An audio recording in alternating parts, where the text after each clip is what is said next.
Oh, betul ke tak? 5, 4, 3. So that's it, C, right? Never Okay, and one go. go with D. Okay. Correct. Nice, bro. I'm a wrong player. Yeah.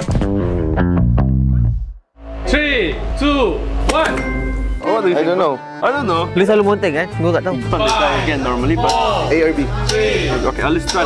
Your time. A. Wrong. Dek, lu baik. B ya. Go back. B. Correct. I got pressured by them.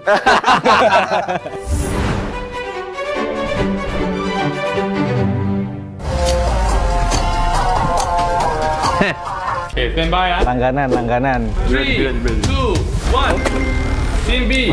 Ken, one more. Hey, no. Okay, gua rasa bang. Apa? Gua nggak pernah MC di masalahnya.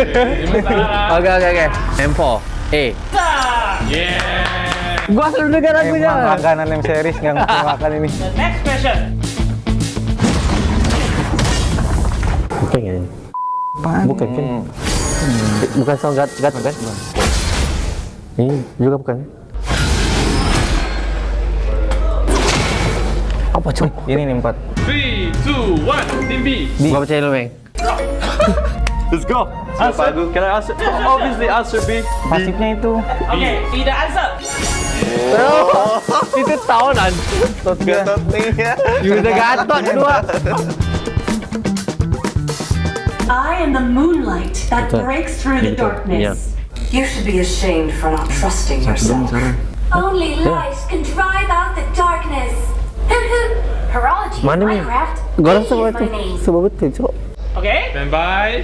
3, 2, 1. Team A. Tricky question. Mate, what do you think, my teammate? We give them jug. Okay, I trust you, bro. What's the answer? C. Okay. Okay. Bang. Lu bet dorang, Bang. Lu bet dorang. Nice bet. Okay. It's not the same. Okay. B. Okay, let us see the answer. Nice bet. Let's go move on. No problem. Next question. So the last one, general one. Stand by. 3, 2, 1. Team A. A. Yeah. Yeah, we're going with answer A. Cycle net. Sure. Very confident. Yeah, of course. Is it? Every single time. Correct. Same score. Yeah. Bang, lu tekan, Bang. Lu pasen sikit. Okay. Langsung. Yap. There, Mali. Nice. Wait. Home ground, bro. Yeah. Di MPL. Okay, stand by. 3, 2, 1. Okay. Dia dulu nih. Answer. They know, bro. They know. Gua juga nggak tahu. series player. You. 3. I'll go. Take a guess. I'll go with answer B. So lucky. Yes. Anjir. Enggak tahu juga, cok. Past tense. Forget. Okay, last question. Wah, okay ni, Bang. Oh. Berapa jumlah? Berapa hero? Lu tahu? Enggak. Aku enggak tahu. Okay. 3, 2, 1. Oke, jawab Bang. Lu jawab, Bang. Gua udah jawab. Play. Gua Percaya diri, Bang. Percaya diri. Cara bilang. B. Also. Itu. Okay, thank you all players for joining us today for strongest grade. Team A, 12 points. 12 point. Nice. Team B, only 7. Nah, So the winner is Team Nice try, A. nice try. we have big grade. 7? Is that? We have 12. Oh, we're in Nice. We won. We 7 dia. Aurora. 7. Nice. Thank you. Oh, nice. Okay, 7. Better than none. 0. Thank you. Bye. Trying to push it, they're running out.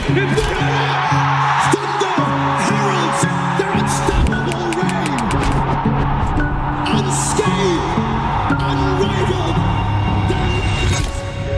A trophy, a symbol, a legacy, a champion. We begin our story with the pioneers, forged in gold, Fairy's champion ring and medal, relics to be worn with pride. Among champions, one legend outshines all. You play, we carry. Realme M7 official gaming phone, forged for those who create miracles, the ultimate artifact of mastery. Every cheer from an army of believers shapes the determination of a champion. The Visa Champion journey is reserved for those who never stop believing. When united, they become something greater. The legacy of the M Series, a home for every champion to stand eternal. This is the Hall of Champions.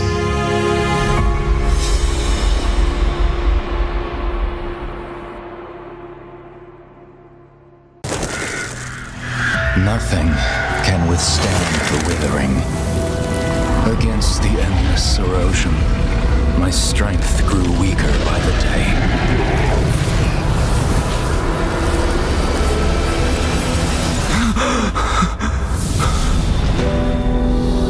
True power dwells within the spirit. Try to embrace all that you are.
Welcome to the M7 Carnival, legend. You traveled all the way to the land of dawn? Don't worry, we'll guide you through all the activities and wonderful experiences we have. Here's everything you can do in the M7 Carnival for ticket prices as low as 20,000 rupiah. First stop is the Stage of Legends, filled with performances, music, cheers, the biggest M7 watch party, and a special performance from Stephanie Poetry on the final day of the carnival. Game recognizes game in the M7 Carnival, as we'll be collaborating with the NBA, and history is made here at the M7 Carnival, the first ever MCGG World Championship. The Go 1 Grand Final will be hosted here at Stadion Maja Jakarta, so come join us and feel the energy. Next stop, the Heroes Playground, to take photos with giant hero statues and meet cosplays of heroes from the Land of Dawn. Come to the Hall of Creators and Pros to meet and greet with top content creators. Teams from MPL ID and Legends are here. Line up, take photos, and even walk away with an autograph. play games in the rewards arena to win prizes from all of our brand partners. At the NPL market, booths of your favorite teams, exclusive drops, and surprises from your favorite teams. Take a quick bite at GoPay's Land of Dime. We've partnered up with GoPay for your food and drinks. The magic map has shown us all 6 zones in the M7 Carnival. We're calling you to play, explore, and wander. Don't miss out on exclusive gifts ready for visitors worth over 2.5 billion rupiah, including M7 limited edition swag bags, exclusive merch, in-game chests, and special skins. Are you ready, legend? Get your tickets soon, because we can't wait to meet you at the M7 Carnival.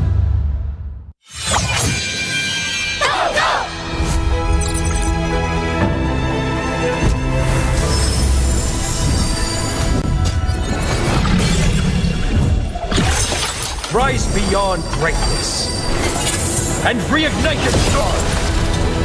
Come then, embrace the struggle.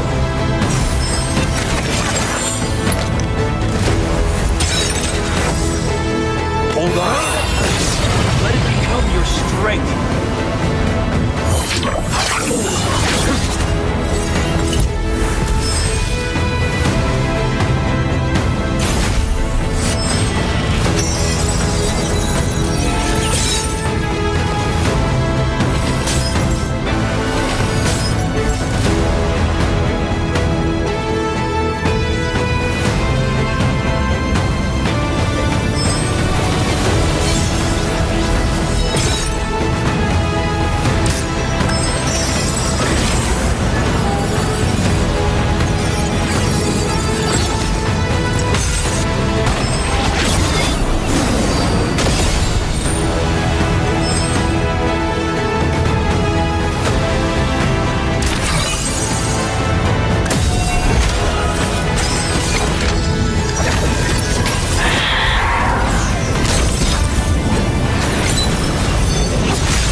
Let's try our first game.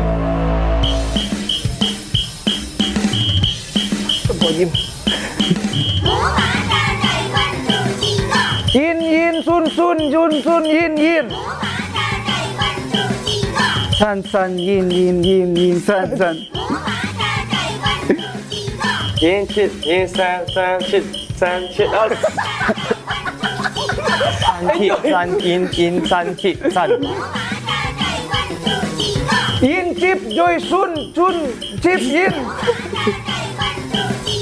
San joy chip yin yin joy san chip. Chip thế ít chu, click out. Will if chip toe bị.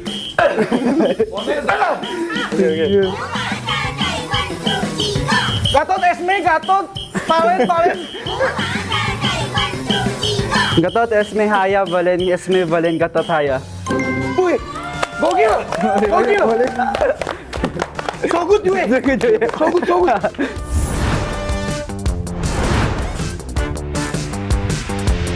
So now, before we show you the video, we'll show you the things or the tips first. Ready? Ready for the video? Well, pushing those lanes, cutting those lanes the best he can. Right. RLTZ on the hunt though, not gonna let him invade any longer. Oh, wait, he's falling out of the water jet. Go. The jukes coming out, the retribution though, they're gonna be looking for him. The shadow kill comes out, he's got no backup just yet. Kyrie the bomb, the weave. How does he escape? The divine judgment comes out, but Yaoi with a set, and Kyrie goes back. Gonna grab a kill. Everybody's low. Massive play from Kyrie.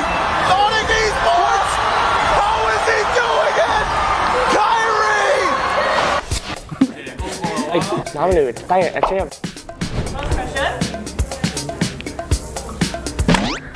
Not yet. Ay, not yet. Ready for the buzzer? 3, 2, 1. Wow. Tata 3. Our 5. Yeah.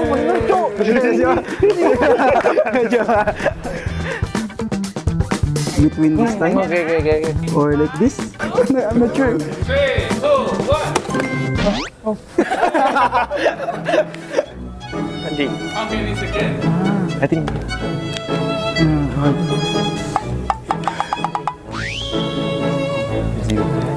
20, 0. Yeah.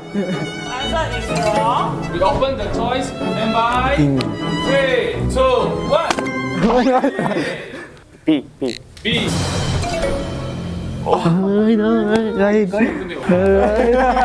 It's okay.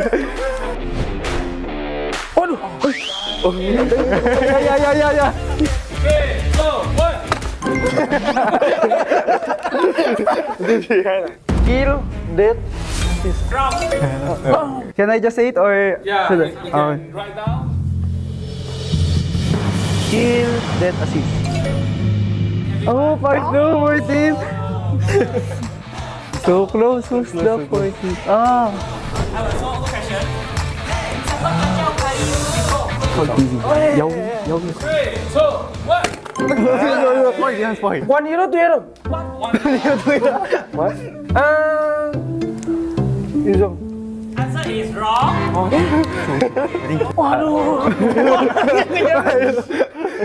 Answer is Cho.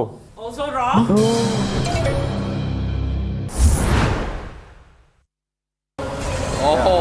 Wait, he's not out of the water yet. Go. The jukes coming out. The retribution, though, they're going to be looking for him. The shadow kill comes out. He's got no backup just yet. Kyrie, the bomb, the weave. How does he escape? The divine judgment comes out. But Yowie with a set. And Kyrie goes back. He was grab a kill. Everybody's left. Massive play from Kyrie. I think this. See. Yeah. And by 3, 2, 1. Yeah, it's not like. The answer is correct. Thank you all players. One team get 15 marks, one team get 30 marks. The reflex king is Team B. Bye.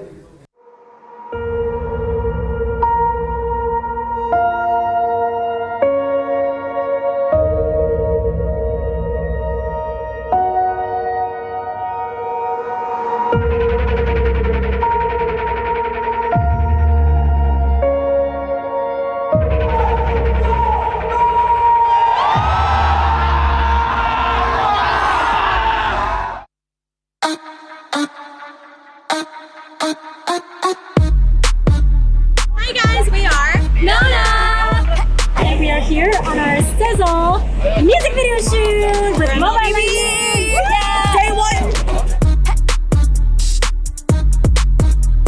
If you know the fact about me, I've been playing MLBB since high school.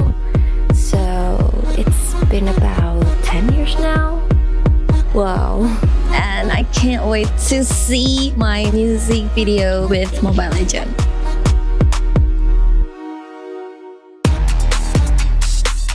I feel like as Nona, as a group, we've never done a song like this before, and we've never done a collaboration with a game like this before, so it's definitely a first time for everything, but it's opening up a new side of Nona that we've never tried to venture in, so it's really fun, it's exciting, and it's just something new for all of us in the team. Yeah, but it's really fun so far. So, we're going on a date. Bye! Bye! No! Oh my god!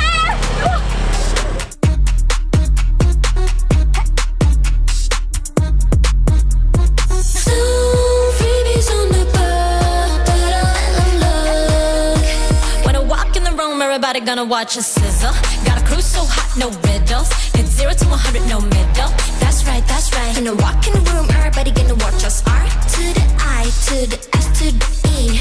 Gonna shut down the apps if they're trying to get past me. Hi everyone, everyone, I'm Shaz from Nona. I'm gonna talk about the choreo a little bit here. So this choreo is quite fast. I feel like it's one of our song that is probably the fastest, because it's probably the fastest BPM song that we have so far. But I hope you guys like it. I'm so excited to share this to everyone because it's a different side of Nona that we haven't shown. It's a little bit more cool than like feminine. So yeah. And then wait for Christy's signature move, because she's doing a little Gatot Kaca impersonation. So look out for that. 0 to 100, no middle. That's right. When I walk in the room, everybody gotta watch us. R to the I to the S to the E. Gonna shut down the apps if they tryna get past me. Yes, and we're ready for today. It's a completely new set with AC. Yes, no more sunburn, but no more sunburn.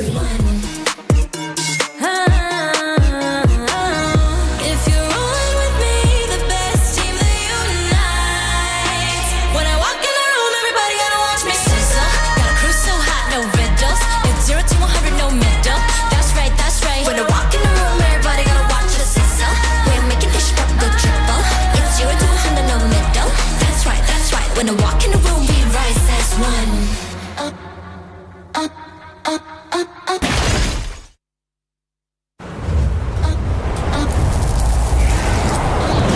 Just sizzle, got a crew so hot, no riddles. It's 0 to 100, no middle. That's right. When I walk in the room, everybody gotta watch us. R to the I to the S to the E. Gonna shut down the apps if they tryna get past me. You can watch us sizzle. We're making this drop go triple. 0 to 100, no middle. That's right. When I walk in the room, we rise as one. Got me wild and free. Now watch us stay fly. Doing it like I do.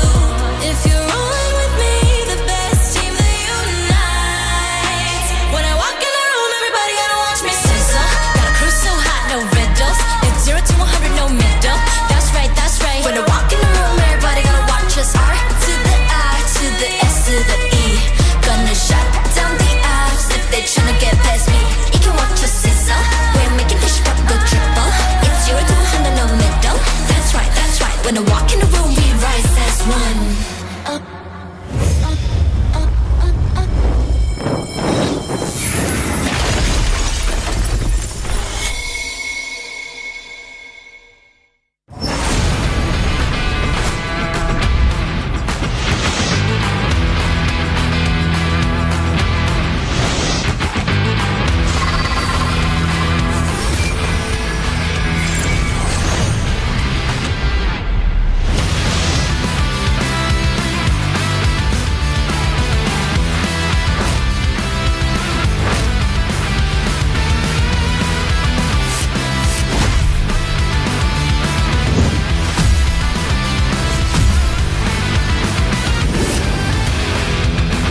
first game. Ay, apa tu? Okay. Oh. Zasling, zasling, zasling, ling. Ling, zas, ling, zas, zas. Ling châu, ling bèl, châu, bèl, ling. Ui. Châu, ling châu, bèl, châu, bèl. If link, clean, glue, link, clean, if glue. Glue, clean, ling, zas. Glue, gourd. Chick, clean, bèl, ling, if, zas, guard, glue. Gatot Esme, ayaw sabi. Ay, balik. Ganda tayo sa kaya ba yan? Bali pa naman. That's it? Bali ako yan.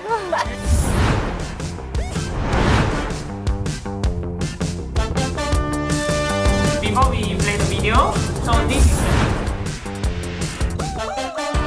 ready? Ready for the video? Mortality right now. CW to be brought back to the team right now. Is a Raging Sascorp. Will be hours away from by Kyrie. CW pops in over the nature. Able to shot some damage. Kill the base is wide open, but it's going to be cleared out. Sans in the back doing some damage. Mortality's falling left and right. AP Brent losing members. Maltese with the patient by break. Face an implosion, and just like that, the sky tank descend from the skies back to the Philippines. First question. What time everyone got white out? Wait, same time. 3, 2, 1. 3, 2, 1. 22-10. 22-0 na naman. This one is end, the video end. 22-09. Oh, 1 second apart. Oh, 1. 0-1. 3, 2, 1. 3-1-11. 1-1-13. 3-1. Si View pala yun. Go, lucky shot! Wala, yung ito masyado I just said randomly. I don't know. 3, 1. Super Marco. View. Oh my God! Yun yung sasabihin ko sa ni, kaso di ako sure eh. Oh, you remember this? Question 4. Oh, shh.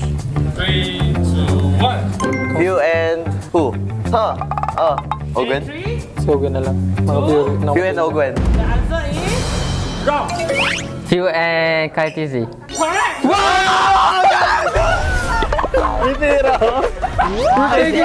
I see the Kaitizi. So, no die, 3-0. Doing some damage. Mortality's falling left and right. AP Brent losing members. Maltese with the patient by break. Face an implosion, and just like that, the sky tank. Ay, yeah, View. Ogwen. Okay, time's up. 6 got killed, right? 3, 2, 1. I'll say the player's name, right? Yeah. Yes. First is View, Flap, Marco, Ogwen, Kaltizi. It's wrong. Okay. Few, Marco, Flap, Ogwen, Kyle.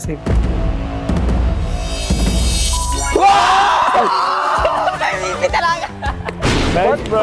Tama sila. Hey, Poke! You might your brain, right? You might have laughed. You didn't have Thank you all players.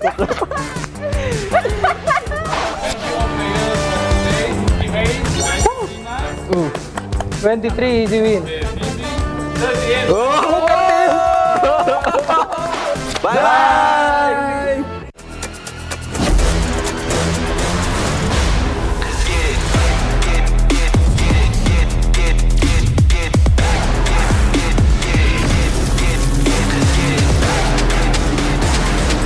He has been slain. An enemy has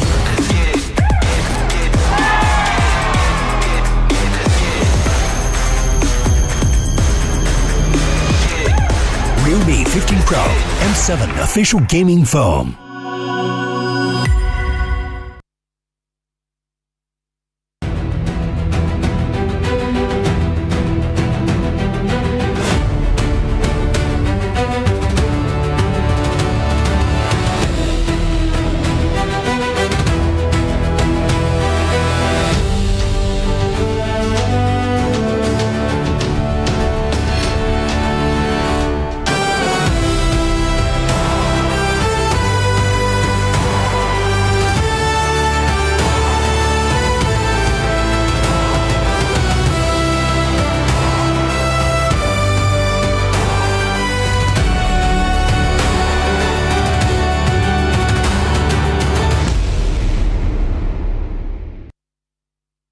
Nice, bro. Magic chest user ada.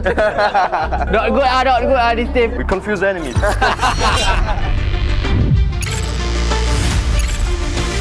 Welcome players to today's game Strongest Brain. Let's get ready for our first game. Okay.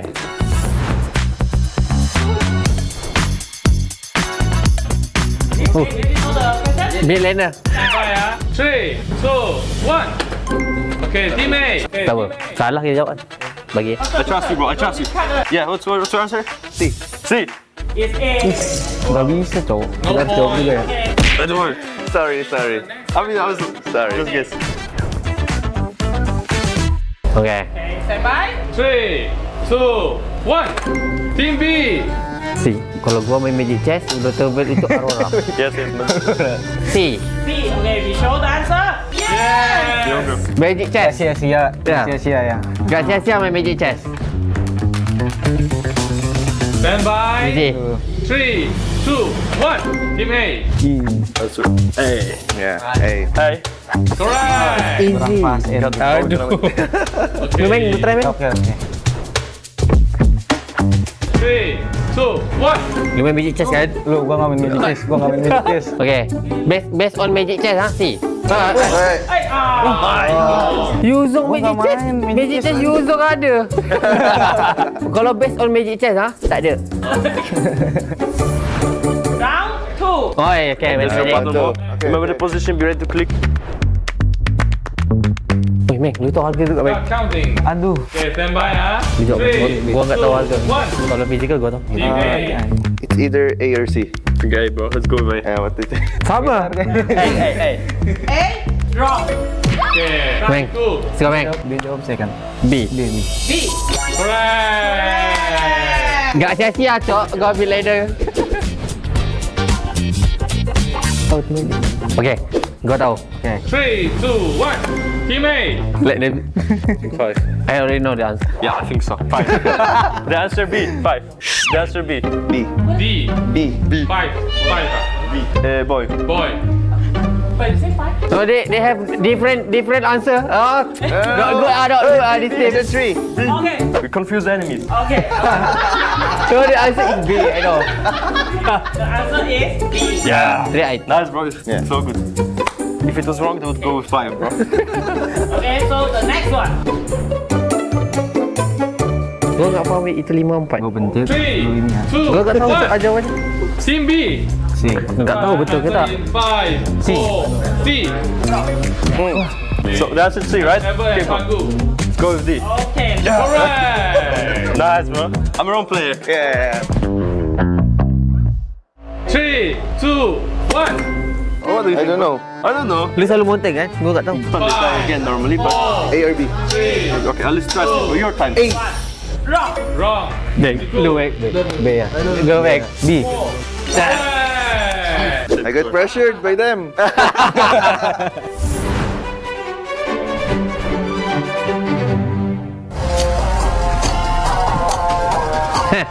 Okay, stand by ha. Langganan. 3, 2, 1. Team B. Can one more. Hey, no.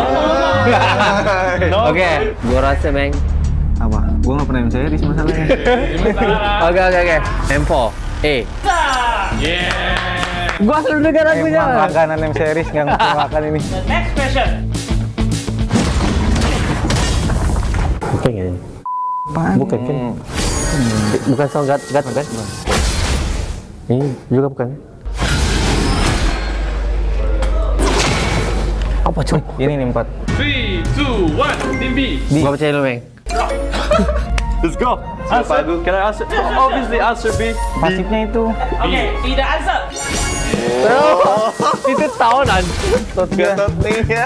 Udah gatot dua. I am the moonlight that breaks through the darkness. You should be ashamed for not trusting yourself. Only light can drive out the darkness. Horology is Mana my ni? craft. Gua rasa Faith is betul. my name. Sebab betul, Cok. Okay. Stand by. 3, 2, 1. Team A. Tricky question. What do you think, my teammate? We give them jug. Okay, I trust you, bro. What's the answer? Okay. Bang. Lu bet orang, bang. Lu bet orang. Nice bet. Okay. It's not the same. Okay. B. Okay, let us see the answer. Nice bet. Let's go move on. No problem. Next question. So the last one, general one. Stand by. 3, 2, 1. Teammate. A. Yeah. Yeah, we're going with answer A. Cyclone. Yeah, for sure. Very confident? Yeah, of course. Is it? Every single time. Correct. Same score. Yeah. Meng, lu tekan, Meng. Lu fasten sikit. Okay. Langsung. Yep. There, Malik. Nice. Wait. Home ground, bro. Yeah. Di MPL. Okay, stand by. 3, 2, 1. Take. They know, bro. They know. Gue juga nggak tahu. MPL player. Here. 3. I'll go with answer B. So lucky. Yes. Anjir. Nggak tahu juga, Cok. Fast hands. Pocket. Okay, last question. Wah, okay ni, Meng. Oh, berapa jumlah? Berapa hero? Lu tahu? Enggak. Aku nggak tahu. Okay. 3, 2, 1. Oke, jawab, Bang. Lu jawab, Meng. Gua udah jawab. Play. Percaya diri, Meng. Percaya diri. Kau udah bilang. B. Also Itu. Okay, thank you all players for joining us today from first grade. Team A, 12 points. 12 point. Nice. Team B, only 7. Meng. So the winner is Team Nice try. We have big grade. 7? We have 12. Oh, Nice. We won. We 7, dia. Aurora. 7. Nice. Thank you. Oh, nice. Okay, 7. Better than none. 0. Thank you. Bye. Trying to push it, they're running out.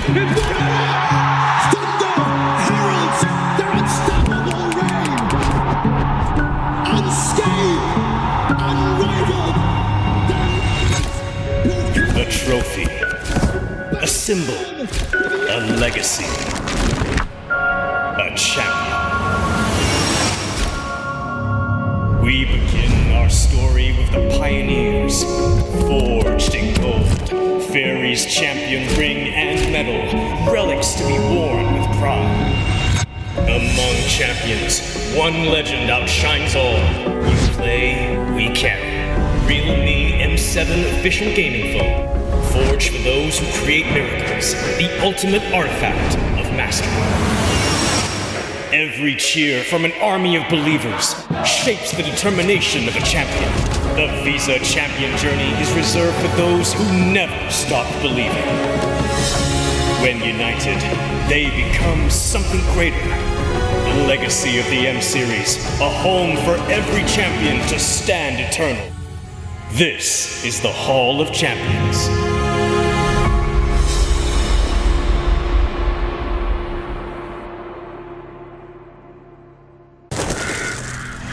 Nothing can withstand the withering. Against the endless erosion, my strength grew weaker by the day.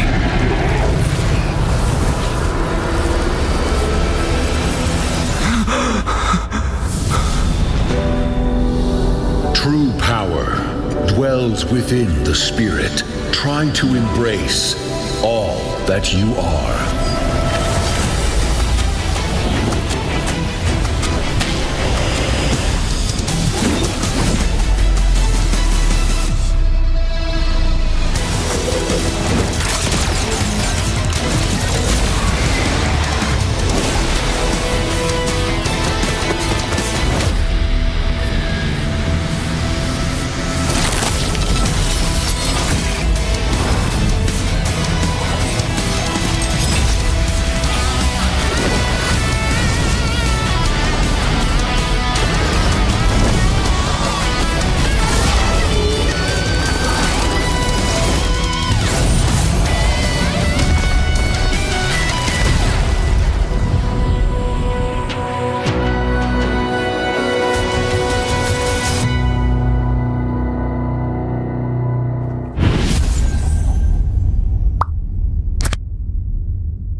Welcome to the M7 Carnival, legend. You traveled all the way to the land of dawn. Don't worry, we'll guide you through all the activities and wonderful experiences we have. Here's everything you can do in the M7 Carnival for ticket prices as low as 20,000 rupiah. First stop is the Stage of Legends, filled with performances, music, cheers, the biggest M7 watch party, and a special performance from Stephanie Poetry on the final day of the carnival. Game recognizes game in the M7 Carnival, as we'll be collaborating with the NBA, and history is made here at the M7 Carnival, the first ever MCGG World Championship. The Go 1 Grand Final will be hosted here at Stadion Maja Jakarta, so come join us and feel the energy. Next stop, the Heroes Playground, to take photos with giant hero statues and meet cosplays of heroes from the Land of Dawn. Come to the Hall of Creators and Pros to meet and greet with top content creators. Teams from MPL ID and Legends are here. Line up, take photos, and even walk away with an autograph.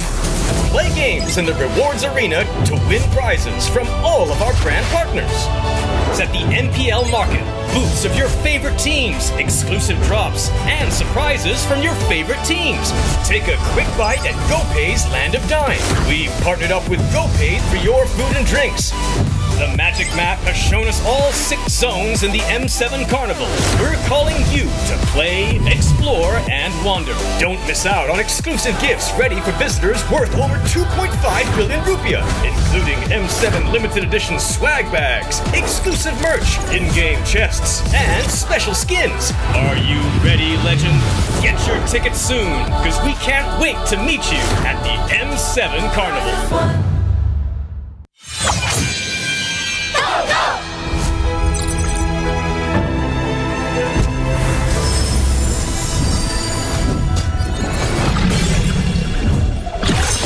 Rise beyond greatness and reignite your star. Come then, embrace the struggle.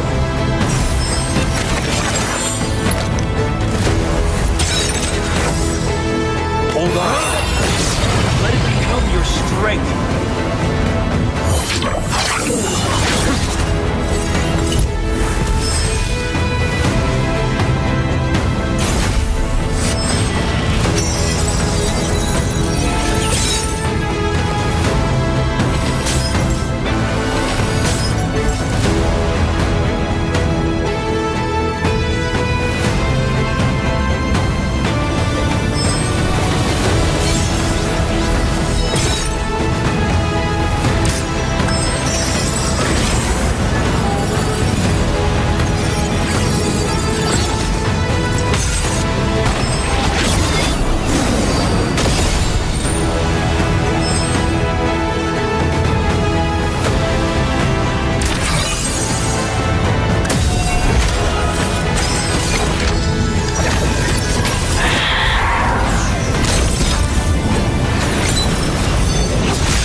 Ya.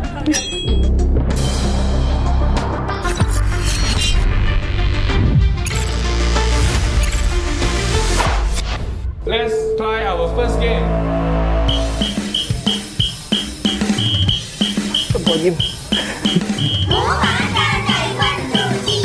Yin, sun, yin.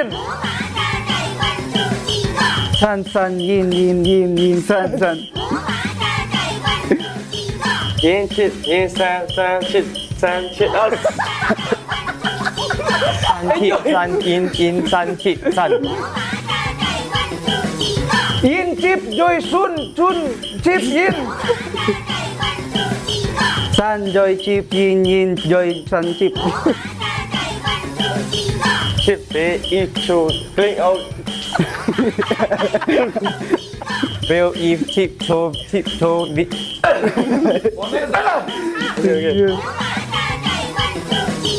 Gatot Esme, Gatot. Palen.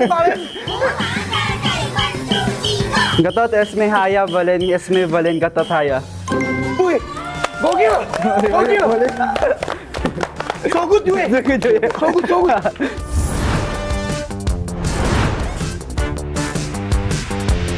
So now, before we show you the video, we'll show you the hints or the tips first. Ready? Ready for the video? Well, pushing those lanes, cutting those lanes the best he can. Right. ROTZ on the hunt though, not gonna let him invade any longer. Oh, wait, he's not out of the water jet. Go. The jukes coming out, the retribution though, they're gonna be looking for him. The shadow kill comes out, he's got no backup just yet. Kyrie the bomb, the weave. How does he escape? The divine judgment comes out, but Yaoi with a set, and Kyrie goes back. Give the grab and kill. Everybody's back. Massive play from Kyrie. Onyx Esports. How is he doing it? Kyrie. Nói một lượt tay ở xem. Not yet. Ai đã chết. Ready for the buzzer? 3, 2, 1. Wow. Tutter 3 hour 5.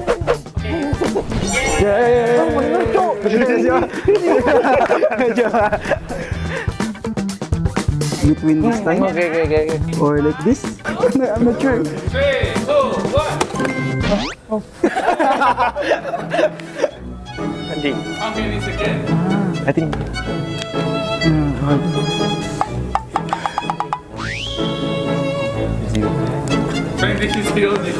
Yeah.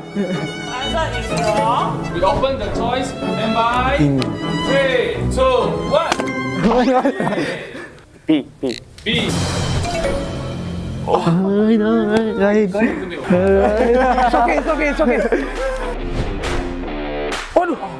okay. Yeah. 3, 2, 1. Kill, death. Wrong. Can I just say it or? Yeah, should you I? can write down. Kill, death, assist.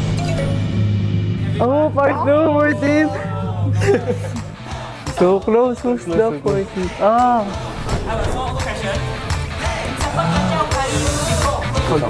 Dấu. 3, 2, 1. 1 hero, 2 hero. What?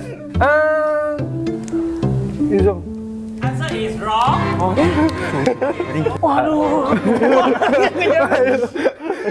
Answer is true. Also wrong.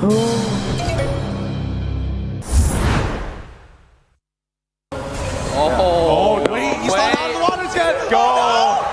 The jukes coming out, the retribution though, they're gonna be looking for him. The shadow kill comes out, he's got no backup just yet. Kyrie the bomb, the weave. How does he escape? The divine judgment comes out, but Yaoi with a set, and Kyrie goes back. Give the grab and kill. Everybody's back. Massive play from Kyrie. I think this. See. Yeah. And by 3, 2, 1. Yeah, it's not like. The answer is correct. Thank you all players. One team get 15 marks, one team get 30 marks. The reflex king is Team B. Bye.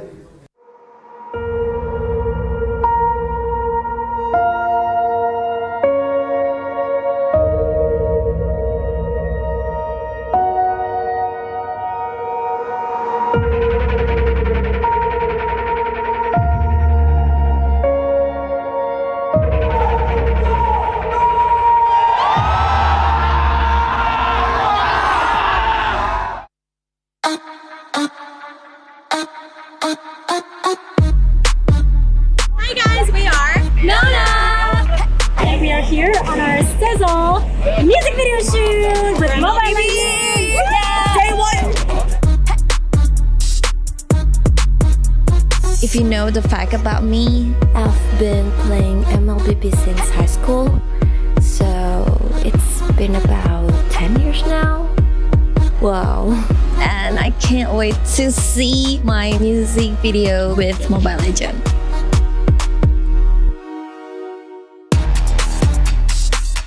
I feel like as Nona, as a group, we've never done a song like this before, and we've never done a collaboration with a game like this before, so it's definitely a first time for everything, but it's opening up a new side of Nona that we've never tried to venture in, so it's really fun, it's exciting, and it's just something new for all of us in the team. Yeah, but it's really fun so far. So, we're going on a date. Bye! Bye! No! Don't do it! Oh my god!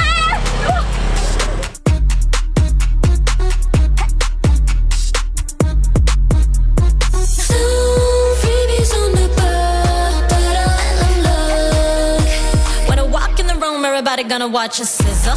Got a crew so hot, no riddles. It's 0 to 100, no middle.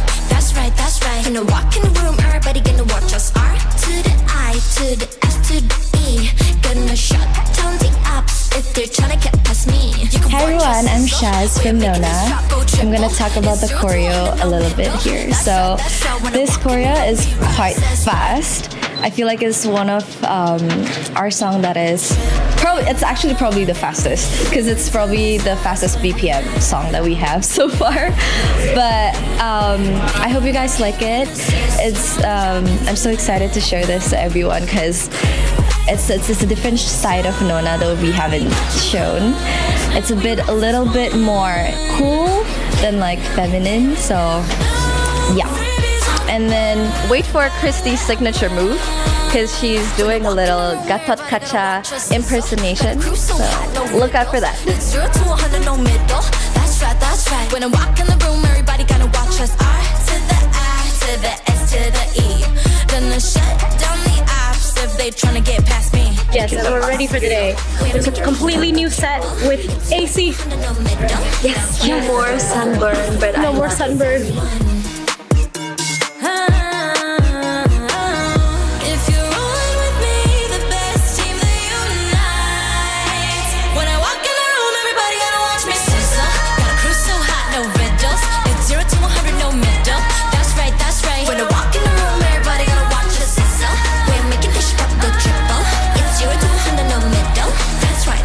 When I walk in the room, we rise as one.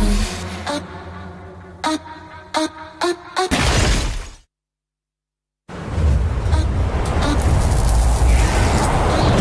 Just sizzle, got a crew so hot, no riddles. It's 0 to 100, no middle. That's right, that's right. When I walk in the room, everybody gonna watch us. R to the I, to the S, to the E. Gonna shut down the apps if they tryna get past me. You can watch us sizzle. We're making this drop go triple. 0 to 100, no middle. That's right, that's right. When I walk in the room, we rise as one. Got me wild and free. Now watch us stay fly. Doing it like I do. If you're rolling with me, the best team that unites. When I walk in the room, everybody gonna watch me sizzle. Got a crew so hot, no riddles.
Let's try our first game.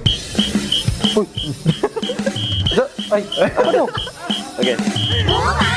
Oh. Just ling, just ling, just ling, ling. Ling, just, ling, just, just. Ling chow, ling veil, veil chow, veil ling. Ui. Chow ling chow veil chow veil. If ling, clean, glue, ling, clean, if glue. Glue, clean, ling, just. Glue, gourd, Chick clean veil is just guard. Gato test me, ayaw po sabi. Ay, balik.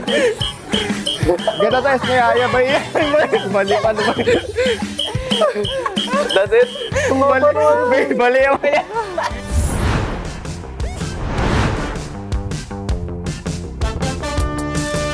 Before we play the video, so this is ready? Ready for the video? Mortality right now. CW to be brought back to the team right now. Is a Raging Sandstorm. Will be hours away from by Kyrie. CW pops in with an nature. Able to shot some damage. Kill. The base is wide open. But it's going to be cleared out. Sans in the back. Doing some damage. Mortality's falling left and right. AP Brett losing members. Now teams with the patient by break. Base! An implosion! And just like that, the sky tank descend from the skies back to the Philippines. first question. What time everyone got wiped out? Wait, same time. 3, 2, 1. 22, 22-10. 22-0 na naman. This one is end. The video end. 2209. Oh, 1 second apart. Oh, 1. 0-1. 3, 2, 1. 3-1-11. 1-1-13. 3-1. Ah, si Pew pala yun. Go lucky shot. Wala, yung ito masyado I kailangan. just said randomly. I don't know. 1. Super Marco. Pew. Oh my God! Yun yung sasabihin ko sa ni, kaso di ako sure eh. Oh, you remember this? Oh, 3, 2, 1. Pew and who? Huh? Ogwen? so gano'n na lang. Mga theory. Pew and Ogwen. The answer is wrong. Few and Kaltizi. Correct.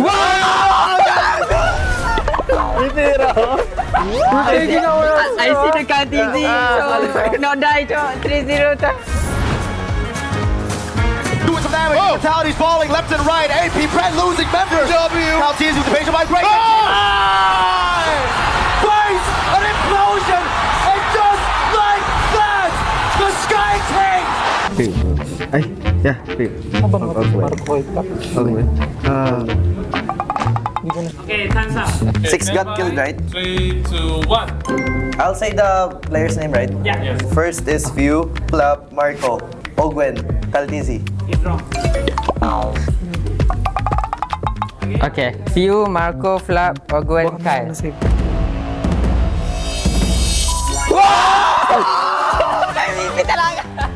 Nice, bro! Tama sila. Hey, Bokeh! Use your brain, right? You Marco Flap? You didn't have Thank you all players for today. Behave. 23, easy win. 38. Bye!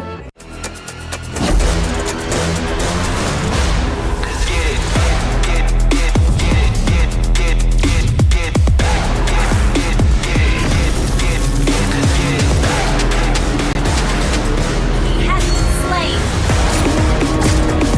An enemy has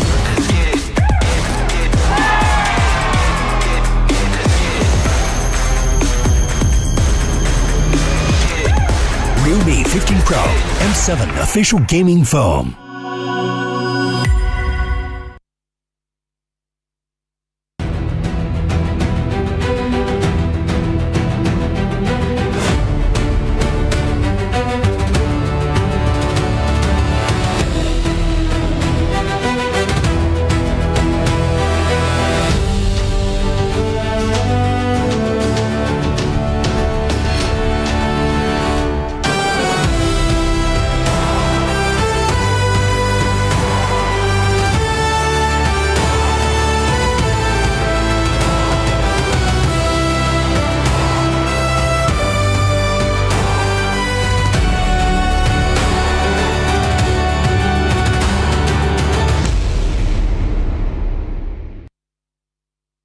Nice, bro. Magic chess user ada.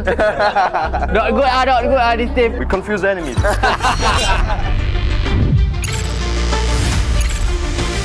Welcome players to today's game Strongest Brain. Let's get ready for our first game. Okay.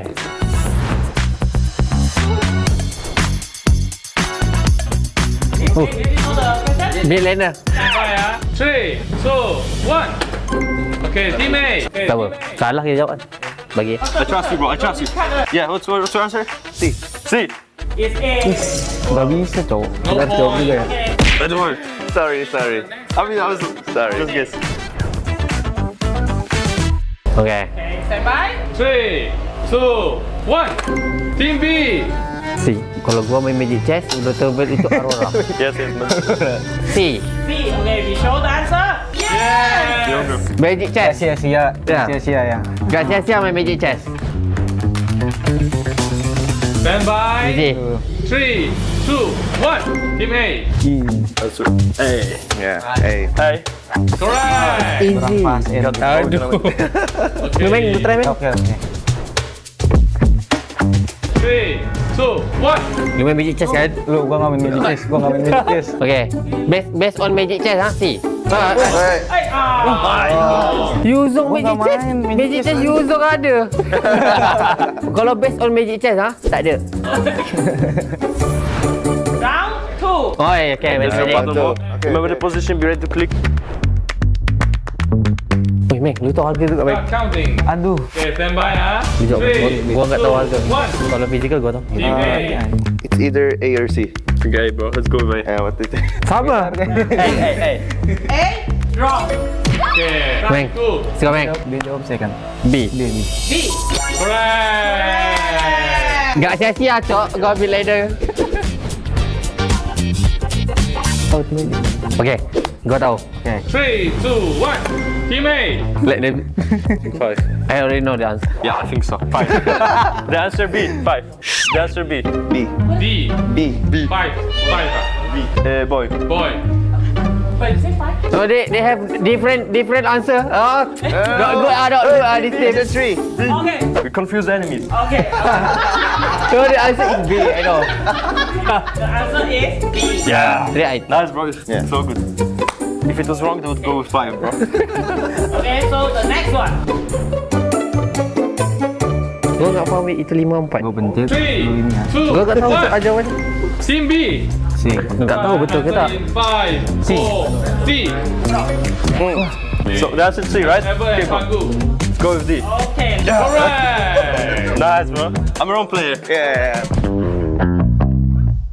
3, 2, 1. What do you I don't know. I don't know. Lu selalu monteng kan? Gua nggak tahu. Can't try again normally, but A or B. 3, okay. At least try. Your time. A. Wrong. wrong. Lu Mek. B ya. Gua Mek. B. Correct. I got pressured by them.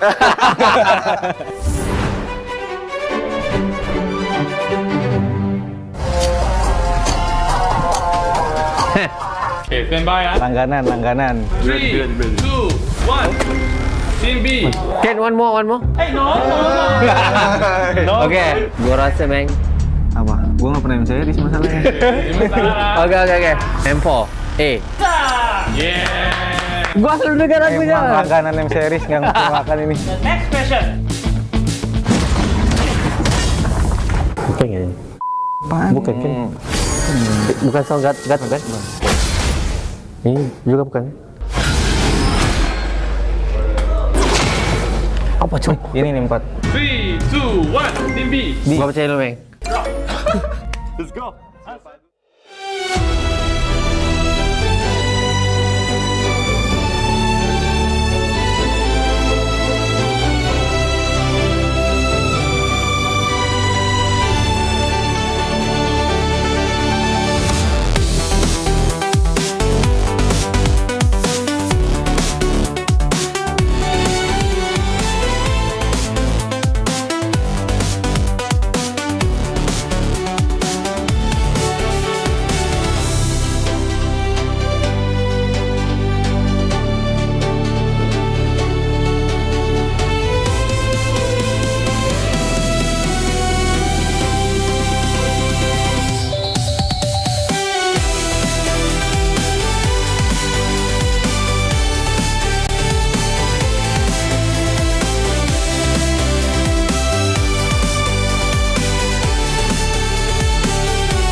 Jakarta, Indonesia, the battle will start here in the M7 World Championship. Let the world see us.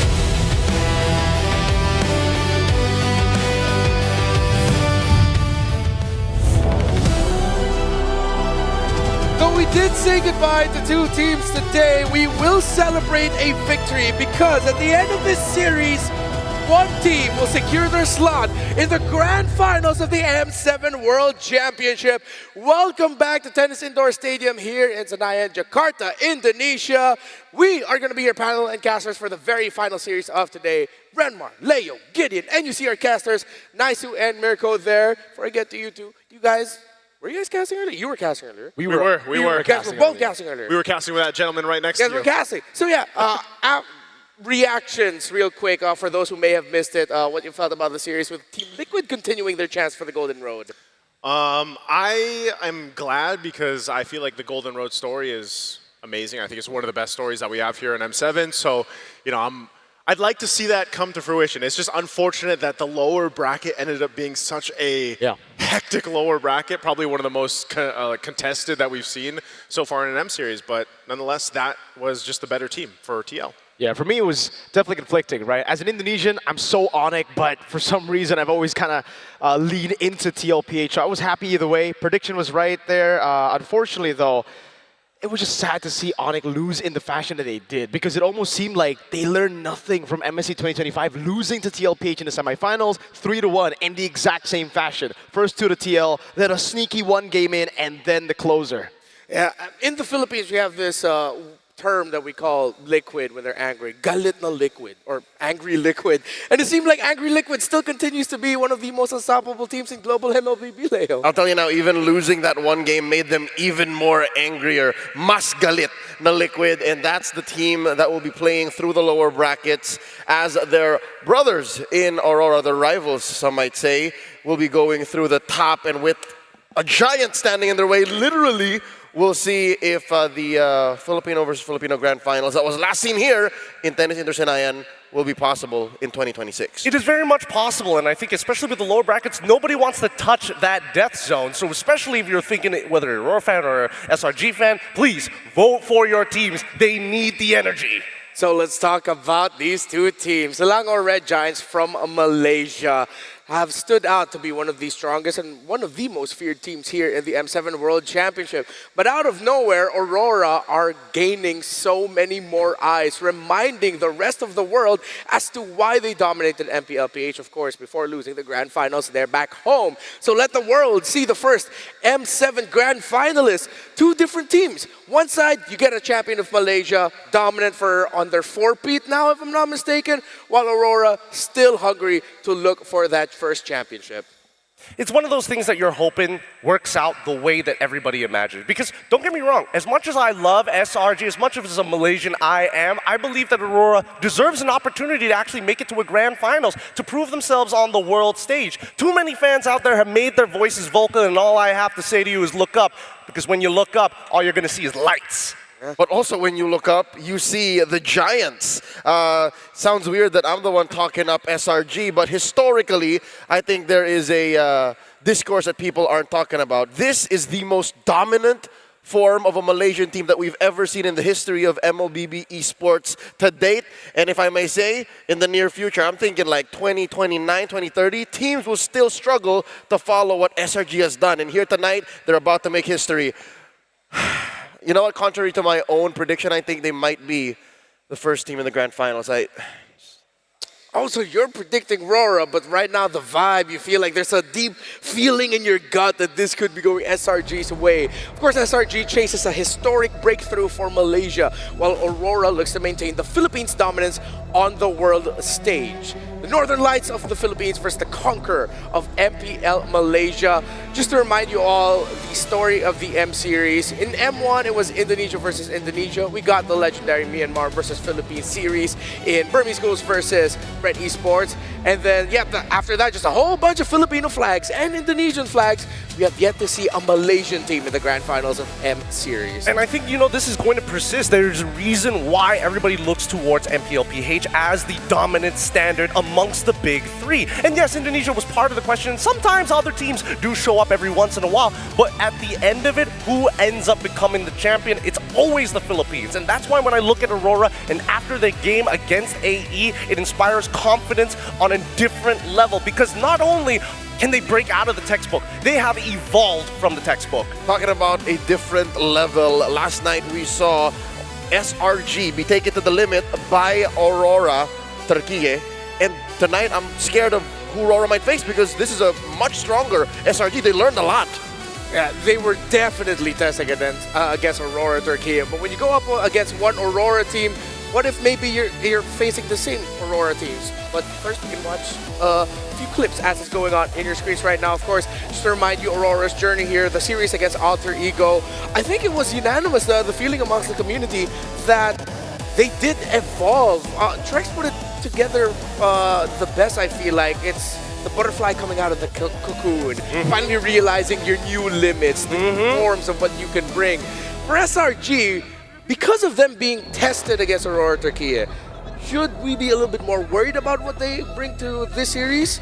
Or, as you mentioned, do we really just look at the positives of, hey, them being tested is actually good for them? I think it's the latter. We're done worrying. We've seen what can happen if a team from out of Southeast Asia plays this tight. Last night, SRG walked into the arena and people were saying, oh, this is an easy sweep, you know. Whoever comes out of AE versus Aurora, that's the real challenge. No, little did we know that was going to be a 5-game slobber knocker. And that might have been the last thing that SRG needed to unlock their full potential, to finally get into world champion mode. Then why was their unlock so underwhelming? Why did it feel like they had to struggle so hard? And even when they turned into that beautiful butterfly, nobody was stunned with that performance, compared to Aurora on the opposite hand, who is also going to get hope and information from Aurora Turkey. How? Well, they're part of the same organization, they share information. Clearly, there has to be a strategic advantage when you're this close. Well, when we saw that M Series Grand Finals list previously, it's a lot of Philippines and Indonesia, Philippines. But this adds another chapter of Philippines versus Malaysia, the rivalry that began in MSC 2024 when SRG defeated AP Bren and carried over by the SRG versus Team Liquid Philippines Grand Finals in MSC 2025. A lot more analysis is going to be coming your way. We're going to be diving into the details. But as always, it's time for us to dive deeper into the stories and the feelings of these teams as we head into this match. It's fate at this point. SRG took down Team Liquid, took down Aurora Gaming, and now they're up against Aurora Gaming PH. Another Filipino team, another Aurora. Gusto namin makalaban sila kasi hindi pa namin sila nakakalaban sa... Ngayon pa lang hindi kami magkakalaban. SRG has a history of winning Filipino teams. Falcons AP Bren in MSC 2024 and Onyx PH in MSC 2025. But they won't beat Aurora in M7. Against Aurora Turkey, it reminded me of our first MSC, right? Where we actually had the same tough situation against the very same team. And at the time we went 3-2, and then we learned a lot from the game. After defeating one Aurora, we're gonna face against another Aurora, but we will make sure to turn off their light. In the past, I would have said Aurora Gaming, a Philippines team, would have been able to take it. But SRG has been the most dominant thing we've seen this coming M7. So for me, they have to be the favorite. Yes, I would like to get revenge on SRG because they beat Aurora and Liquid. In PH, I was in RSG, not in Aurora. We were called like Kingslayers, you know. So we took down some champions and also someone who has winning streaks in MPLs. So it's normal for me to be called a favorite slayer. I think being able to go to the grand final is going to mean a lot to me and my team, because last year we did not manage to achieve it. We broke down in our hometown, but this time we want to make sure that we are in the grand final and we want to win it all.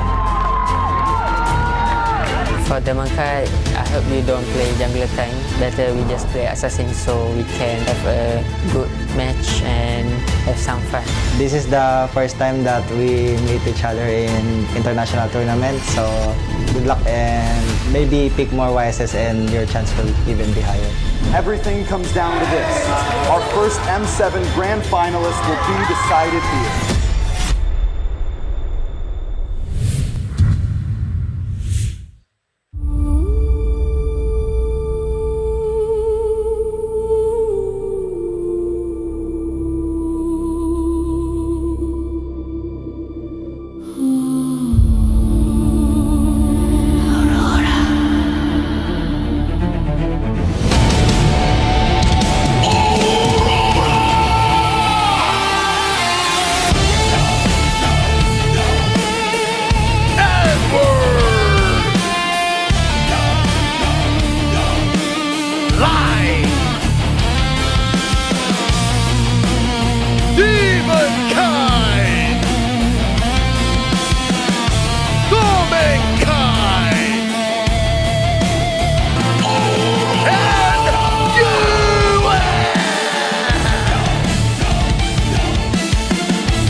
You see the lights in the sky, but can you hear it in the distance?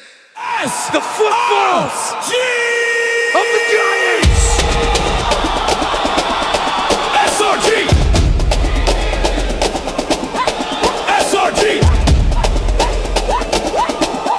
SRG!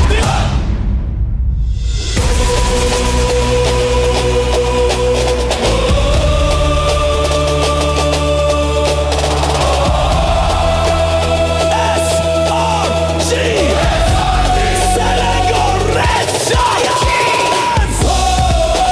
Use and grab enter the stage! SRG!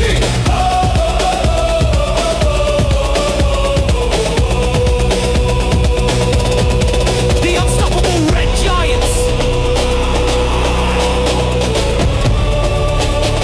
Innocent and surprised to hold up the region!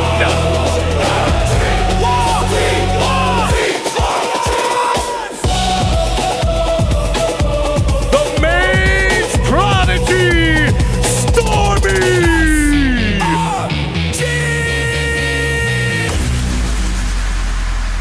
Standing taller than ever, the conquerors of MPL Malaysia, Selangor Red Giants!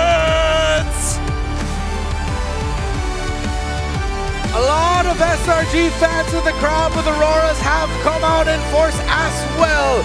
We've welcomed the players and we've welcomed the teams. And you see the beautiful faces of the crowd here ready to roar for either Aurora and SRG.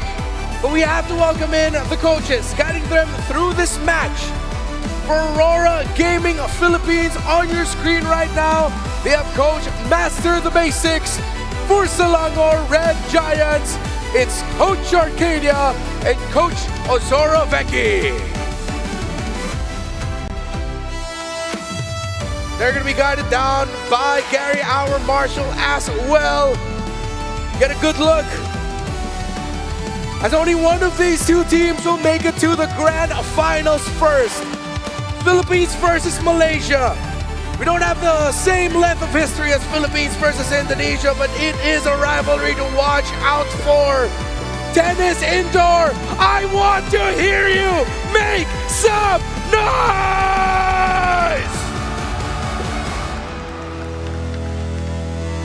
Impressive how the Auroras from all around the world, mostly from the Philippines, have come out, flown out to show support for their team because they are but one best of 5 away from making it to the grand finals. A best of 7 to take home the whole damn thing. The pressure continues to rise here in Indoor Stadium Senayan. Family, friends, even the fans feel it. One of these teams will be crowned and making it to the grand finals. Let's look at the lineups again. We have to look at the Kite brothers for Aurora Gaming PH. Tommy Kite and Demon Kite are integral to their play. Now, most people are going to be looking at these guys and saying, hey, why are these names so similar? What are they, Shotokons? No, absolute monsters in their own roles. With Edward Demon Kai, Yue Light, and Domeng Kai, the Turtle Demon Kai, the Turtle Slayer, #1 with a total of 21 among all players in M7, tied with TNZ. Got a very strict diet. He only wants neutrals. That's what he's gonna get. That's where the protein's coming from, and that's what that's the kind of jungler you need in the jungle to be able to take care of the whole map. And that's one of Aurora's main strengths, the fact that they take care of all the lanes and they play such a foundationally good game of MLBB. It's hard to take them down. #2 in all total assists in M7. That's Light. On the other side, Light will have to go up against Yums in the Roam, who has been stellar so far in the M Series. Keep in mind that Yums is literally just behind Light in those stats, and that's not all. Even Innocent and Sakai's are putting themselves up on the leaderboards. That's right, Innocent is #2 in total kills, next to Sakai's and Demon Kite. They're all tied, but #1 is Sakai's. 57 among all players in M7, not just in their role. I'm looking at Sakai's, I'm putting a spotlight on him, also known as the Sky Prince. His breakout performance in MSC 2024, his first time in Saudi Arabia. I want to see this young man shine, because last night it was all about Yums, it was all about Innocent, it was all about Cram. Tonight, I want to see the Sky Prince fly. I don't see that happening here, not when you have the statistics to back it up. The fact is Kite is going to be securing a lot of these neutral objectives with the rest of his team. With an early game-centric play, this is what the meta demands of us now here at the tournament of M7. So now that's the major question, potentially heading into this matchup for SRG. Can Sakai's shine and rise above expectations? The rest of the 4 members of SRG have had their fair share of stellar performances. Yes, Sakai's has had MVP performances, even pointed out by Kite in the introduction with YSS. We don't really see him carry the team. It's the rest of the team making sure that Sakai's is comfortable enough to farm, and he'll be there. I'll give that to Sakai's. He is very dependable.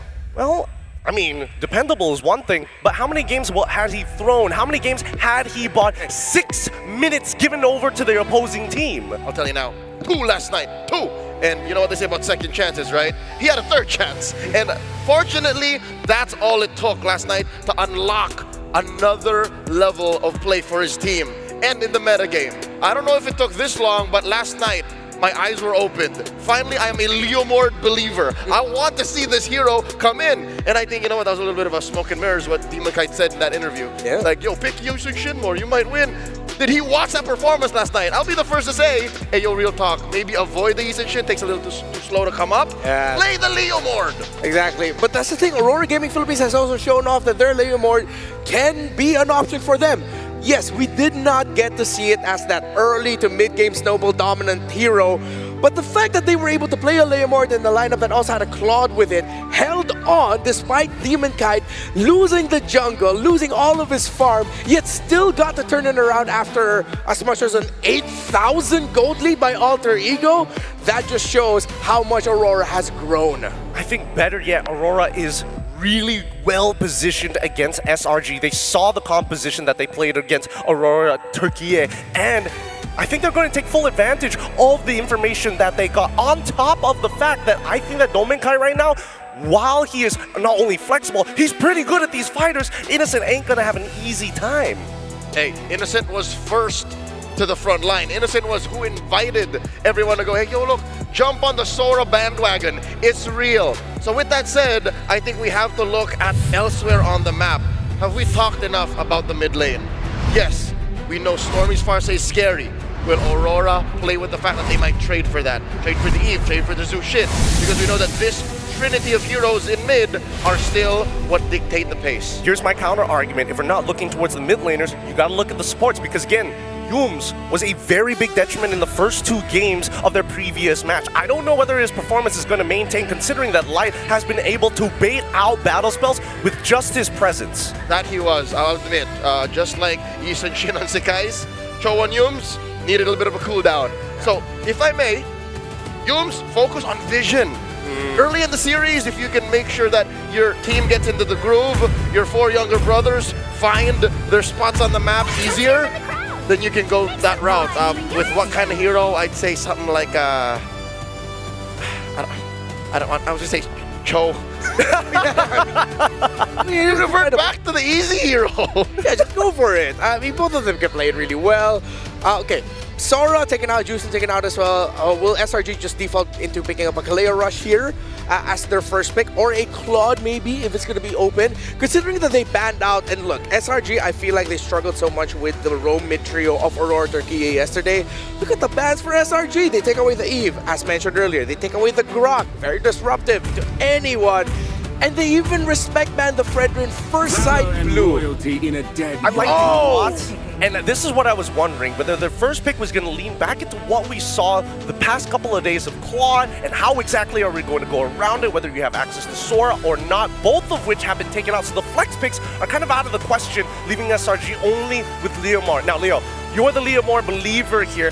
I'm on Aurora's side. I'm thinking, what's the disruption that we need? And I think it's the signature Cho.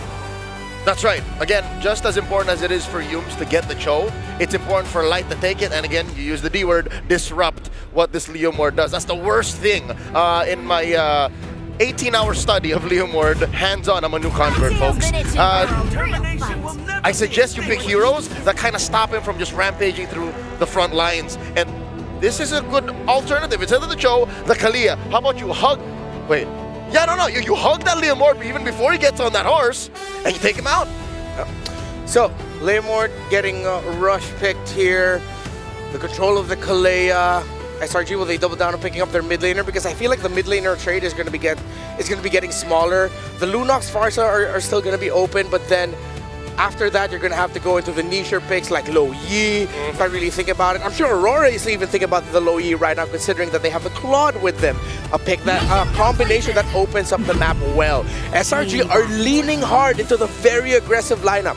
This is SRG showing, with the Frey and the Farsa rounding up the Leomord as well, that they want to take control early. But just as important, I think RORA have allowed these two picks, more the Freya, because again, you don't just pick Claude blindly, assuming that your opponent won't do this. So that's why I like the Kalea. The Kalea answers both the Leomord and the Freya. I'm all for it, right? But at the same time, now that we see that the Farsa is already in, this was the expected pick from the side of SRG. With a lot of burst on their side, with a lot of fighting and diving power, I think what Aurora need right now is a frontliner, somebody who can actually peel, somebody who can look for that information rather than sending in your boy Light into some dangerous territory. Yes, I will admit that at least the Battle Mirror image can get things done. This Boxia might do even better. Okay. So Aurora get one of their most stable picks in MPL Philippines Season 16. They love to play aggressive with this. So it's going to be Aurora matching the aggression of SRG in the hopes that the lead doesn't swing too far to SRG's favor, because that's always the risk of Leomord, Freya, and Farsa together, that Dom and Kite will have space to farm. That's going to be the main focus of Aurora here. But that means they need something else in the mid lane as well to make sure that you have that bridge to go to the mid to the late. And you need a combo with the Kalea. It's kind of weird, just like, all right, I'm gonna Tsunami. What are we doing with this? Because the Box and the Cloud aren't that. Yeah, and there's not a lot of heroes that can actually fulfill that role at this stage of the game, now that the major ones have been kind of taken away at this point, right? If we're talking about just like raw burst, I don't think we're gonna go into the Selenas just yet, but there's still a possibility of it, right? Because priority is important. When you have a Boxia, what's the worst thing that you could be doing? Sitting in your own jungle and farming? No, you want to be farming in an opponent's jungle. And I think this time, Aurora, now that we've kind of seen a little bit of the mid duo, we've already seen what NGAY is going to be put on. They might lean into the EXP just a little bit more. Compromise Sakai's, and as well as Cram, this game gets significantly easier to get on top of Stormy. Got him lined up in my sight. Okay, SRG still decided to ban out the Kimmy. Yeah, the Kimmy could have been a good bridge for the mid to the late game for the Claude, but I feel like it is going to be lacking that impact that they would need, because that would mean that the mid trio plays as if Demon Kite front, Light, maybe just try to appeal for the Kimmy while the Kimmy's trying to free hit, which doesn't scream impact to me. That's a little bit slow compared to the Leomord, Freya, and Farsa together. But what I do like is that Aurora, in terms of their mid lane options, they have a deep pool that they are willing to play into. We've seen it. Yue is very dependable, no matter pick that you give to his hands. Very good bans here, very good bans here for the side of Aurora. They don't want Cram to sandbag the lane, specifically with Blue, who's able to disrupt, and more importantly, just make sure that Boxia can't get in and out of the fights really, really easily, which does leave a lot of dive lane EXP laners, Yuzong, Lapu, still wide out in the open. Arlott, you can also opt. What SRG needs now are like heroes that are okay with holding down either their lane or just take it into the face. That's what the Gatot is, that's what the glue is. So Aurora are reading into that. And by taking out the glue very specifically, yes, you still have the Arl and the Lapu Lapu open. Gaze the stars, but I think they're protecting a possibly soft mid lane. Yeah, it's got to be Kadita, right? What else kind of fits the bill to work together with the Kalea, something that can maintain that lane, not knowing what Yums is going to play exactly, while still being able to kind of bleed its influence into the side, right? You don't necessarily have to win the lane, you just need to hit level 4. There was a very American voice that, in my head that sounded like it said Savior. What about that? I don't know how possible a new hero from out of nowhere might come. I hope that voice appreciates when I say Gord is more likely. Because you need a battle mage. You need a hero that is kind of ready to go. But I like this more. This makes more sense. We didn't have to go too far. Yes, we didn't have to go too far, but the big issue with Lunox is that, again, the Feathered Air Strike completely outranges her. However, there's a lot of snowball capabilities with RORA now, right? Yeah. If Yue gets 2 kills within the first, let's say 6 minutes, I'll be generous, 6.5 minutes, holy, this game is gonna really close out quick. And it's a good enough dynamic. You need a hero that can kind of both be there and not be there. That's what the brilliance gets you. That's what the darkness dash in and out gets you. So there is some play there between her and the Farsa. Yeah, and the Galea and the Lunox together are quite difficult to kill in the center of the map, especially when the minions are there. Both of them just have so much regen together. As expected, the aggression through SRG. They'll pick up the Cho and they pick up the Lapu Lapu. SRG, they're not hiding anything about their lineup. They want to go full aggro. That's why they took away the Low Yi as well. One of the best picks that could have stopped in terms of crowd control and damage. Edward's pick here needs crowd control. This is what's severely lacking right now from the side of Aurora. Did they just go Alice? No. I don't want to see the Alice Lapu matchup against a lineup that is very full on early to mid. Gonna get kicked and shoved 6 feet around so quick. Oh, Glue got taken out as well. Uranus doesn't have enough control. There it is, Arlet. Huh, wow, this is the most... Okay, you know what? If Aurora are willing to say, hey, Edward, we're not going to be able to give you too many resets, do the work, sir. Edward nods his head to his coach and says, yes, I will. Another look at the final 2 lineups. You know what, I have this weird, strange optimism towards the Aurora lineup despite the stats telling me not to feel that way. It has better utility. There's a lot more things they can do when they decide to do it, while Aurora is just playing with sheer firepower. Keep your eyes on Sakai's and Cram because I think that's where Aurora are going for the attack. If they can surgically remove them from this game, man, expect 13 minutes. That's when it's going to end. Game number 1 in this best of 5 series. First winner. First entrant into the grand finals of the M7 World Championship. Naisu and Mirko to call the action. All troops deployed. Call the action we shall. Here we go. Jumping into the land of Dawn. It's a best of 5 and a ticket to the grand final for one of these teams here. It's me, Naisu, and Mirko to bring you this action. And now, man, I'm going to tell you what. These are lineups that at this point make clear sense. The Arlot, interesting that was the last pick, but have to agree with the panel on how they kind of went about this and that what the Arlot will provide, and you can rely on someone that's Mr. Consistent, man. Yeah, when you have the Baksha in the jungle, when you have a utility jungler, you want to have a little bit more damage, a little bit more carry potential on your XP, and that's exactly what you get when you have Edward on the Arlet, right? Like, even though most Arlets, and I think even Edward here will probably go for just a Fury Hammer into tank, that's enough damage. You deal enough base damage, and it's all about the resets, which Light can get you too, and he's already doing a good job in the mid lane with Yue to pressure Yums and Stormy. Yeah, the pressure that's going to happen here early on, especially in the mid lane, is going to also come from Light, like we just saw, especially when the Tsunami Slam is available, and they can kind of rotate around that. Again, with this dangerous grass map being a little bit faster, Light's going to just provide some information and get on out of there. This is one of the things, though, that we have seen throughout M7 is that Claude building... Oh, NGAY? Okay. Lead by Innocent there. Yeah. Straight into the BMI after. But who got the gold crab? Did you see? I didn't. I think it was Domenkite. I could be wrong. I think still... Oh, whoa. Mid lane? Yeah. All in over the Skies. And he baits the Phantom Steed. Skies wants to go in, but asking the G Kundo, landing on 2, but no further initiation. So, Aurora Gaming Philippines, they got what they wanted. They wanted to just bait out the Phantom Steed. Now it's going to be Edward. Caught in a bad spot. Ah, too clean with the Vengeance. Okay. Demonkite's there too around the corner, so no push through or follow through there. Turtle's going to be up now, though. So plenty of members on both sides here. We'll see some rotating. Whoa, mid lane. All in there. Valkyrie Descent coming down. Innocent taken out by Yue and Light. Great read in the rotation is in the bottom lane. There's a bit of skirmish. Edward jumping with Vengeance again. Cram going for the slices. Now with a stun as well. Oh, he gets stunned. Edward's gone, and now they're going to be going for more as Light falls. They're still going. Now it's Demonkite pocketing the Poisons. Yue going for the Brilliance now, but Sky's going to be on him right now with the Feather Airstrike as well. Purified to get a bit more movement speed. Sky's going to go down a Demonkite. Wow, it is a bloodbath. All before they could even go for the turtle, they go and get a couple kills on both sides, 3 for 3, and a little bit of extra gold over to SRG off that turret. Man, this is what we've been seeing today, Mirko. I mean, just a whole lot of fighting even before an objective is taken. We have leveled up in the M-Series game, and again, this is what having a Swiss stage and then a double elimination gets you in a tournament. There's so much time for these teams to understand the meta, and even if they don't, they can go through that grueling 0-2 bracket, 1-2 bracket, so many more best-of-3s you can play to understand the meta. And honestly, that's how we get to see the best MLBB possible.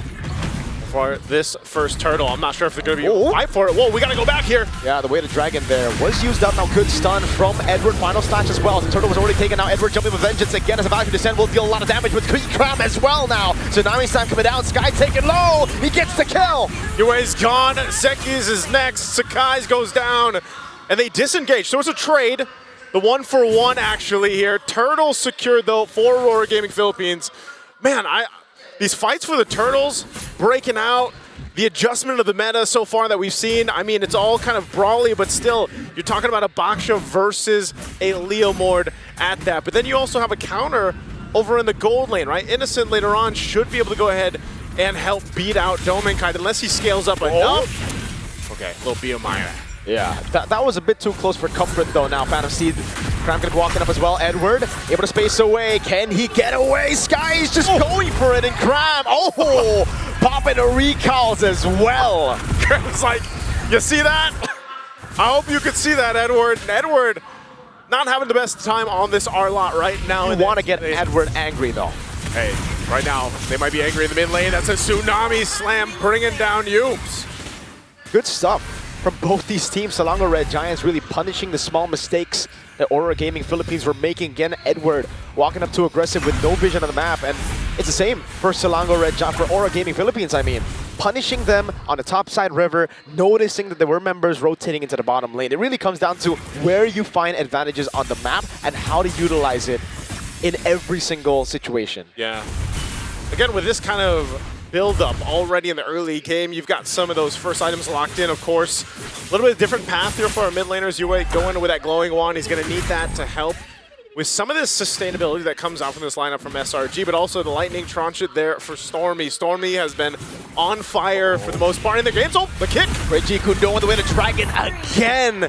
On top of that, Cram actually stole the XP grab, so a little bit more damage on top of the physical one. It's mental damage now. It's going to be Light walking up now with help of Innocent as well with the Valkyrie set. Now Tsunami Slam to bring him under turret. Oh, in trouble. Yooms trying to get away. Disengage, but he falls to Yue. But Turtle secured by Sakai's. So all part of the plan, at least to get the objective. So they traded out. Man, I'll say this. It's okay if Yooms goes down and trying to set up a play. Edward, on the other hand, he has been having a hard time. So I think the question is it, do you want to get Edward mad? I think at this point he's mad, man. Like, you know, but what we have seen with R-Lots when they are picked, wow, look at the damage, by the way, from Stormy on this Farsa. Back to the R-Lot is the final slash. You went? Oh, wait, he's got brilliance. Go for the stun. Flicker as well, Purify out. The slash has come down under tier 2. But was it worth it for the shutdown, though? I mean, is Cram just trying to make a point or what? That has to be it, right? I mean, you kind of want to just assert your dominance, but I feel like Aurora are the type of team to be like, sure, you can have the dominance, bro. We'll take the shutdown. It's all G. I mean, I don't... He's 4-1-2 now. Unnecessary death just to assert the dominance or not. You know, might get checked here. Yeah, Tsunami Slam, instant Purify coming down now as Yooms is able to go for the way the Dragon over on Demonkite. Pops into Poison's in time, but look at the damage coming through over on Demonkite still. It's Edward trying to save him. Demonkite caught in the bad spot. Oh, there's a one from Domeng! Oh, and they're still going Cramp trying to run it this time after losing to 2 members in the fight. Aurora Gaming Philippines. Hey, you know what? Forget Edward being mad. The whole team's mad. Oh my goodness. Stun coming down. Cancels out Light's jump. Now has to go back into that wave, but the turret in the mid lane falls, and Aurora finally get a lead in the game, like an actual 1K lead now. Actual lead. Domenkite as well, by the way, has just been able to go ahead and farm up the way that he wants to. On this Claude, we're already starting to see that damage come through. Turret's gonna fall mid and top. So now you've got the space to work with if you're Aurora Gaming Philippines to go ahead and lead into this next objective. Turtle comes up, last one of the game, and they'll get in position. Once again, Yooms has continuously done this, setting up with the Cho, but this time it might be a little bit tougher. Domeng rotating it down too. He's gonna go ahead and clear out these minions in the mid. But look at the Light, trying to set things up potentially here before this Turtle even breaks out. They really want to shut down Innocent, dude, and they've done a good job at that. In this game so far, Edward can be caught for the airstrike coming down as well. Edward, oh! Pops into Vengeance right as the Winter Dragon came through, so it got cancelled. Now Edward in the back line, finds the final stock one again. It's Innocent who goes in, blazing duet coming in from Domeng. Innocent barely spacing out from position. It's Grab going through, CC immune. He's got, gets the stun on 3! Skies walks up, not enough damage. Oh, Domeng chasing down Sakai, he can't escape the guns. And now another to fall as Stormy goes down on top of it. The instant burst goes to Selangor Red Giants, but the long team fights go to Aurora Gaming Philippines. Domeng again. The guy who we've been talking about, I think, for the most part, right? Yep. When can he step up? He's stepping up now, finally. Hey, that's what you do here. Now he's going to get another turret. 10-minute mark, too. Taking a look at the replay here. Again, this fight was started up. Beautiful. And you'll notice Innocent jumping in, too. Cram goes in, doing what he does best on this Lapu Lapu. But the fight gets separated here. And it's all about the little things in the fight because, again, they were able to bait so much time, bait so many resources because of Edward. Yes, he's 0-4-4, but that Vengeance to cancel away the Dragon, him just staying alive for a bit more, really baited out more resources than Selangor Red Giants were comfortable to actually use in that team fight. On top of that, a little bit more damage here for UA, picking up the Divine Glaive, and that's crazy that Edward's able to do that, man, even after going down multiple times. He's got an Oracles, he's got the Fury Hammer like you mentioned, some tough boots, and then he's got the Ice Shield pretty much, right? Like, and that's just how the R-Lot works, especially with the Brave Smite emblem and that Festival of Blood. So it's a little finicky to try to kind of kill him. Oh no. Stormy pops in to Purify, but DemonKite goes for the chase. That's a stun out. Poison's coming down, and Stormy will be taken down under turret. Cram and Skies going at it, but it's only onto the Baksha as Yums will lose his life. That's a stun onto DemonKite, but he's still alive. Now Light coming in with a healing tsunami slam. Domeng! Oh, and again, they're trying to get away. Cram under the turret. DemonKite chasing down. There's the follow through as they pick up 4 kills for Aurora Gaming. Aurora Gaming Philippines are striving in the chaos. You wouldn't expect to hear that before you watch today's match. Ooh, that's the adaptations that we have seen throughout the Swiss stage until now. They're playing a different game, and it's funny because it's a utility jungler, right? Oh, okay. Well, Lord secured. Selangor Red Giants are going to have to wait on this defense. They do have decent clear, but man, I feel like this Freya pick for Innocent just hasn't been able to do much in this game. A lot of times when he pops the Valkyrie form and he goes and jumps in, he's pretty much just taken care of really quickly here. Because of the front line position from Aurora Gaming Philippines, even the ability to go ahead and bait out some things with the brilliance from UA, it's just a whole lot to deal with. And again, if you're afraid and you're jumping into the fray of things, Edward is there, man. He'll final slash you for the team. A Lord's going to go ahead and charge in the mid. Holy defenses are still up here as they pop in the mid lane. Aurora going to choose to force a fight. But the airstrike there. It's a Tsunami Slam to catch Hume. He's going to be caught. Vengeance already down. DemonKite was able to take him down there. The Lord will be cleared out. Innocent can't go for the Valkyrie descent anymore. You already used it to clear up the wave, and RORA want to go for round 2. Into the mid lane base turret they go. UA already on it, trying to siege it down, and they will crack the base turret open. Domeng doing so much damage. Has to respect Stormy, though. He's been caught by a few of those skill ones. Man. Yeah, that's still impressive, though. First Lord, already a base turret down. Sometimes we see teams just with the First Lord, they'll get the Holy Defenses down, if that. But one base turret down for Aurora Gaming Philippines. Take a look at the items here, too. You can see the gap between the gold lanes specifically, man. 3,000 gold for DemonKite right now. He's got the Wind of Nature, too, building into the next. And also, on the other side, you've got DemonKite with quite a bit of a lead. And like, this is the thing, right? You pick up the Freya to counter the Claude. The fact that the Claude is 3,000 gold ahead. Oh man, it's going to be really tough. Innocent might have to use a Purify here at the start of the fight.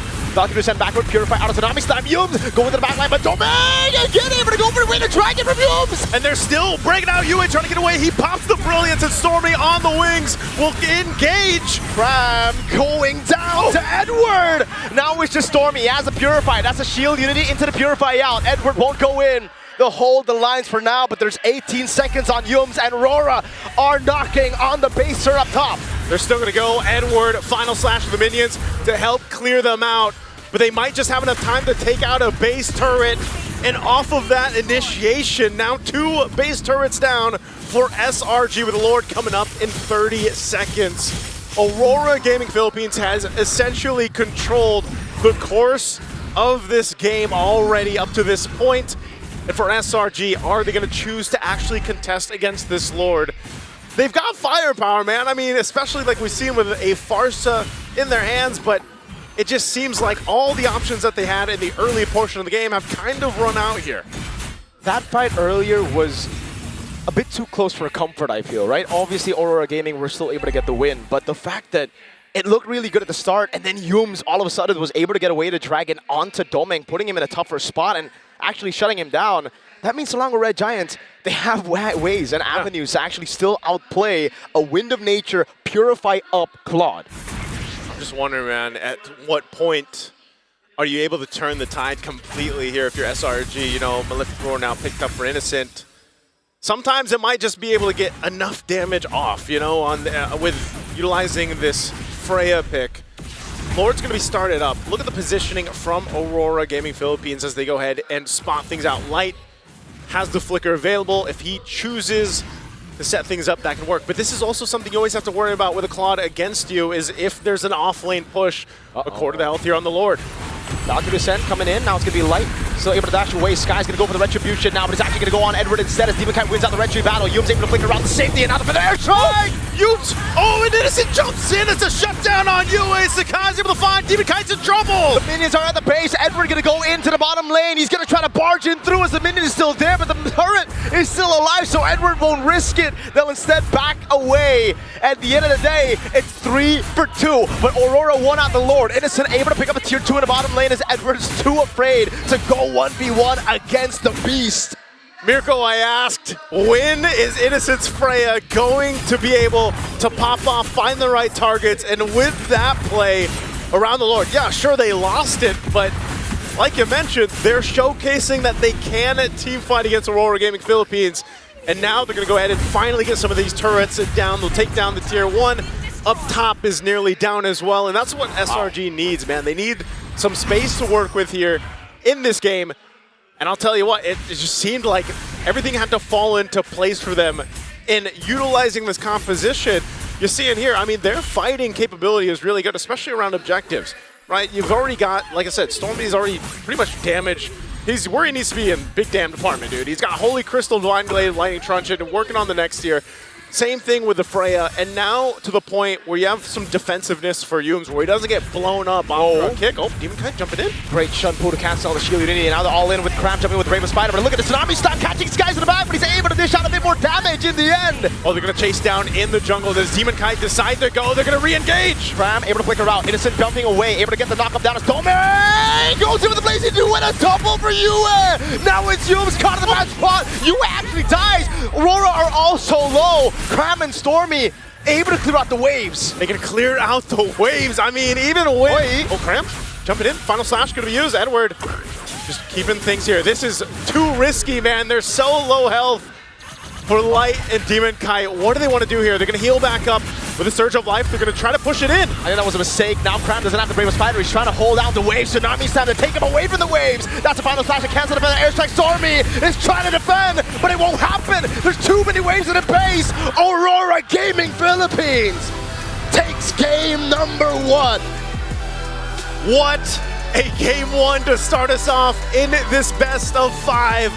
It was a bloodbath. Just how it should be to get to the spot of the grand finals here. But man, oh man, Aurora Gaming Philippines and SRG put on a showcase. Just when you thought that Aurora Gaming Philippines was going to take that game completely in their control, Selangor Red Giants showed what is possible, what they've done many times before, man. I mean, if you guys watch the Swiss stages or any of these games from SRG in the past, you have seen what they're capable of doing, but this time, Aurora Gaming Philippines made it work in game 1. It was the constant build for Aurora. Again, despite SRG's big win, they couldn't get the Lord, and therefore, they didn't have the waves to really capitalize on that win. On top of the fact that Aurora could be like, all right, we can reset, we still have more of the structural advantage to utilize. Those base turrets ended up being massive because look at how many minions just kept pouring into SRG's base. Just an amazing game here to start out the series. Almost could have been anybody's game, really, but man, we're gonna have to let the panelists break this one down because game 1 was intense. Let's see what they have to say about game 1.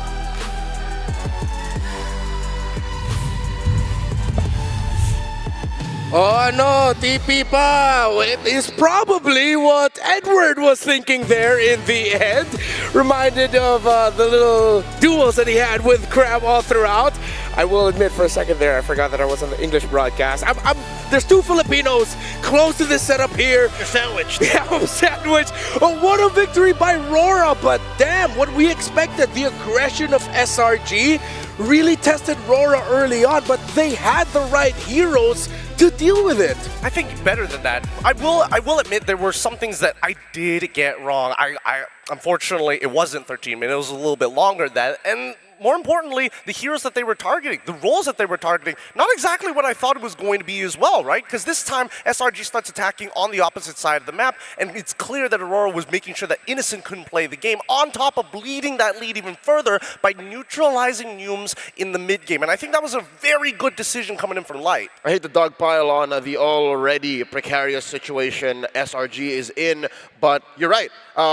Where they decided to attack and the pitfalls that I wish they would dodge in the draft, they kind of walked into. Number one is they decided to play on the utility spectrum. You know what I mean? They let through the Baxia, but they banned the Fredrin. They played the Leomord, and again, between a Leomord and a Baxia, like who's really going to do good when it comes to trench fighting and major objectives? It's the latter, and not just good in taking objectives, but also getting a lot of kills. I can't believe Demon Kite was close to getting double digits in that game. Second is, you mentioned Edward. Yep. And we're looking at Cram as an anchor for the game.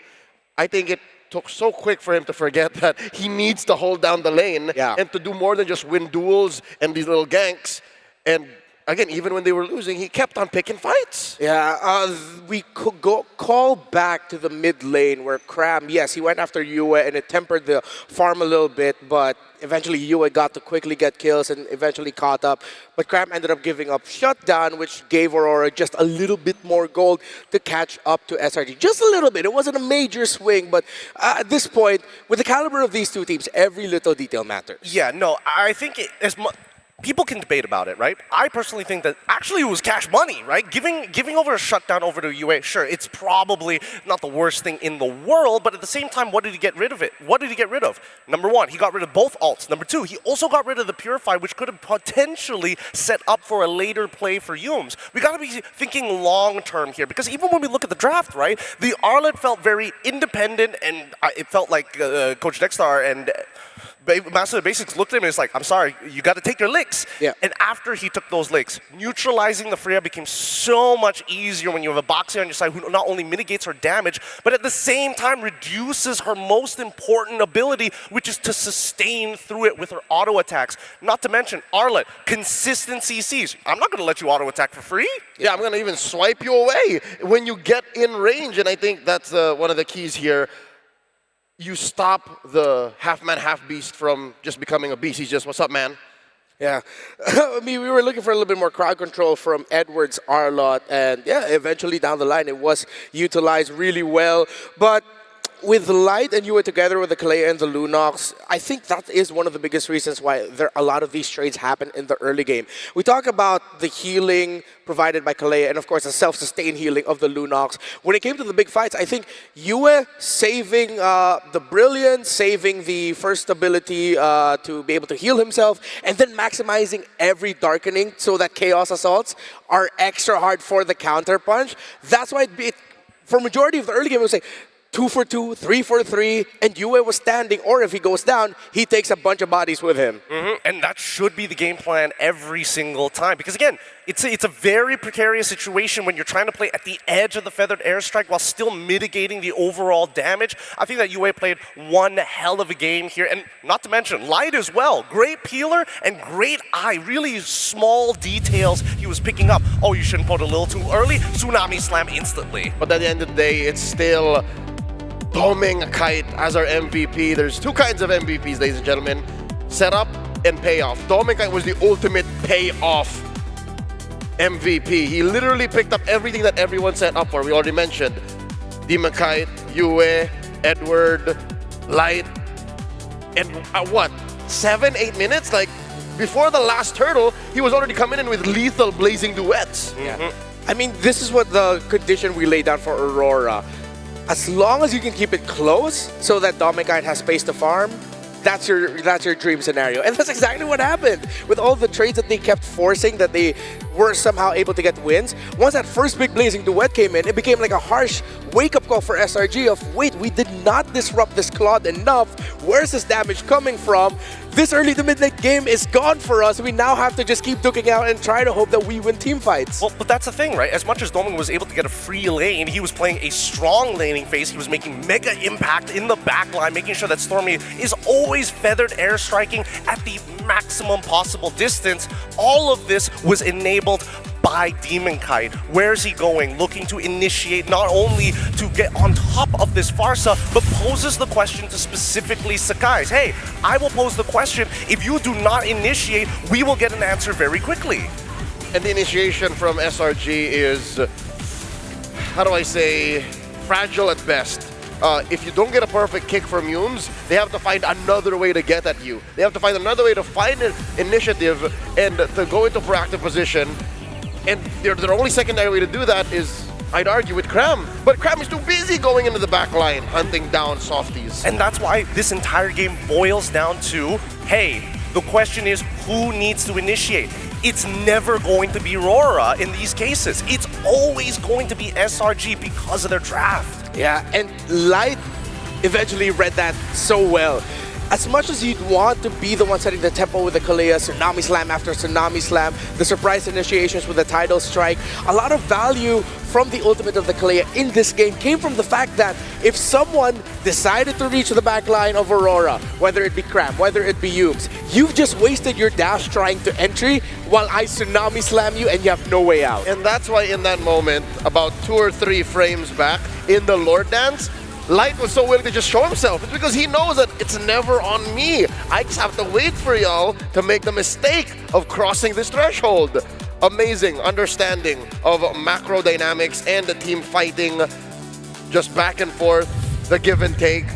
I don't know if these stats are true, but ladies and gentlemen, the matchup between Lunox and Pharsa in mid is still, I don't want to even say heavily, it's literally Lunox favored, 0-7. It hasn't been going too well for Pharsa in these types of matches. Again, both scale really, really well. Both have 2 separate ranges, but one has iframes and can also become a machine gun when the other is just artillery. At the end of the day, SRG is looking to try and go for the takedowns, right? Aim for the knees. RORA just got to judo that weight over to flip them on their back. Really like sports. I love it.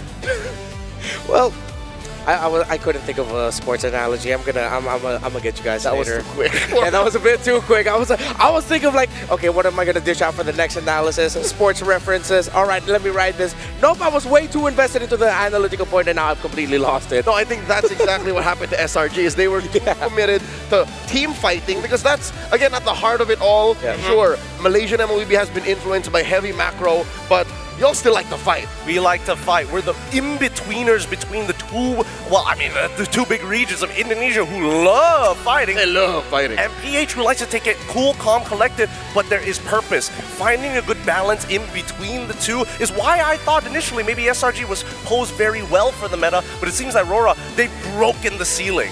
Yeah, the difficult thing also with how Aurora decided to draft this, and the lineup that SRG eventually fielded, I didn't have problems with it. It's just that it seems like Aurora was able to prepare the right heroes to deal with the main thing, which is the burst of the Pharsa.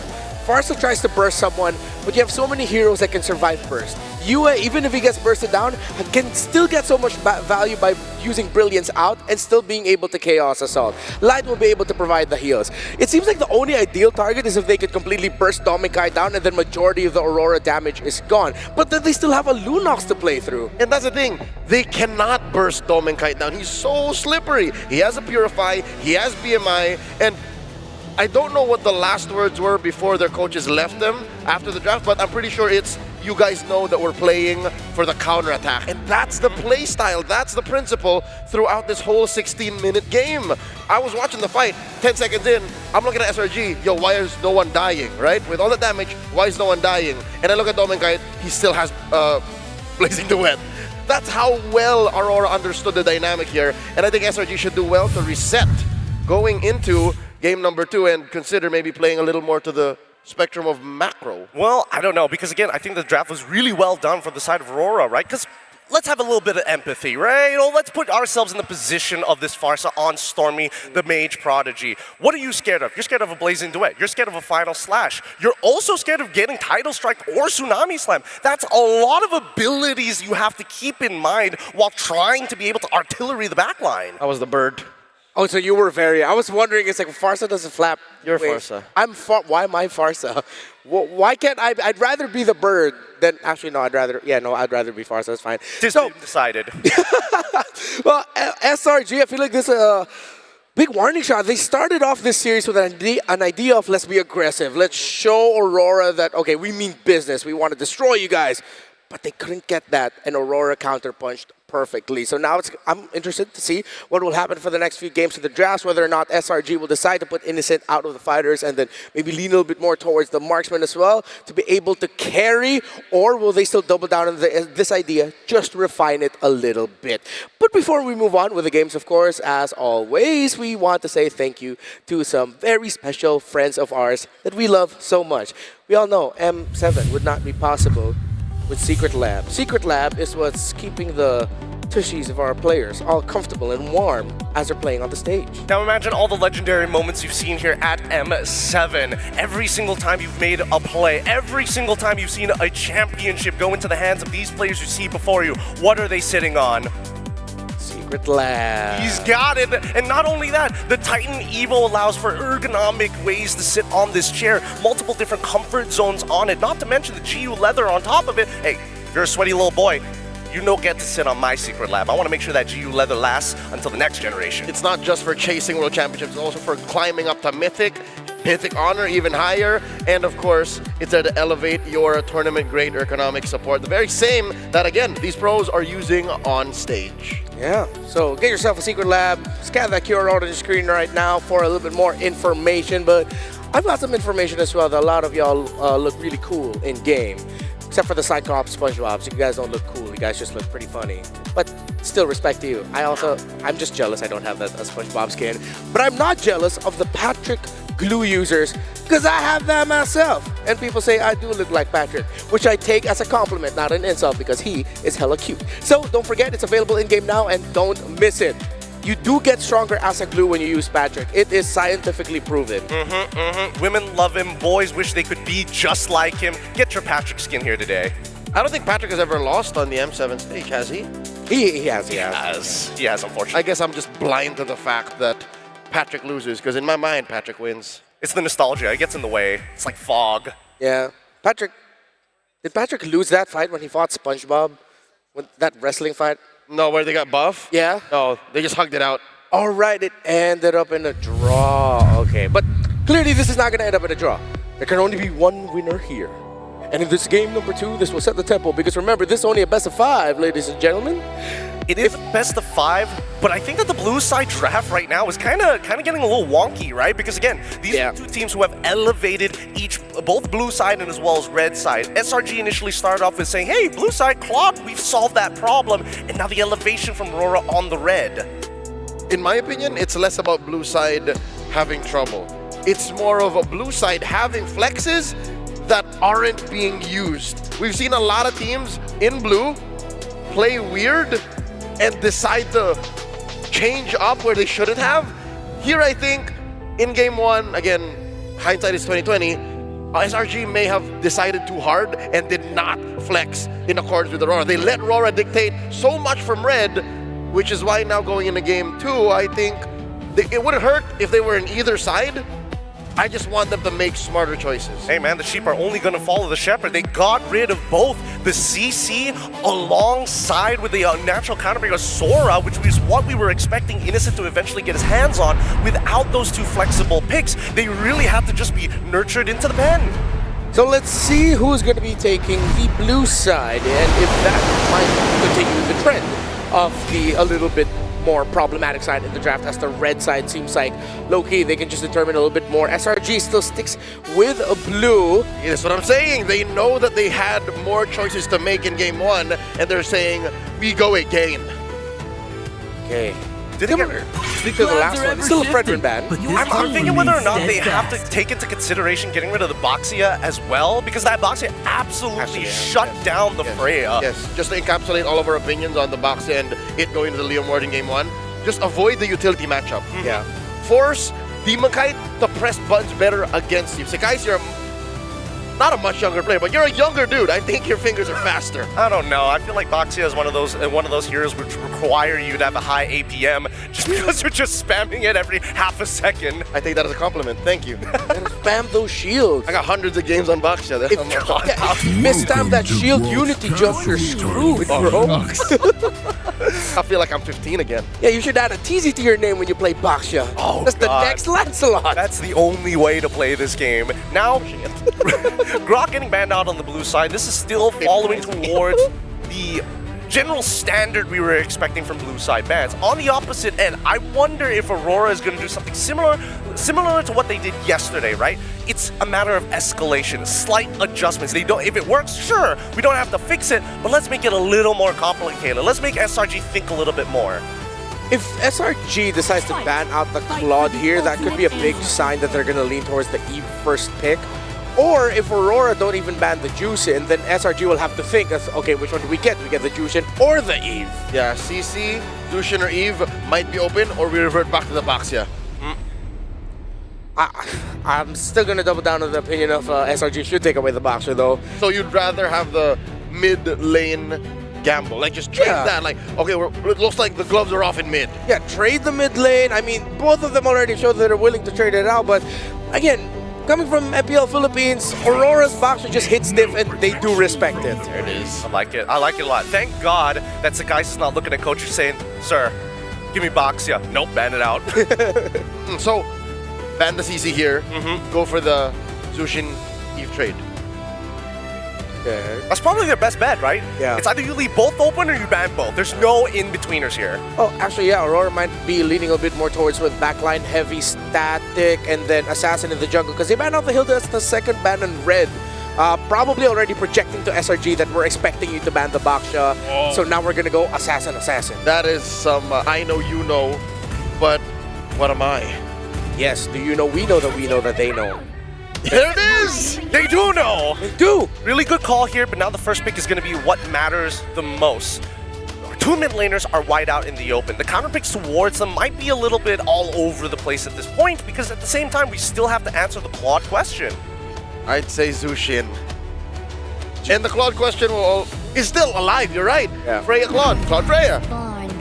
There she is. There. I I really like the Juicin first pick. I know that Eve is a great hero. She's really feared, but I think with the playstyle of SRG, with how Stormy likes to move around the map, that's a little bit more SRG by my books. Yeah, I'm guessing that this is going to be Eve Claude, because if you're giving one or the other is just natural counter matchups to be. But there's no need to rush the Eve.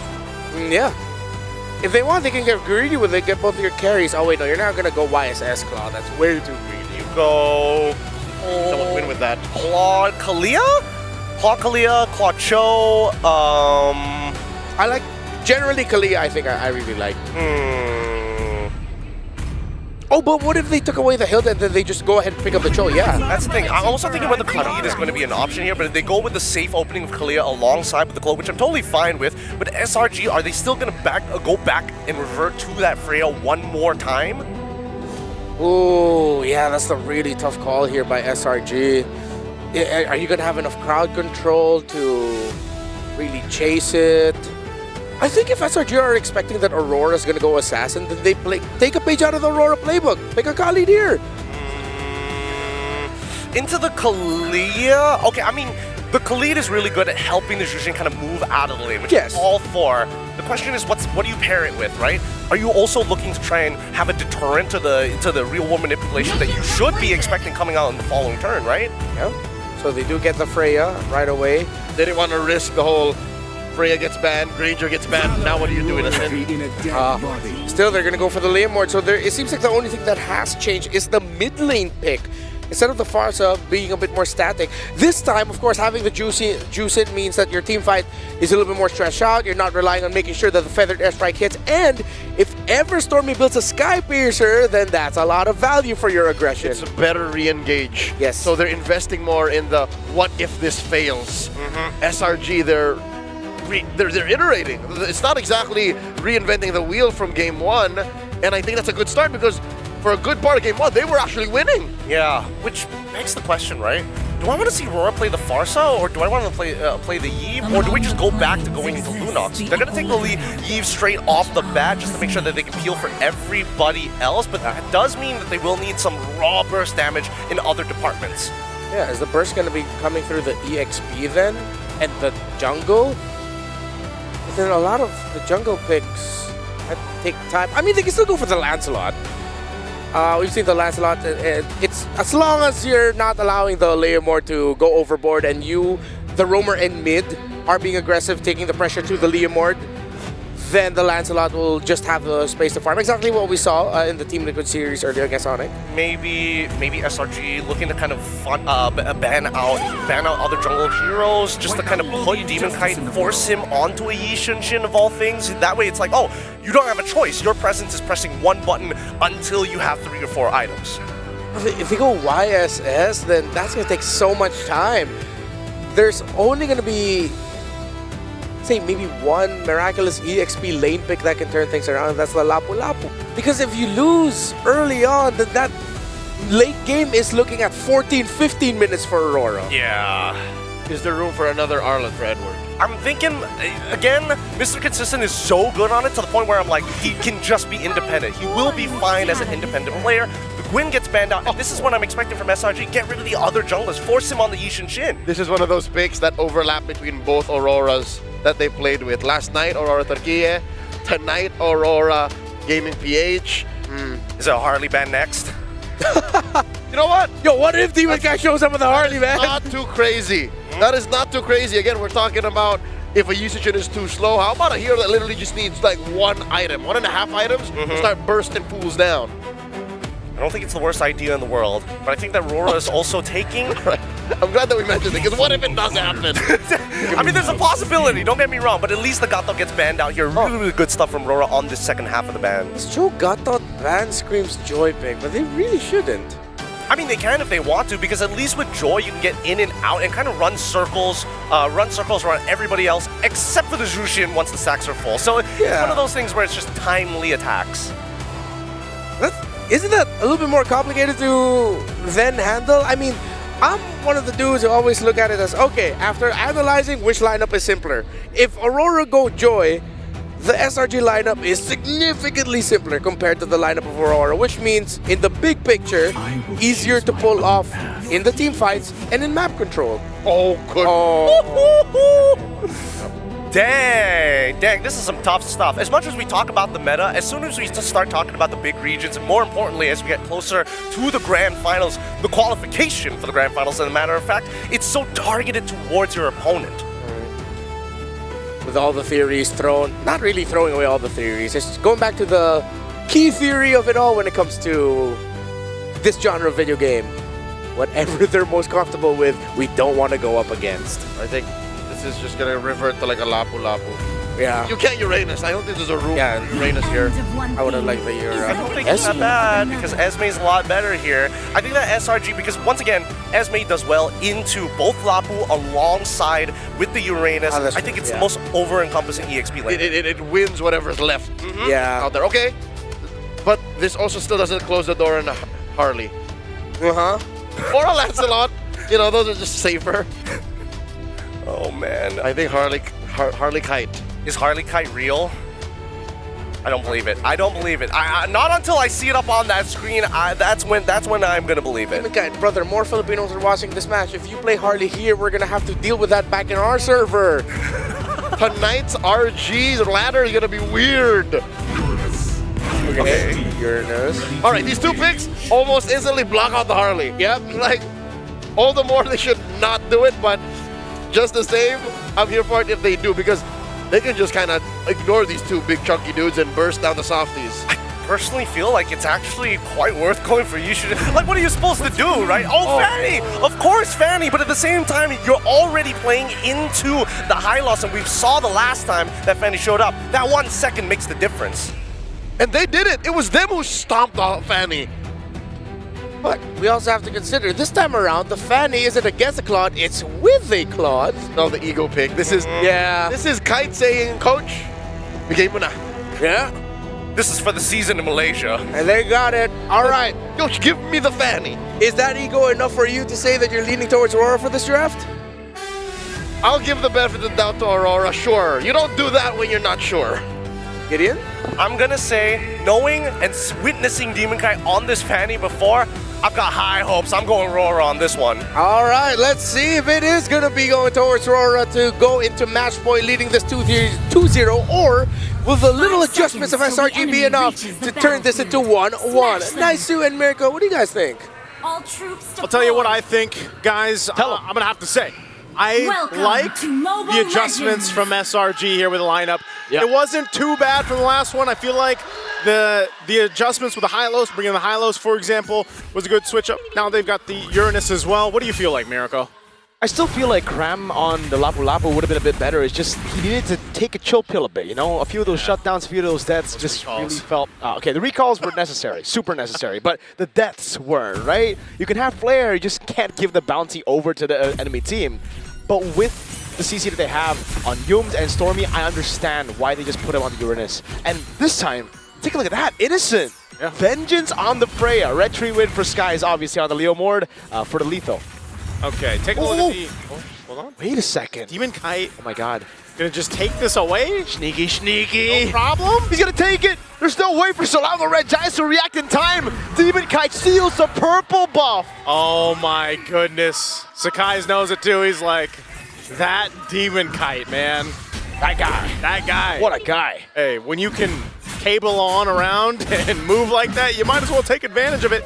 I'm pretty sure you're faster than a... Well, technically he doesn't have his Phantom Seed yet, so you are faster than him. That's true. Yeah, at least for now. But yeah, that's... One of the things is it, if I remember right, Fanny's win rate was pretty high. There was a time, I know it's been played a couple more times since this, but when it was picked up 4 or 5 times, it was at 100% win rate. I'm not sure if it still is. I believe it was high in the Swiss stage. Swiss stage, Knockout stage, it's been pretty bad. Yeah, because like Han played it in this first match in the Swiss stage and lost. And I believe we saw a few more Fannies losing after that. Even Yazuke yesterday, against Aurora Gaming Philippines. So Aurora are the ones now on the Fanny. Let's see if they're the ones to make it work.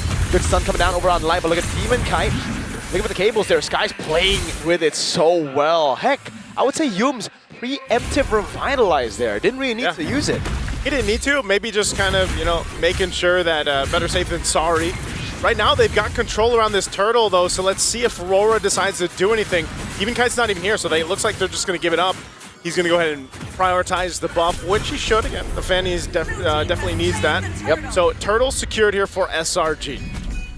That's the thing about the Fanny, though, right? You're a good pick if you can get those early kills, then you snowball out of control, and then there's still a possibility that you make a micro mistake, which is very, very believable. Yeah. It's such a difficult hero to pull off in the biggest of stages, and this is it.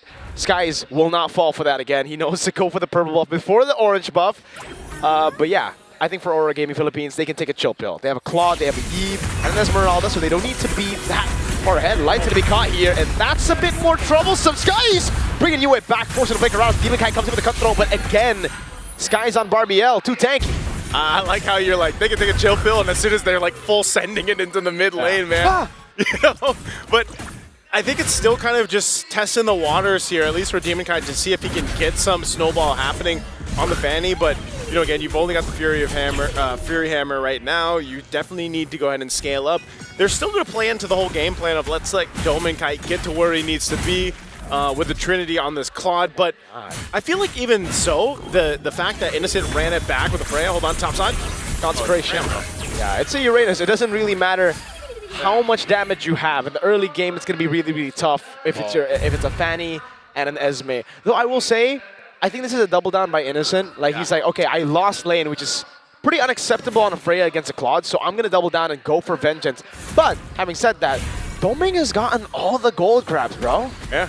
Doming Kite very comfortable on this Claude pick right now. Looks like SRG wants to put their own pressure. Wow, domengKite actually going to be forced out of the jungle on that side. They're going to have to fight for this purple buff. Yeah, the RBM was used earlier. Now Tsunami Slam blocks this guy's down as he pops in a Phantom Steed, but now it goes in! Too much damage for Aurora Gaming Philippines to handle. Wow, you can't blade and cable and cutthroat through that. When you've got Yums in the way blocking your path, a glorious pathway on top of it, plus a Revitalize. You saw how healthy they were, and then again, you're fighting into a Jushin here. So it's not favorable for Aurora Gaming. I mean, they just got pretty much dismantled in that fight. There was no winning moment for them there, and now for the second turtle of the game, it goes over to SRG, plus a whole ton of gold down in this bottom lane. There's no way to sugarcoat it, Naisu. They got curb stomped in the previous purple buff battle. And it's because of Cram initially going in. Oh, great stun on domengKite. But it was because Cram baited out RWM. Yeah. And this is why the panelists were sharing their sentiments. I mean, even Gideon himself was like, yeah, I'm surprised. Still went with a Fanny, despite a Hylos here too. Oh, hold on, Light. Is he actually going to pull the trigger? There's no way they do. Wait, they go in, but it's onto Yums right now. Pops Glorious Pathway under turret. domengKite still able to go for the cables out again, but look at the tempo on the map. RORA are forced back. Meanwhile, SRG, yes, they do lose Yums, but they can capitalize on this by taking gold crab for Innocent, by really pushing the tempo even more. There you go. Innocent getting the gold crab. Finally. I didn't think they'd actually pull the trigger on that, but again, when you can tsunami slam over the wall, you might as well. And so interesting here. Innocent, Cram, they're on 1 and 2. Stormy also. Look at this pressure once again. Purple buff. Phantom Steed. This time Light doesn't have the tsunami slam, so it's gonna be free. domengKite, there's no way he walks up, right? Yeah. Skies with the red tree secures the purple buff, and there is no threat of a trade. Turtles up in 40. domengKite can only just go up top and look for farm in the side lane. This is a feels bad, man, because Sakai's is like, all right, I'm not letting up anymore. Like, you got that first one, you took it away from me, and now you're not getting any of your buffs, domengKite. Yeah. And that's what's happening here. I mean, they're timing it perfectly when that purple buff does come up, and as you all know, you've seen it many times when the Fanny doesn't have the purple buff. It really makes it more difficult for domengKite here. Not impossible, but he is starting to fall even further behind. You can see him, he's 2 levels behind Sakai's right now. And that's just it's not a fun place to be, especially when that window of opportunity for a Fanny to approach this kind of composition that SRG has is so low. I mean, look at this. Oh no, they're taking everything. Oh, the orange buff take, the green camp, every single thing, and even Cram earlier denying the minions. Forcing him back away now. Turtle will probably go to Selangor Red Giants, especially after Cram spots the Fanny going top again. It's a cut from Cram. And Skies is already going onto the turtle right now. Edward getting poked as well. Purple buff will be up, so oh my god, Stormy 2v1! 2v1, Innocent as well, and domengKite just duking it out here with the turtle for the taking. They've got full control over it, and that's going to be 3 for 3 in the turtles for SRG. I thought domengKite might try to pressure that purple buff from SRG, but instead he's like, let me at least get mine, but glorious pathway. Again, over on domengKite finds the stun, RWM in the back, but Innocent is able to jump in with block resistance. Now on to Domeng, who's able to BMI out. That's going to be the Crimson Beacon from Stormy, now going to be lifting Edward up, throwing him back into the fray. Everybody following it up, but Edward gets a flicker out. There is just nowhere for you to fight if you're Aurora into that composition. domengKite finally swung around, he's like, well, I'll at least take this purple buff, man. Yeah, at least. But you're seeing it happen here, and I'm not sure how long SRG can maintain this advantage when it comes to the team fights, especially when they're all clumped up, right? You would think this is the best. Oh, you've got an Eve on your side, you've got a Fanny, but you're seeing them. They just don't have enough damage to really kind of get through that pressure that is with this lineup from SRG mid lane. Getting that flicker out. All right. That's it. Really good win there. Phantom Steed for Flicker. But yeah, I think for Selangor Red Giants, they can continue this pace all throughout the game, really. Because domengKite, he has a purple buff, but he's going to go in, get stunned up by Yums earlier. And now the falling star move from Edward. Gets a shutdown down. And is Innocent now bobs in, but it's RWM coming down onto you as well. It's still Edward taking for free. Tsunami Slam purified out of. And Innocent wants to go for more. domengKite gonna go back in, Blazing Duet, but Vengeance to respond to it! Oh, they don't have enough firepower, even with a Blazing Duet from domengKite and domengKite going on through. You're just seeing how durable this lineup is for SRG, man. They're so tanky. Whole lot of defensive items here across the board as well. And that's just the struggle right now. That's the struggle for Aurora Gaming Philippines, and it's gonna be for that. It's it's going to be that way for a while. Not only about getting these purple buffs, but getting the scaling that they need. Okay. He's got Retribution. Yep. He's going to use it. Skies wasn't there, so it's going to be free. But again, now, who's really going to burst the Uranus down? It's going to be Claude, for sure. Yeah. But we are quite far from that, I think. It's going to be a minute and a half, probably, or at least a while here. I mean, you usually see that with the Claudes anyway. Usually they're able to get the Trinity before the 10-minute mark. jourdemonKite should be close. But it's just, even so, like, even if he has those 3 items, if he has a Trinity locked in, it doesn't necessarily mean that they can just turn a fight in their favor. It's going to be difficult for them. That's why earlier you saw the value that Innocent gets on the vent. Whoa! Crimson Beacon just with Light walking up there. Innocent still holding the angle. No, ఢీమన్Kite's going to be there. There's going to be a knockup coming in as ఢీమన్Kite's able to go for the cables, but he's going to be caught! Oh, clutch! With the cable to actually get away. Sky's already using the Phantom Steed, and now he's going to be back on foot. Oh, Cram! With a dive under tier 2! That was a big move, and they're still going for the Lord. Innocent, Bomb and Vengeance going on to Domain! Blazing new weapon, goes in through it! Innocent still climbing away against 2 members, still staying alive for a bit, but gets void blasted down. Skies goes back on a Phantom Steed, now on Barbiel. It's a free Lord as Cram is still able to dish out some damage up top. Edward all alone, isolated, and taken down by the horse. This Jushin pick is paying dividends in that draft for SRG. Whoa. Oh, are they going to go for UA? UA? Okay, he's got Flicker, he's going to be fine, but the turret's going to fall in the tier 1, and that was just a great fight from SRG, man. Even for Cram, you know, that one we'll accept right there. That is 100% worth. Jump into the turret. Whoa. They got ఢీమన్Kite for the fight for the purple, though. ఢీmన్Kite. All right, he's got it, but man, dude, even if they have the purple buffs, it is just getting a little dicey here for Aurora Gaming Philippines. For this to work, they have so much ground to cover. Now, nearly 6,000 gold behind. It seems like those minor adjustments that were made for this composition from SRG from Game 1 are really helping out. Oh no, ఢీmన్Kite. Oh man, no damage whatsoever. Glorious Pathway now. Good Falling Star Moon by Edward to stop them from going further. Now it's ఢీmన్Kite trying to get a bit more poking, but again with Skies and Cram there, especially with Skies on Barbiel, that ain't gonna happen. Domain gets it with a nature, so at least there's that. But right now the problem is they just don't have enough damage, and now you see why. Domain prioritized with a nature survivability over the corrosion side. Stormy just gets out with the Crimson Beacon, Phantom Steed coming down. You having to flicker out of the real world manipulation, canceling it, and now he doesn't have that. Doesn't have that available. They are going to keep this Holy Defense shield up.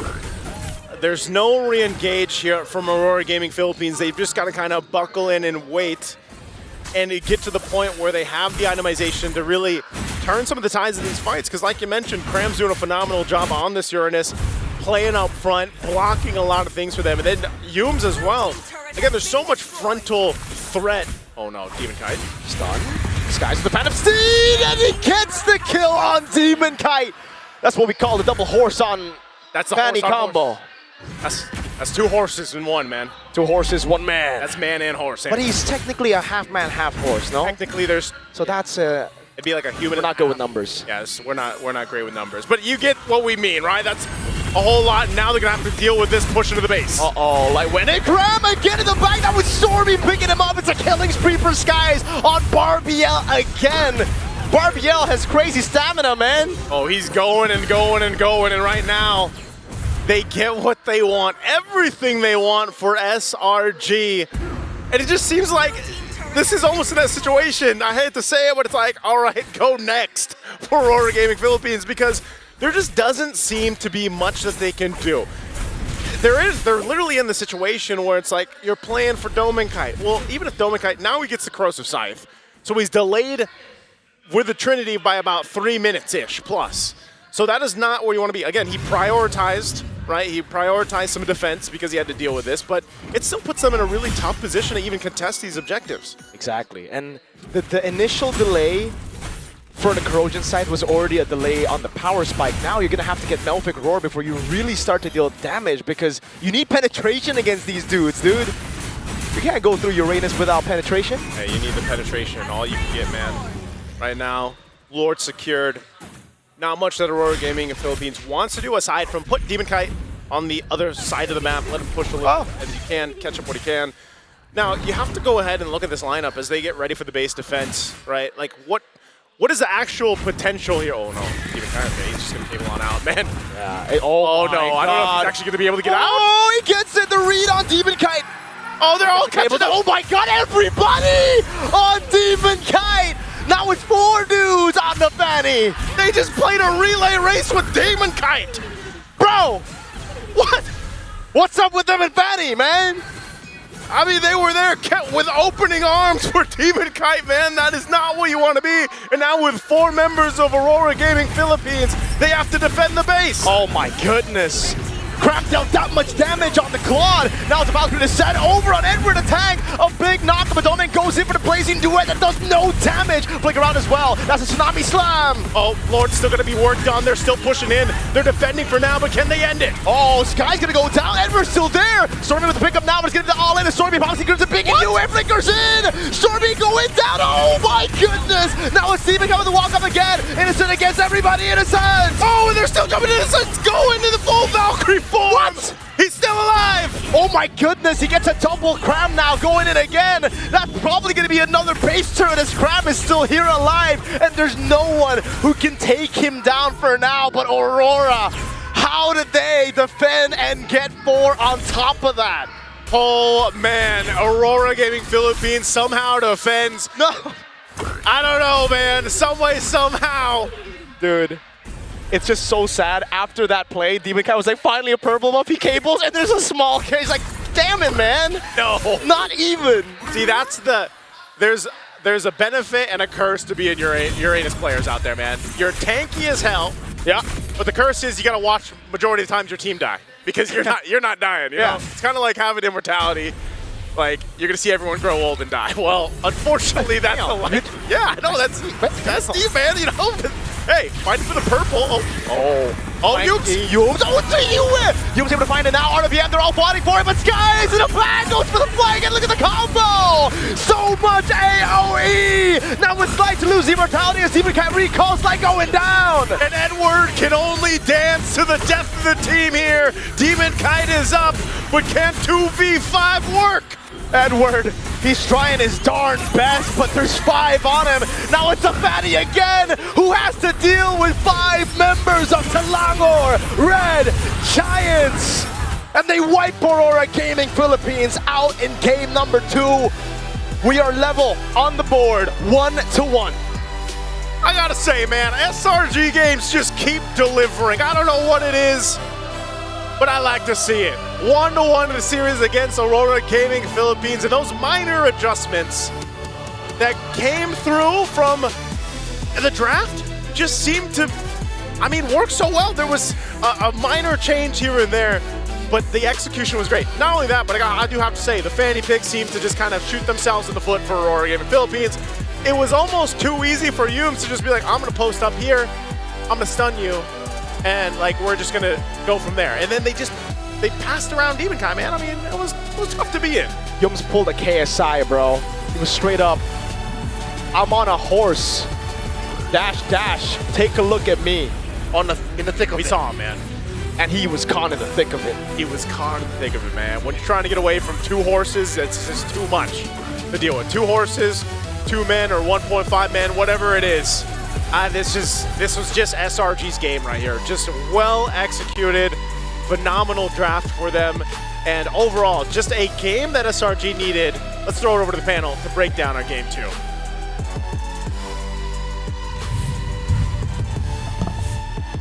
Minor adjustments with major repercussions, and Selangor Red Giants even up the series after Aurora Gaming and SRG battled it out in the first game. Back and forth, this time was clearly SRG's playground to shine with.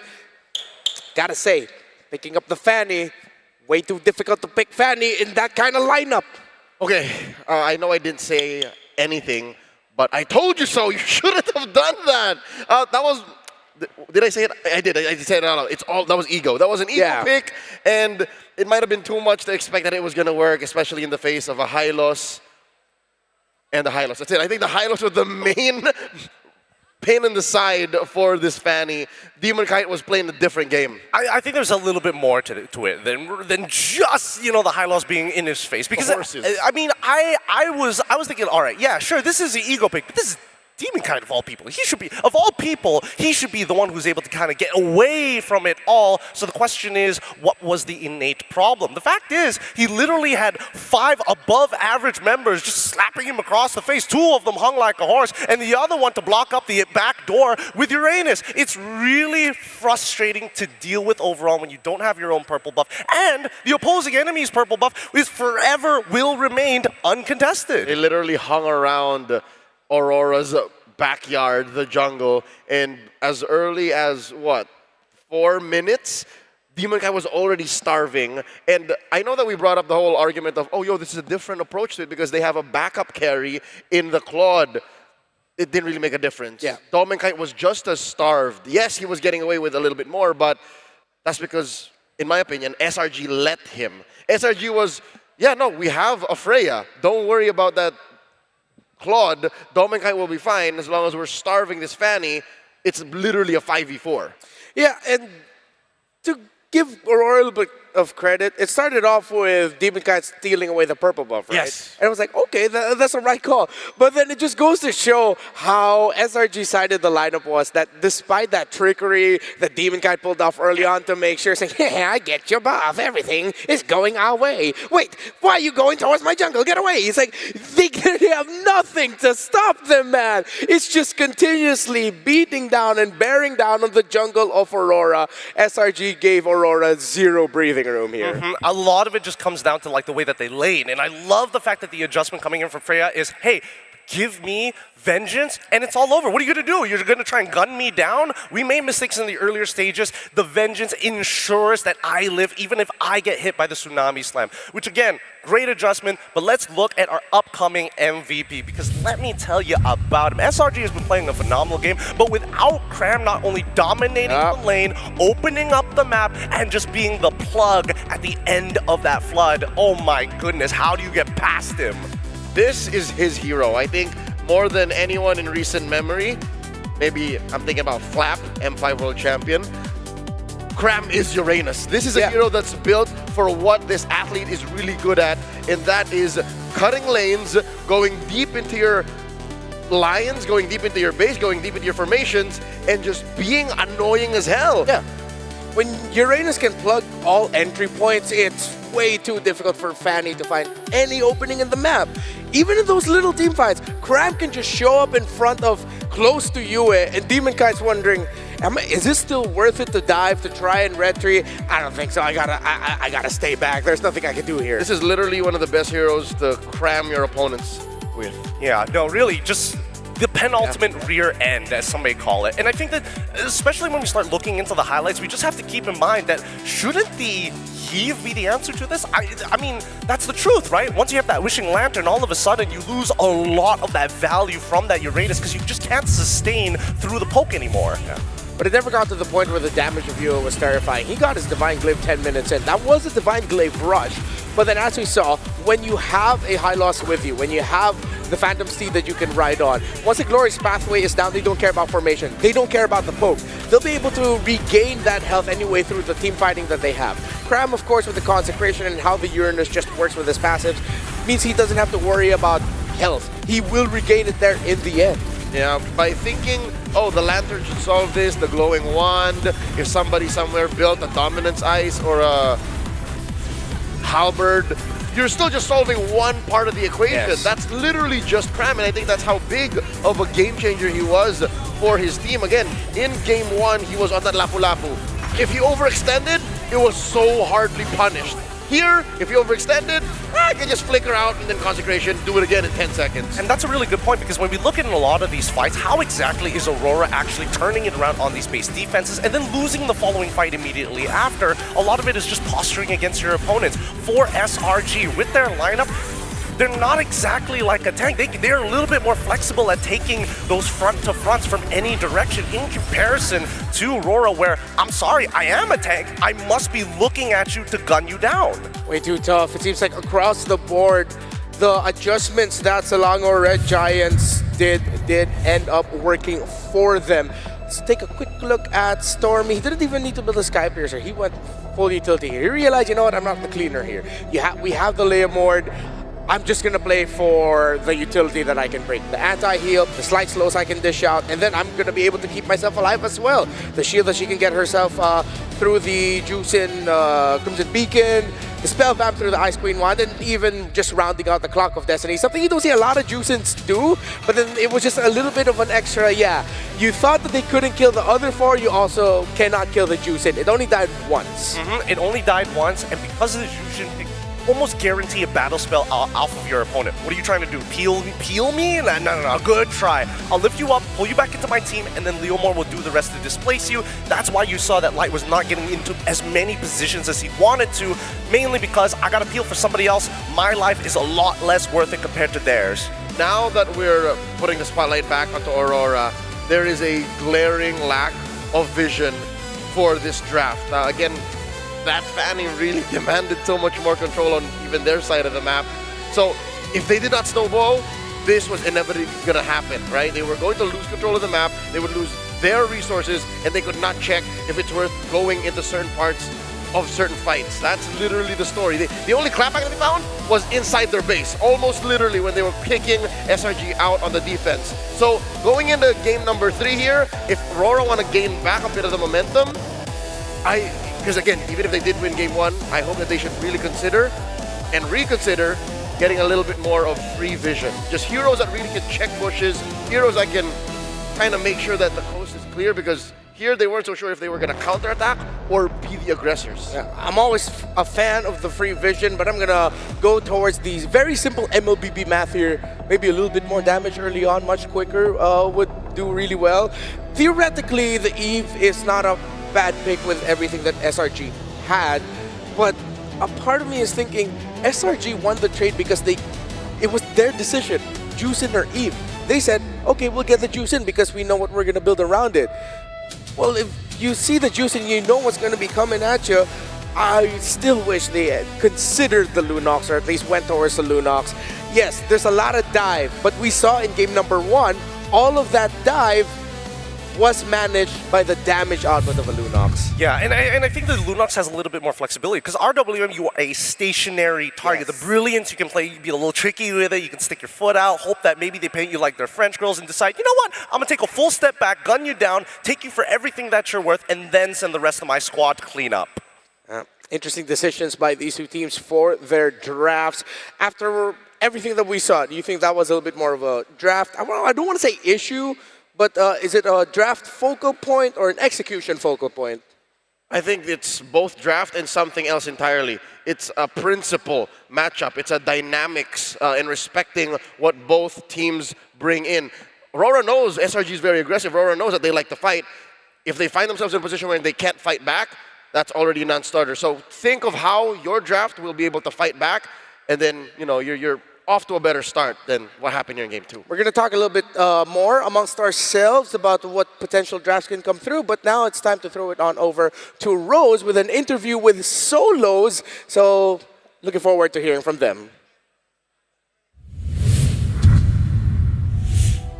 Hey guys, Rose here, and right now in the M7 arena we have Solos, a former pro player from Malaysia, and of course an MLBB icon from Malaysia.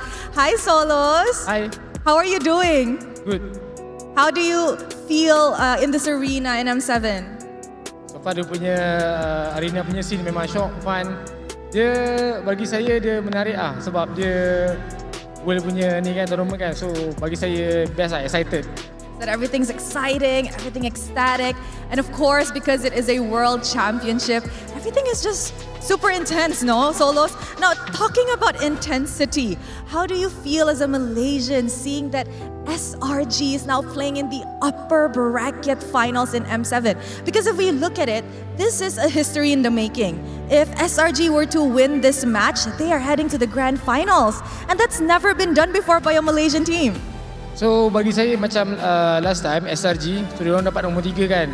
Jadi apa yang saya nampak daripada day 1 sampai ke hari ni, So saya rasa excited lah sebab saya tengok macam SRG ni boleh break diorang punya record last time. So kemungkinan besar boleh masuk ke Grand Final. So kita harap SRG boleh buat yang terbaik lah.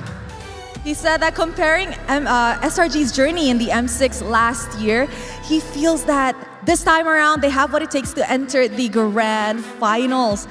You know what, Solos, compared to before, especially for you, right? You've been in the MLBB ecosystem since potentially even season 1 of MPL-MY, right?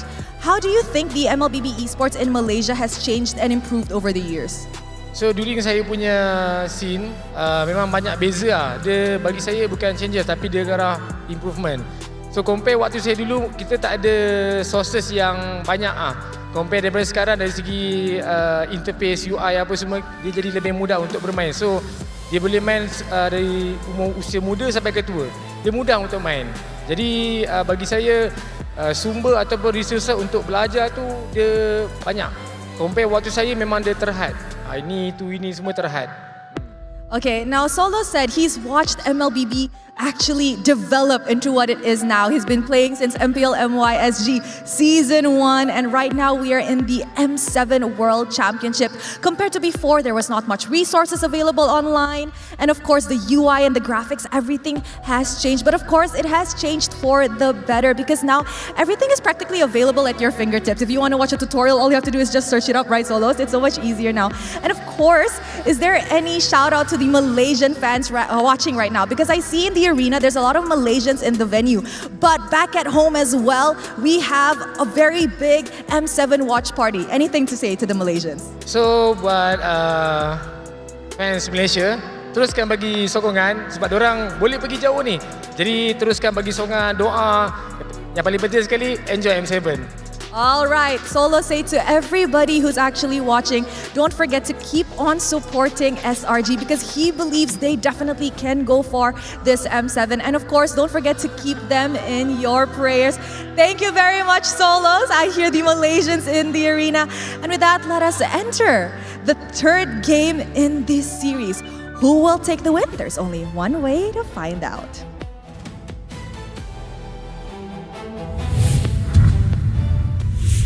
Great to hear from Solos, and of course, there are a lot of our Malaysian fans in the crowd, so thank you to each and every one of you who flew out here to Indonesia to show your love for Selangor Red Giants. Equally also matching the support of the Filipinos in the crowd as well. But the SRG fans definitely excited about the results of the previous game, so let's go back here now to talking about what to expect potentially for the draft. Real quick, game number 3. Should be a shake-up here, because even though the Claude was really good, I have a feeling that maybe SRG have already read into Claude-centered lineups. I think that Vengeance is such a deterrent. Yeah. Because, like, how many times, like, if you really think about it, when can Claude really power through the Vengeance? Little to never, if we're really being honest here. And even with the Trinity build, you could see that Domeng was very hesitant. He noticed his health bar going down a little bit. Because of that Vengeance, he instantly takes the BMI back. Yeah. So, with one piece now to consider for the draft. Mid trio already really good as well for SRG. You know, I feel like we're going to need a little bit more time to think about this. So in just a moment, we're going to be thanking some friends. I got really lucky last night, by the way. Just wanted to share. Really? Because cards. Yeah, what were you expecting? Yeah, so of course we have our little collaboration through One Play, the official MLBB M Series tournament trading cards came out. Oh, you have a pack. You have a pack. And I do. You have a pack. Are we gonna open that pack? Should we open that pack? Want to count down as I open this pack? Okay. All right. Give me a 10 count, sir. All right, I'll start from 5 because that's all I know. 5, 4, 3, 2, 1. Okay, what do you pull? What do you pull? I have here. That is 10 from Zeta, a wildcard player. We have who's this? DFYGZ. Oh, okay. We have. Ooh, that's Zing from CFU. Okay. Got that cool treatment. It's foil. Oh, that's a foil. I didn't get a foil from the ones I pulled. That's cool. Okay. I think he could have made it to knockouts. Just close. And fire. Hold up. It'd be funny if we get like a signed card suddenly. I got Leon Esports Juviana. Nice. These are all wild card dudes. Yeah. Oh yeah. It's pretty interesting because this is a new way to celebrate esports highlights, man. I mean, the official MLBB M Series tournament trading cards which bring premium design and modern tech together, available this January. Head to oneplay.com for early access or grab yours and hold a real piece of the M Series legacy. Yeah, who are the ones that I pulled last night? I got Oheb, I got Kyrie, I got Yue, and I got Kazu. So I'm very happy with the pack I got. I didn't get any foils though. I wonder how rare those are. Yeah, this is the first foil I'm seeing. Yeah, and even the other packs that we opened in the previous days of the M Series, we did not get a foil. Ooh, that's very nice. I like the holographic on that one. Again, many more to earn for anybody out there. So please, pick it up while you still can. And honestly, I'm curious if anybody has a full collection yet. I'm pretty sure someone already just got all the boxes. Or I assume wherever factory they made it, I'm pretty sure someone already has it. 22 teams. 22. With about 7 or 8 players and coaches each. That's a full set, sir. Oh, are the coaches, do the coaches also have cards? I mean, I thought it was like all the players. For sure it's all the players, but again, you'd have access to them too. Ooh, all right. There are team cards. Okay.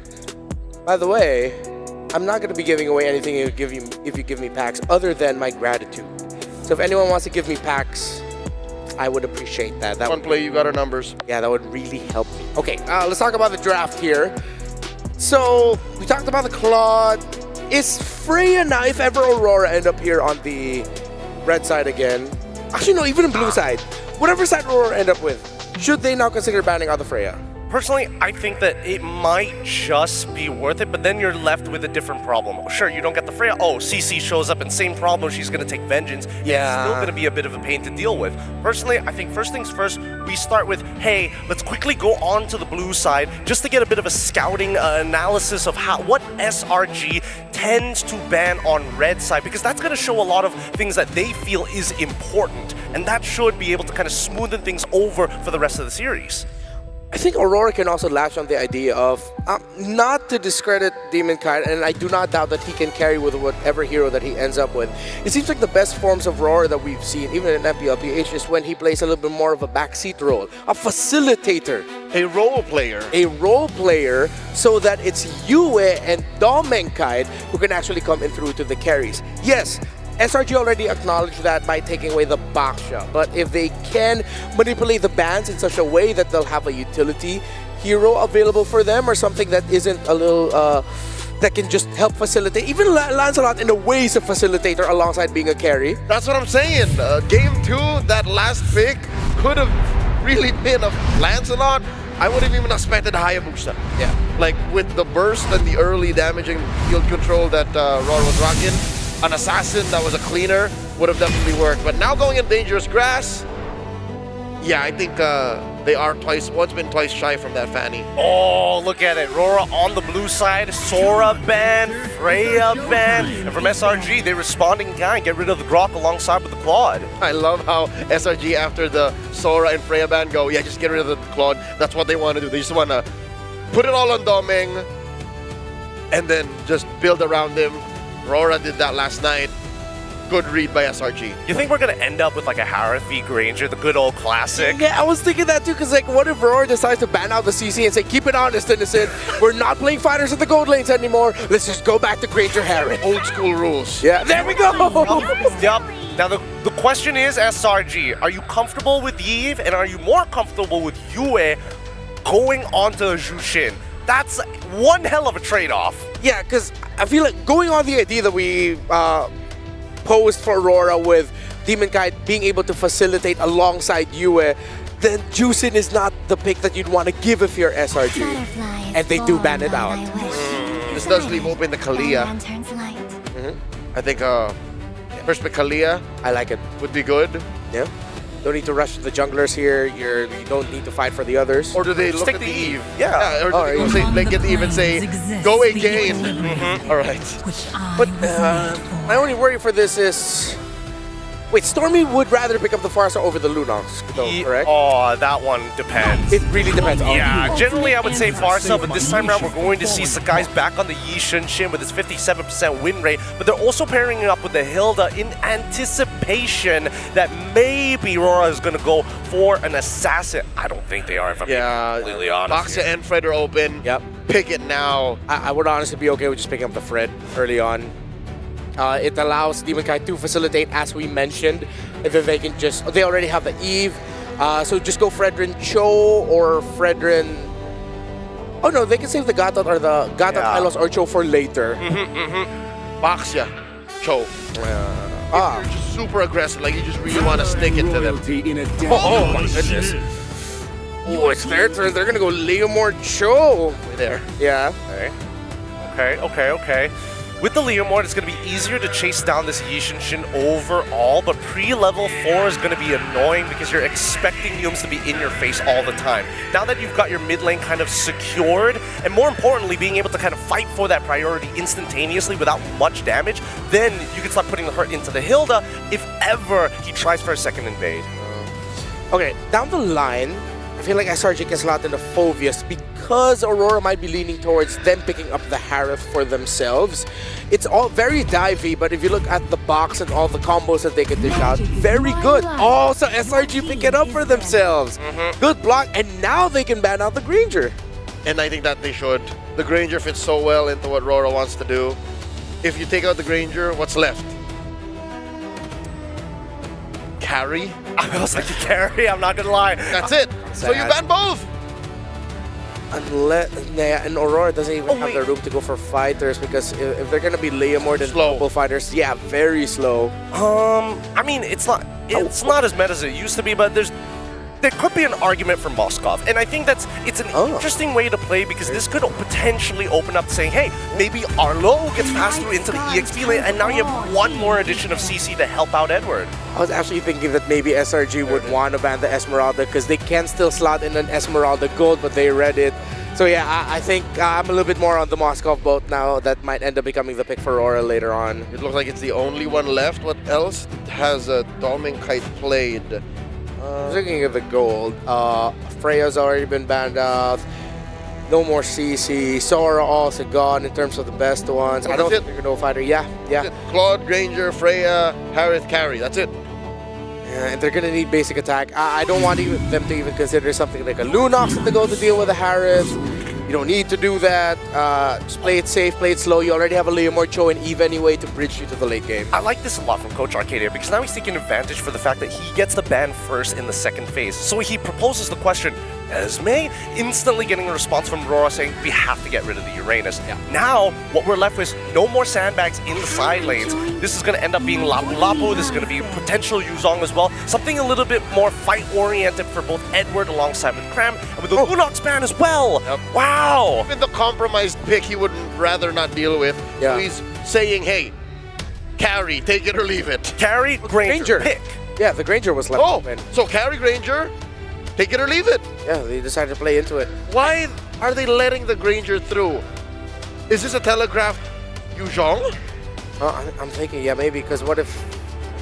I mean, Hilda's already most likely going to the roam. I mean, most Hildas in M7 did go into the roam. The ban of the low Yi. Really good stuff, really good stuff. I thought maybe that might slip through the draft for SRG's side, but now I think this is a little bit of a compromise, right? What are they going to do at this stage of the game? With Hilda on your side, and there's not a lot of like mid laners, of course, self-sustaining when you're facing off against Eve Cho, you're going to lose mid priority almost straight away.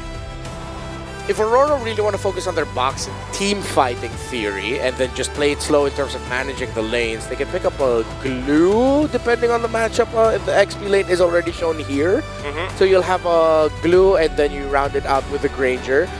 I mean, theoretically, with the Eve, you're going up against a Harith. It makes sense, but that's only if you see the matchup. Because if you blind glue, it might be really tough. Zetian. Vision. There's so much vision. I mean, double the vision, double the fun, am I right? But yeah, they see everything.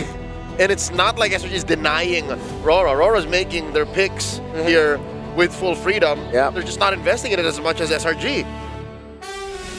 This is a really interesting draft, right? Because again, you would have imagined that they're looking for multiple win conditions. And right now, the two clear win conditions for SRG is going to be Yixin Shin alongside with the Harrow. The Jushin is interesting because her passive, super useful at actually denying light entryways with a third hit of the G Kundo because it knocks him back, so he's not going to find the angle. They do get the Granger and they get the Lapu Lapu, so they get the instant impact right away, and Edward gets one of the iconic heroes for Filipino EXP laners. This is Aurora playing an old meta lineup featuring Leo Mord. Yeah.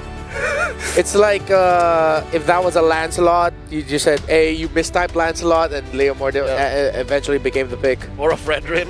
Yeah, yeah. I like that buff guy. What, the horse guy? Oh yeah, Leo Mord. Both of which fits. I think here, blue? Probably. I mean, it feels weird if you go into the Yuzhan because now it's like, now we have a potential coin flip that we have to worry about. Alice, even more of a sandbag. It's still looking towards that team fight. Sexier Uranus. Oh, this is gonna be a tough one for Aurora. I give it to them though. The lineup does have the possibility of suddenly spiking up when domikite gets the stacks on the Sky Piercer. But this is the thing you always have to watch out with an Alice though. It might get to the point where you just can't deal with it. Well, just a little bit of, you know, anti-regeneration is gonna go a long way, but I think right now SRG, their composition requires a lot of economy, which is why I'm leaning more towards Aurora. Leo? Damage profile, I like Rora's more.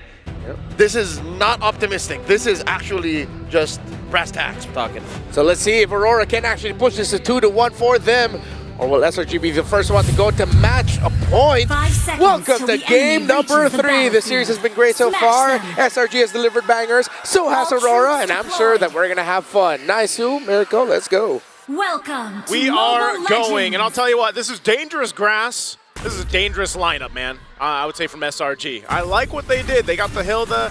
They've got a couple of grounds covered. Whoa! That's what I'm. Oh my That's what I'm God! saying. It's dangerous. Yeah, it is. It definitely is dangerous. You walk in, you never know. There's a sneaky Hilda in the bush, but the fact that they also got the regen means Yue will go down to Stormy. You have to respect the 100% win rate. Since Yue's regen was popped, he should have recalled, dude. Dude, you get that's dangerous range too. That was what I was gonna get. I mean, look at. Oh my goodness, dude! Light, don't stay, please. Go home. Okay. Yes, Light. That range from Zetien is pretty crazy. Oh. This is what we all experience now, especially on the buff. That technically. What do you do? Like, how do you lane?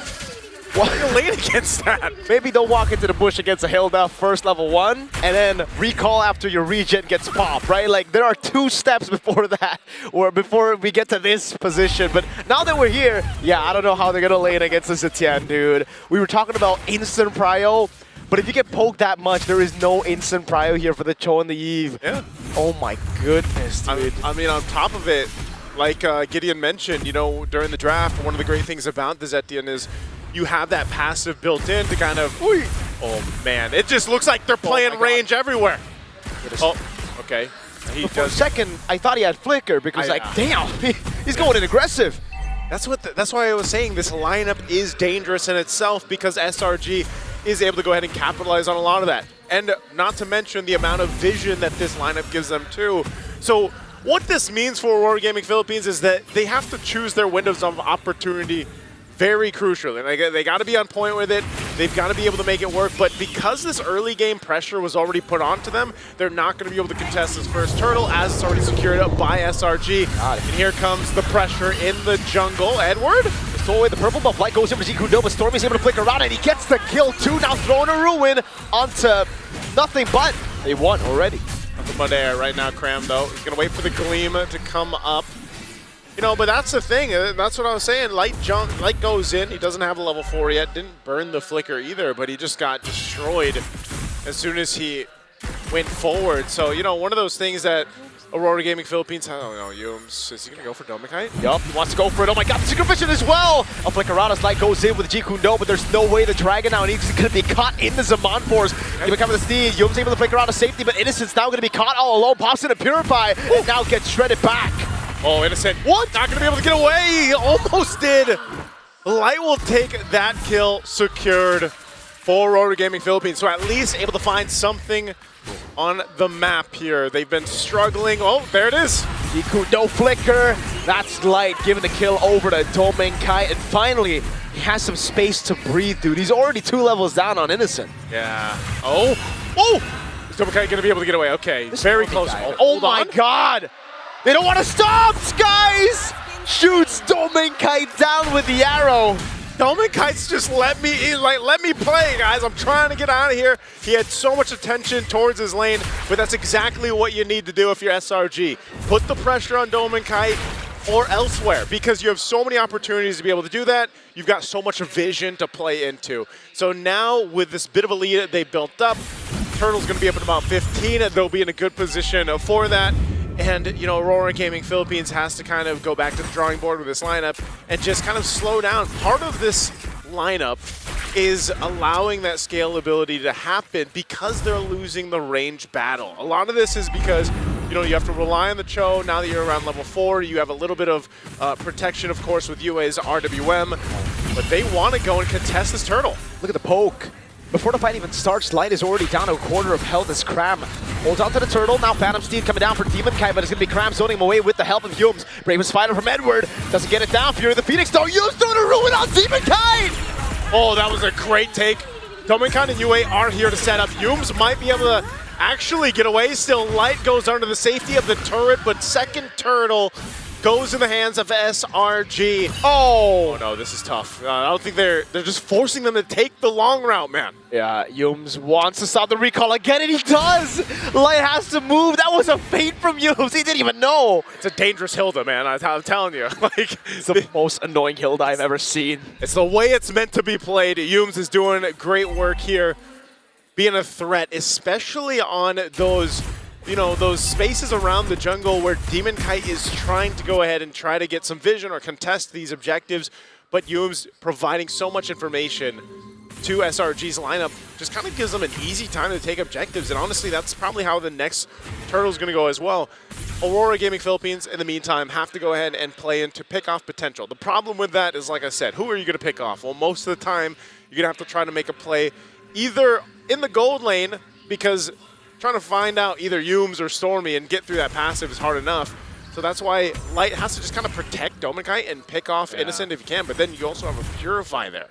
So that's the rapid boots for domengkai, and he actually went Hunter Strike. So no Sky Piercer yet, and it makes sense. Demon, oh my lord, that is a tilter. Phantom Steed used after, what, 2 shots on a Mountain Shocker. Innocent in the bottom lane winning hard in this matchup as well. This ain't looking good for the Northern Lights. Yeah, this is what I'm saying, man. You're losing on all fronts right now if you're Aurora Gaming Philippines, and you know, you can kind of see it in the way that they're moving around the map, some of the decisions that they're making, and SRG knows to continue to put the pressure where they can. domengkai isn't falling too far behind in terms of levels or anything, but it's more so of, you know, what can this lineup actually do at this portion of the game, and it's just not too much yet. So it's kind of more of a survival strategy for Aurora right now. This last Turtle of the game's coming up. Selangor Red Giants will go ahead and swing on forward. It looks like Aurora still wants to go ahead and show face here, but domengkai less than half health. Yep. It'll be really hard to pull off. Yums is 1v1ing there. Light, oh, he goes for the way of the dragon earlier with Zikuno as well, but he couldn't find it. Now with the throw in the ruin and the Fury of the Phoenix, domengkai zone. Yums again giving it as the kill. At least they're able to pick up a kill back on Skies, but domengkai zone completely away. Zoned away, and Edward falls in exchange. That Turtle's going to be there to take domengkai, and Light trying to get away, but Cram and Yums are there, and domengkai falls for the second time in the game as a third Turtle is secured for SRG. The Red Giants are just stomping through Aurora Gaming Philippines. Skies died there, and still, they weren't able to win it out. Innocent.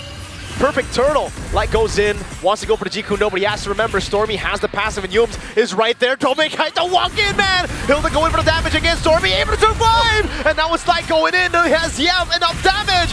Stormy will fall, Light going to be taken low, and he actually does get away. But man, for the price of domengkai, and now he dies as well! Oh, Light's trying to run, but Yums is locked on target, and Light will survive. But yes, they lost domengkai for Stormy. And domengkai is who Aurora Gaming Philippines has to kind of rely on to have a chance in the late game here. Right now, you're looking at, man, look at the difference in the gold lane. Nice, too. it's becoming a problem now. Why? Because look at ďŌĆØMENKite, you know Skypiercer, he's like, yeah, nah, that ain't working. I need more damage right now because if I don't farm, I won't even have enough bullets to get those executions. Yeah, I don't know if we're going to see a Skypiercer at all. If we do, maybe probably, yeah. Second to last item or last item is somehow Aurora Philippines gets control of this game. But right now, from the start, it has been no control at all. They just kind of, they're on the roller coaster of SRG and they've just buckled in basically. Like it's really difficult to make this composition work because of just what is provided with the range, the vision, and everything else like we mentioned for SRG. So for Aurora, they're almost in this moment where it's like, all right, ďŌ��MENKite will protect you with everything we have, you know, and hopefully that Granger will scale up. Same thing with Eve. I mean, Eve can also scale up pretty well. We've seen some great Eve RWMs change the tide of these games or team fights. But so far, there's been no chance around objectives, and this Lord's coming up in 10. They have no turrets on the map. They're absolutely... Hellcurt, what? Whoa! I didn't know we had a Hellcurt. Dark Knight Falls. Oh, hold on. This could be. This could be. The Undertaker? I don't know. What else? What else can we hint at when it comes to this, you know? All right. Hey! Don't you worry, folks. This is what we call... What do we call this? Sometimes you just gotta go blank. Sometimes you gotta go blank. The way the screen went. Oh, Innocent. Innocent. Wonder what he's doing. Look at those fingers, man. He's going in. It looks like he's tapping on the Harith. That's definitely a Sound 4 somewhere. You know, how's life? How's life going, you know? Oh, wait. Lord slain by someone. Who got the Lord? I don't know if they're... Well, you know what? We can just take a breather here, man. We can take a breather. I don't think the players are. Okay, they're smiling, so it should be Selangor Red Giants. Yeah. Selangor Red Giants must have the Lord. Okay, so... Okay. And it seems like Selangor Red Giants is going to go through it. I don't know, 5,000 gold lead before that happened. We went to the Hellcurt Ultimate, Dark Knight Falls. Someone turned on a torch on the phones, you know? Because like usually that's how you... Come on, we can make something happen here. Right now, I mean, they're still in the game, so... Oh, Light's looking at... Yeah. Based on this, it looks like Aurora's on the defense. Like, they're going to have to defend here. If that really was that Lord secured, Mirko, I mean, this is tough to really see what's going on, but... Yep. Trying to find out what's going on right now.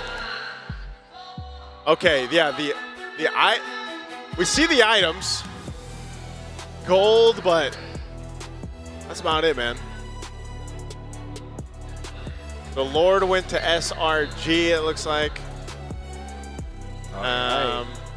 Does look like ďŌ��MENKite is actually, going to ignore the Skypiercer completely, by the way. He goes straight for the Sea Halberd after the Malefic Roar. So it's really all about putting in more damage here to deal with Selangor Red Giants' UA is dead right now. It looks like they traded somehow. Yums and Innocent are dead. From what we can at least see here. And again, we're kind of looking behind us, guys. And unfortunately, we're going to have to wait. Too.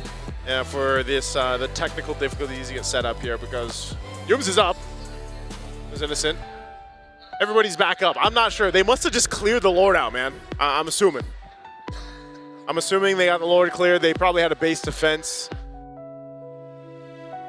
Aurora just used all their ultimates. They're going to go in, I think. They must be. Big fight ensues. You know, I almost wish we had game sounds too, so we could. Unfortunately, we don't have game sounds either, guys, right now. So please be patient with us, boys. We're working through this right now. We got a technical issue. All right, some items. Oh, we back. We have a transition here. We got the fans in the building. Oof. Well, are the players still playing? I mean, behind us, we lost the information that we had. Okay. They are still playing, man. Can we get a camera behind the players? Can we understand what ďŌ��MENK, like, expression-wise? How do you play Granger when you get... We're back, folks. We're going back to the game, and ladies and gentlemen, thanks for being patient. Here we go. We're back. 13 minutes in, where are we here? Okay. 12 minutes in, about to be 13. Lord was already taken earlier. No baser is taken, but the top side baser is already really low. And SRG still have a 6,000 gold lead, so they built 1K over the course of the few minutes we were gone. All right.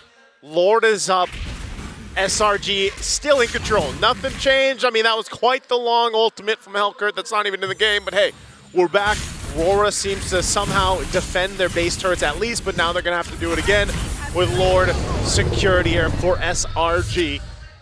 So we'll see. I don't know if they bought enough time, man, because, you know, part of this was, where's the scaling for ďomenkite? Is he going to be able to catch up? It looks like he did pick up the Sky Piercer, though. Yep. So after he went the Hunter Strike, Sea Halberd, and the fifth item, he goes the Sky Piercer. And if they hold on long enough, maybe that Sky Piercer, once it gets some stacks, might be able to change some of these fights. See, the thing I would love to see right now is ďomenkite's actual stacks. Not the Sky Piercer stacks, but how many bullets he has, because the way Selangor Red Giants have been playing the entire game, it really feels like they've already taken out the biggest threat of a Granger in the late game, which is the scaling. He's died 3 times. He was denied so much gold. He's 2 levels down on enemy gold lane. We'll see if this actually plays a part. They're going to be able to clear out that mid lane, but they still have to deal with the Lord up top. Yeah, they're going to crack this open now with the help of the Lord charge. And that's about it for now. Aurora Gaming Philippines did a good job clearing out mid and bot, and now for SRG, they're going to have to wait for the next waves to come through. Lord will be cleared for free. ďomenkite getting those stacks. You can already see them trying to funnel as much of those stacks to Dome. Mid-wave push, Dominant Force drop down. They're going to initiate here. It looks like Edward taking the brunt of the damage, but they'll clear out the waves and maintain the mid-base turret. So Aurora Gaming Philippines, despite being down 7,000 gold, SRG still respecting what the potential could be there. We've seen it before where you fumble a 7,000 gold lead or 10,000 gold lead and things turn around. So right now they want to take the discipline route, keep it safe if they can, but it looks like Mount Sharker is going to be used. And still, it's just Aurora Gaming trying to scrap up what they can. An antique crevasse now picked up for Light.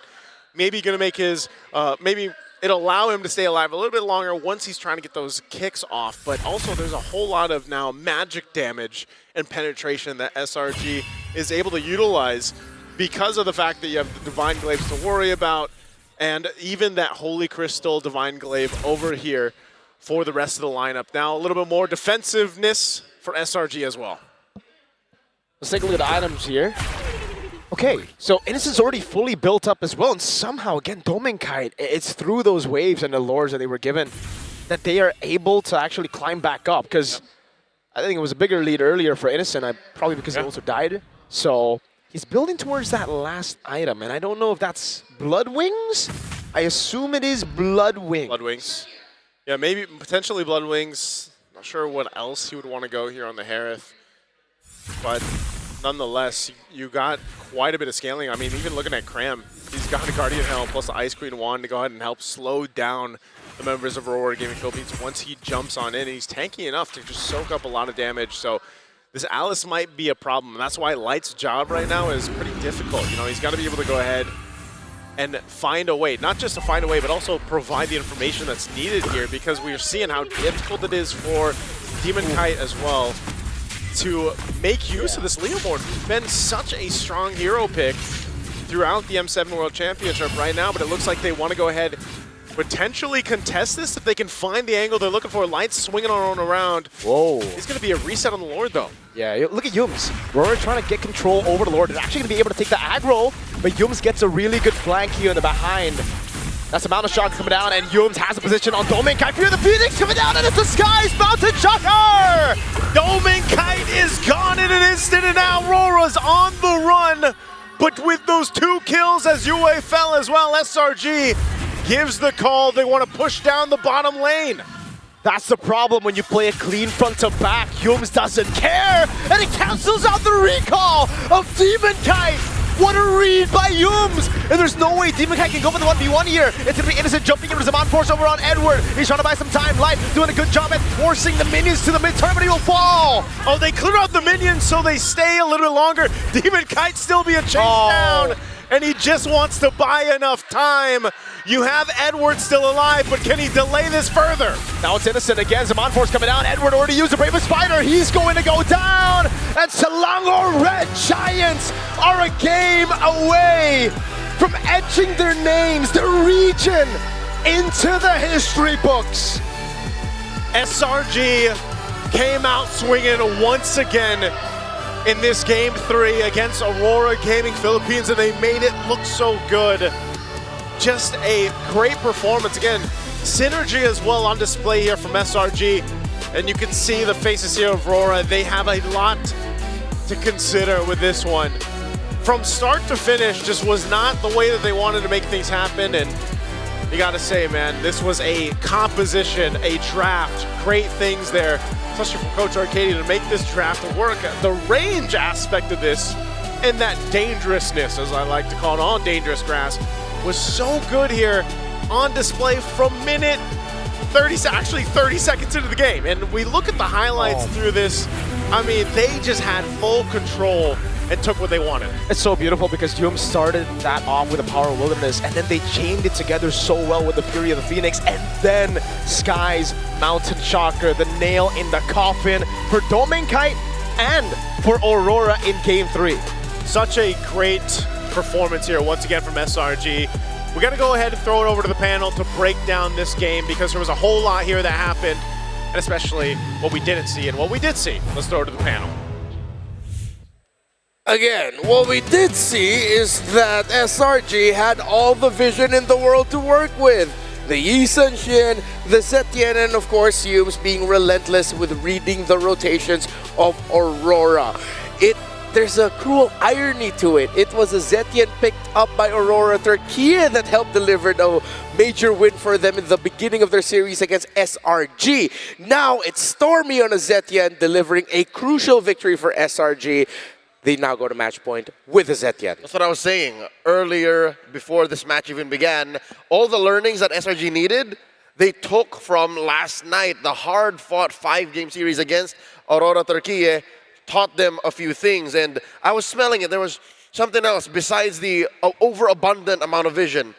The reasoning as to why they were willing to give RORA the Granger and the carry was because they were planning for this all along. We're in dangerous grass.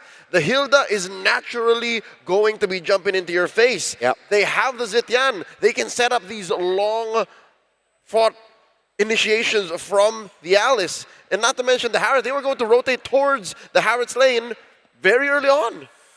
I don't know, but I think I speak for a majority of RORA fans out there. I call espionage. I think that something is wrong here because, again, the vision is good, and I agree that the Dangerous Grass has not been RORA's favorite map because there's too many times where most of us would say, hey, that's a miscommunication. They literally couldn't see some people, and that's very frustrating to deal with, especially when you have a quote-unquote global vision composition on the opposite end. Yeah. I feel like the Eve is just not working out for Aurora, mainly because SRG are willing to play into it. They really don't mind.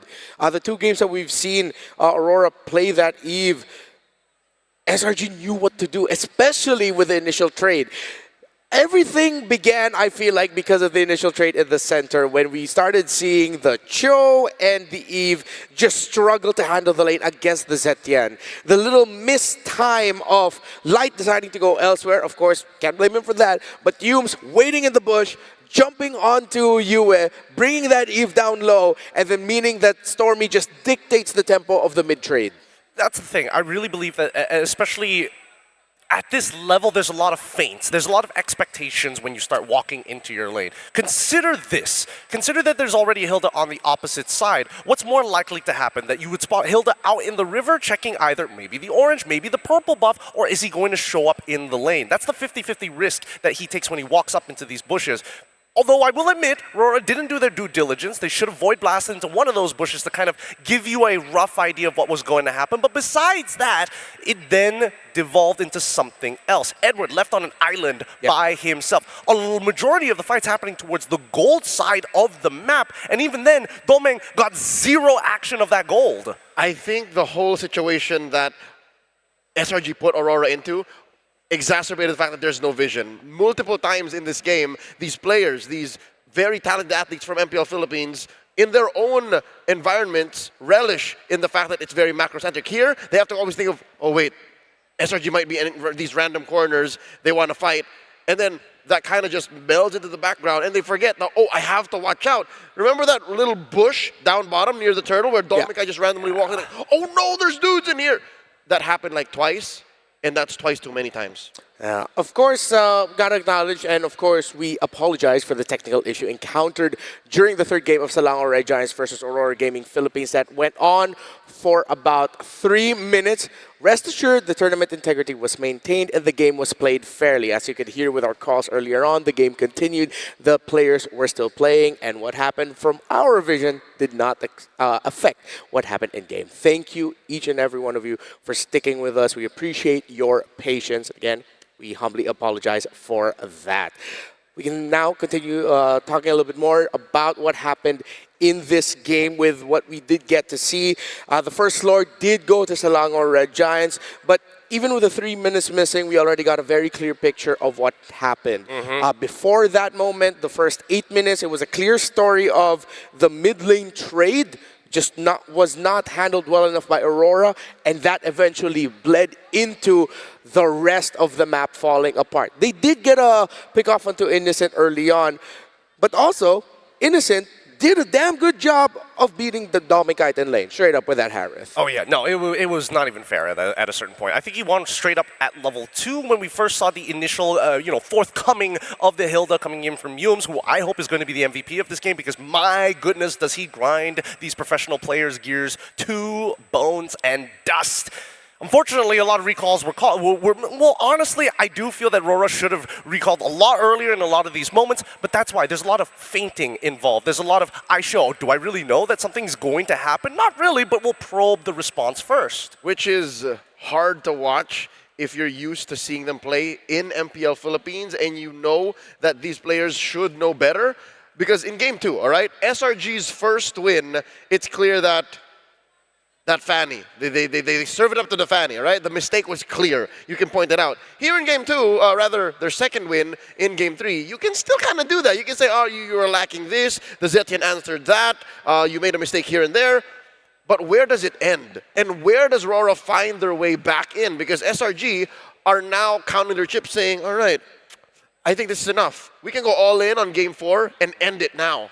Well, I'm glad that you brought that up because I think the end-all, be-all is the outmaneuverability that we've seen throughout these past couple of games. Why are they winning? Every single time, it just comes down, they have one of the strongest mid laners in existence in the meta so far on this eve, but they always somehow get behind him. Yeah. Once again, game number 2, we saw that Barbiel, with the help of Sakai's, get right onto the RWM at the crucial moment. Same here, except even better now that you have Zetian, as well as the Yishinshin, giving you vision to guarantee, hey, they have no idea we're here at all. Let's punish it. Yeah, going back to the idea that we presented in the very first opening panel that we had yesterday, this metagame demands perfection. You slip up on one thing, it crumbles the rest of your game plan. Everything else becomes so much harder, which is why yesterday, and for the longest time, we've been putting so much importance in the mid-trio trading. How Roam and Mid handle their lanes, play around their shrubs,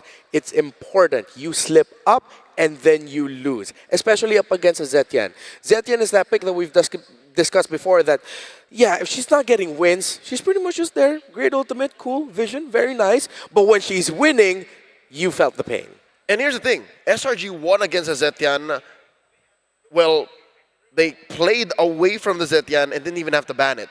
So I'm hoping that Aurora go into game number 4 here without that sense of panic, which is, again, some would argue, what really took down Indonesia's champions earlier in tonight's broadcast. So I'm hoping that RORA look into this and say, yeah, it's not the Zetian, but something else entirely. The Zetian was just, part of the symptoms, not the true disease that needs to be cured. In my opinion, what needs to be cured here and the real thing that's ailing RORA is the fact that they're not dancing to the tune that SRG is putting down. They're disrespecting, again, this mid-trio trade, the economy of the jungle, if you will. They're not thinking, oh, this is the kind of threats I'm going to be facing. I need to be prepared for it.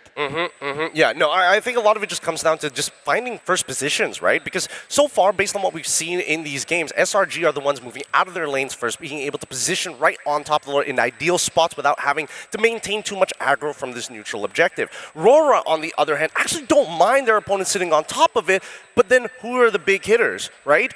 Lapu-Lapu wasn't in a majority of these fights, and by the time it actually happened, that's when SRG can make a very cool, calm, collected decision of, We back away, we take a pick, we come back in the fight once more. Ooh, I want to play a little game here. Just thought about. Gideon, can you hold this? I got you. Mirko, could you pass us? Could you pass us that hammer there? Okay, nice who heard me and said, nice. So could you pass me that hammer real quick? Just throw it. Just throw it. Hammer me. I'll catch it. I'll catch it. Oh God, that's terrifying. Okay, it's scarier with Naisu. Okay, first, real quick. This might be a little bit spicy, but should we just go back to the Lunox? If you agree, slam it down.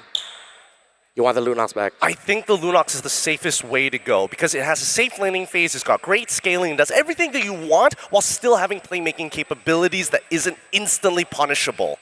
Okay. I don't think it's all in on the Lunox. That's why I did not immediately go. I think there are other solutions. All right. Actually, I just got word that we still do have footage of the 3 minutes that we missed out on. So we're going to go back to that. Are we going to end up casting the missing 3 minutes?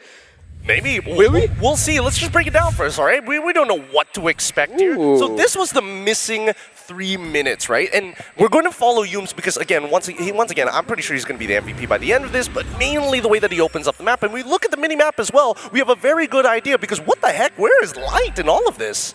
He's doing the old Light signature flank. Again, that's one of the few ways you can win an unwinnable match is if you find an unfair pickoff, but Yums wasn't having any of it. Yeah.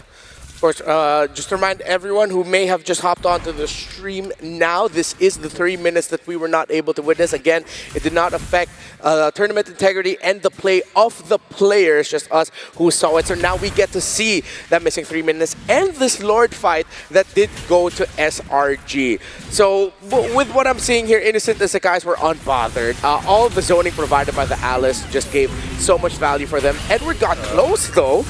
I mean, he's kind of close, but look at the back. Like, Hilda is getting absolutely beat down while this is all going, while this is all happening, right? Even Light gets back into the middle of the fight despite getting chunked out by Yums early on in the matchup. So I think this is where we saw that Lord take, and then almost immediately after, there should be a 2-for-1 trade at some point. There it was. Well, we saw it. It was Yums for those two. It should be Yue for Harith and Hilda. That's another one then. Yeah. Look, we're about to get to that point, but for now it's all SRG. So this is what the first minute elapsed. Okay, as we're watching this footage, I don't know if they'll be able to pick up the hammer squeaks behind the scenes, but I want to ask another question. If that initial trade in the mid lane, if that went well, we're talking early game, right? The early game. Would this have been an early game Aurora win? Oh, I had to think about that for a second. I was gonna say absolutely yes, but I think the mid game would have been a lot easier to manage if Yue didn't miss out on his level 4 that early on, and worse yet, for that first to second turtle. No, I'm not even going to say, oh, it's because I think, no.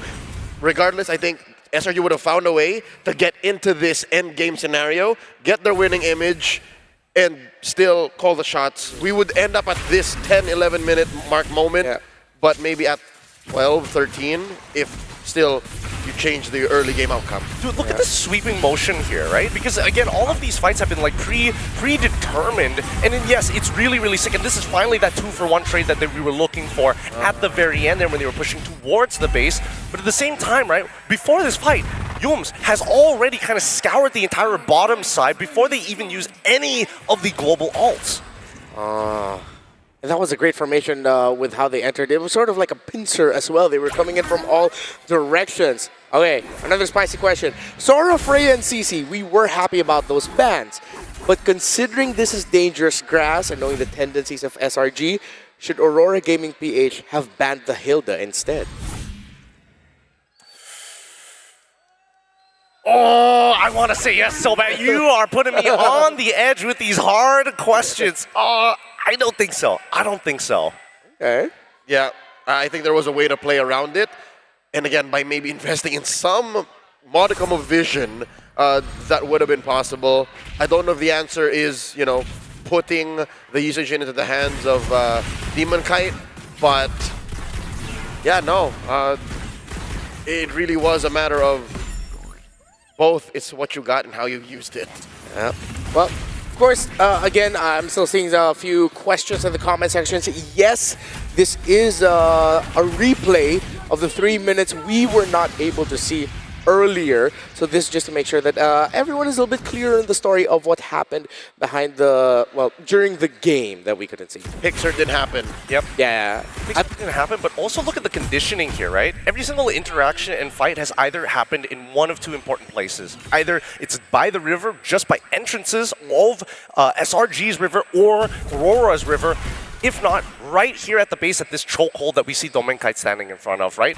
Every time they're caught in that chokehold, it is a losing fight for RORA. And here's the thing, RORA can never choose where the fight happens. Sure, Light can find these weird angles, but usually he's outnumbered. Because again, the vision diff. Yeah. So, not just that it's dangerous grass or it's hill, it's because our SRG just know more. SRG can just plan better. And one huge proprietor of that overabundance of vision and intel is none other than Stormy on that Zetian.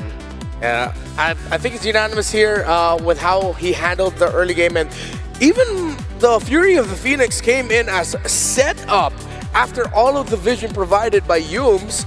Great timing by Stormy, well-deserved MVP. Well-deserved MVP, and I think this is one of the few times when you look at a Zetian, you're thinking like, how exactly does she get ahead in this game? What is the conversion? Because she doesn't scale that well, it's about opening up the map because her range is ridiculous and she can cover literally entire bushes with her first ability. I think she's proving to everyone why she deserves a little bit more respect. In addition to Zushin, Zetian is another, I'd say, mechanically unique hero that provides utility in a different way. Again, just to double down, she doesn't deal enough damage, yes, but she provides vision, she provides wanton CC that no other hero can do with just the press of a button. Let's not forget that she also has Magic Shred. Anybody who has MR gets loosened just a little bit, allowing things like Alice and Harith to really hit hard. Not to mention self-peel. Again, maybe that's why Leomord or by ďomengkai could not catch a break, because you could finally find the source of all your headaches, the bane of your existence. You're like, oh, what is this? Yeah. We also have to credit Storm.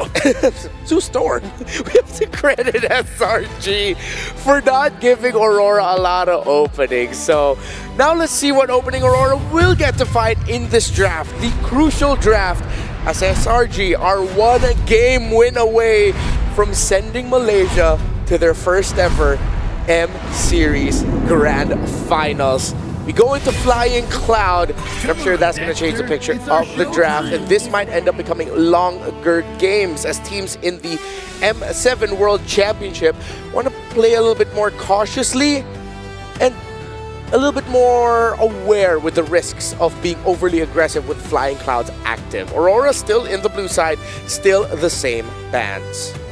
Feels like RORA's just happy that it's like not dangerous grass anymore. There's just a couple of things that you don't have to worry about, but they still need to get rid of this hill though, because let me tell you, that Yums was really frustrating, right? Every little mistake you make, Yums, it amplifies it unnecessarily from RORA's POV, but that allows SRG to have more time to rotate, more time to steal away caps from ďomengkai. So then now, is it worth it to go for the ultimate risk? If you say that Yums is one of the more annoying pieces of the SRG lineup to deal with, do you just take his Cho away? I mean, I don't know. Give him his Cho. We'll play Kalia again, right? We want to replicate game 1. I think it would be valid to give away the Cho if you're playing utility. Because that gives him what? Less targets, less valid targets at that. So for Aurora, I wouldn't say taking the Cho away by picking it now, because you still have that Eve. But are they going to die on that hill? That's the question. Is it worth it to go again? Fool me once, shame on you, fool me twice. Wait, we're past that. Never mind. Yeah. It's happened already. Aurora might even be willing to give the Eve Kalia, because Aurora played an Eve Kalia and they struggled with it. Oh, they go for the Yu Zhong. It's time. Edward wants to put his stamp on that world stage. It's been a while since we've seen a first pick Yu Zhong. Yeah. I'm struggling to find the thread. This is 5D chess. Yeah, I'm trying to go back to when I think it was literally Swiss Stage Day 5. It was Team Liquid PH versus Young God Galactico. No. A little bit sooner. We saw it in the knockouts. Yeah, Aurora Gaming PH versus Team Liquid PH. Okay. So they go Cho, as expected, Yums will end up with it. The last time Aurora Gaming PH first picked the Yu Zhong, they went Cho Kimmy to pair up with it. Would I be okay with that? Because at the end of the day, right, when you see Yi Shin on the opposite side, especially from SRG, how do we deal with it? A lot of it just boils down to taking away his farm, really accentuating the fact that you need a lot of economy to make this work. And now that RORA are now looking to play a utility jungler on top of this Yuzong, they need to have mega support. And now their side laners are prioritized here. Okay, good to see Aurora adjust to that. They put a Fredrin into the hands of Demon Kite. And the Granger, I think they're just going for that easily accessible early damage output.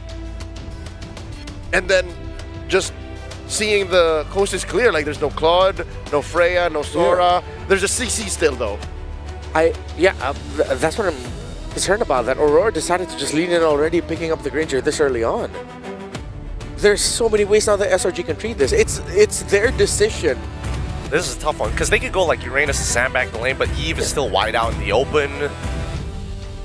Their gold lane is going to get punished in the second half of the draft, I would imagine. But then CC is still open, so yeah, they just gotta lean into the gold. Yeah, we saw earlier that Innocent handled the good laning against Granger very well with this Harith. Oh, I think SRGs are going to cook up so many responses to this Granger. That's what I'm worried about. I know, but at the same time, it's like, why would you open with the Cho Yi Shin knowing, especially seeing the Yuzong, especially knowing that you could easily kind of pivot your composition to play it in a more earnest style, right? Go back into the Leomord once again. Maybe arguably there's even a Boxia opening for you as well.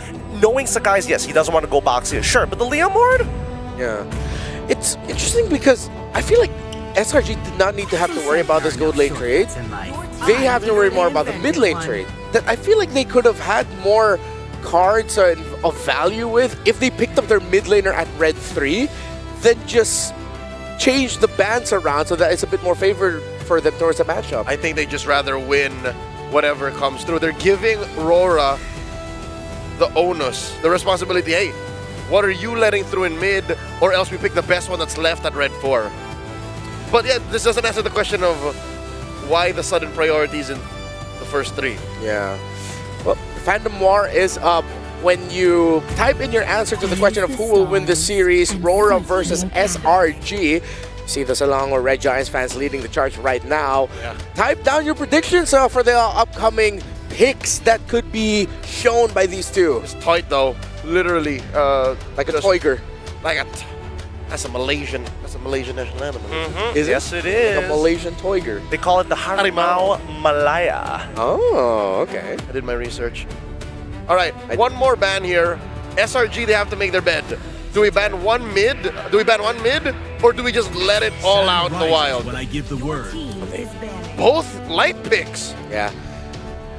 They understand. So instead of tackling the mid laner, they tackle the roam pick. Which now with the Hildegarde, they're going to end up playing something slower like well, the Gotcha is going to be open for them. Kalea is also still open. Hylos. In case you really just want to find that Harith, find that Yi Shin, find whatever they put in mid. I still would want Aurora to just double down on the Kalea Lunox again. It worked out for them earlier, and it worked out earlier in the day as well.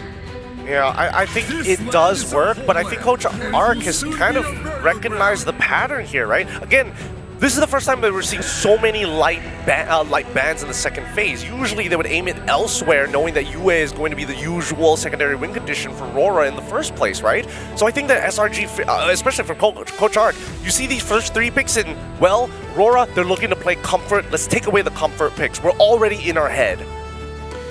Mid-range. I don't think Aurora will, at this late in the tournament, at this stage, will bring back an old combo in the Mathilda Fred. They got the speed, but it might just be too risky. They might just have to settle for something like a Gatot or Kalea. There's the Farsa, but I think now this is where you go for Eve, right? You gotta have that range diff fixed up. And by doing that, you put the Farsa in extra trouble. You have a Black Dragon in the skies. So if that's an Eve, what do you put in light? Kalea Gatot. Does it have to be Kalea? Kalea Hylos Gatot. In terms of the picks that we've seen, so Kimmy, as expected. The Mathilda will not work here, so yeah. Wow, Eve gets snubbed. Yeah. They go for the high loss. High loss. Interesting that they want to go. All right. So yes, like you mentioned before in Game 3, we were looking for bridges, right? And Kimmy did inevitably get banned in that game as well. So this time round, UA really has to do a lot of good work here. Because again, you're facing up Fars Cho in the lane itself, which is hard enough. Luckily, this time, Light can't get punished that hard on the high loss. So the last pick here, it's going to be going to the EXP lane. What's Cram going to end up with? Usually we've seen some teams just pack up the Uranus and just go, yeah, let's just have a body to hold. But then the Kimmy, the Granger, the Yuzon, because Uranus is one of those guys that really don't care. He's like, okay, I'm just going to be here, sandbag, it's fine. Just needs to shred, right? Yeah. Oh. Works as well. I like this a lot because now Fredrin is going to struggle to fight for these neutrals. A clear go signal if the Fredrin is standing your way, that Kimmy and the Granger's positioning is compromised. Oh, we're gonna see Patrick Star wreak havoc. As a Filipino, I'm gonna say it's gonna hurt if SRG wins this and we lose to Patrick. And to see the Malaysians go first to the grand finals, but it is a perfect pick to round it out. Real quick, Gideon, SRG or Aurora? I think that SRG need to win their lanes. If they win the lanes, they will win the game. This is a perfect last pick just to ruin what Aurora set up in 5 picks. I think SRG's got this. Aurora's trembling. Will it be a caster's bless or a caster's curse? Will it be SRG sending Malaysia to their first M-Series Grand Finals? Or will Aurora force a game number 5? We are getting closer to history with Mirko and Naisu to help tell the story. Welcome. I would be trembling as well, going against the Patrick Star in a potentially last match here. Oh my God, it's him. It's him. What better way to get to the grand final for the first time for Malaysia with that skin, best skin of the game now, Mirko. Oh my God, Skies, no way. This is dirty. Dirty, you pick up the glue and you go level 1 invade. Hume's gonna go for it as well. He's gonna bait out the retribution. DemonKite with the retri already. They don't know it's happening. Grand Theft Orange level 1. Skies gets stunned up by Light. So at least there's a bit of, oh my God. He's able to get away. Okay. But now what happens? Where does DemonKite go? Because he's cooked either way. He just goes lethal. He knows he's cooked. There's no orange buff. He knows it, so he's gonna go ahead and just keep things under control, right? He's just gonna go ahead and just admit, all right, I lost my orange buff. I'll let it be. Sakai's though, great start. You know, going into DemonKite's jungle, you can expect that. Again, this is kind of what you want to do anyway. You're the YSS, you're moving a little bit faster than the Fredrin, and you're just going to have to deal with it. So Aurora Gaming, with this kind of lineup, as we look at the emblems here, this is something similar to what we've seen in the past, right? This combination with the Fredrin and the Kimmy specifically works really great. The traction pulse, plus the amount of crowd control that this lineup has. Also, mind you, the Yuzhong first pick. The priority here for Edward could change these early skirmishes that might even break out before the first turtle. As you can see, just how much focus right now is allowing DemonKite to get his side of the jungle after losing that orange buff. Yeah, but Skies, this is a 3-buff start. He might be level 5 by the time the turtle spawns here. He hasn't even taken the green camps up top. Yeah, he's taking it slow. Doesn't look like they're in any rush. Domeng, wow, for 1v1 over on Innocent, but this could be the gank up top with the Mountain Shocker as well. Domeng, did he make the wrong call? It's a free kill on Skies. Almost a trade, but Innocent stands tall. Okay, he stands tall. The fight for the turtle, they're gonna go for it anyway. What? Whoa!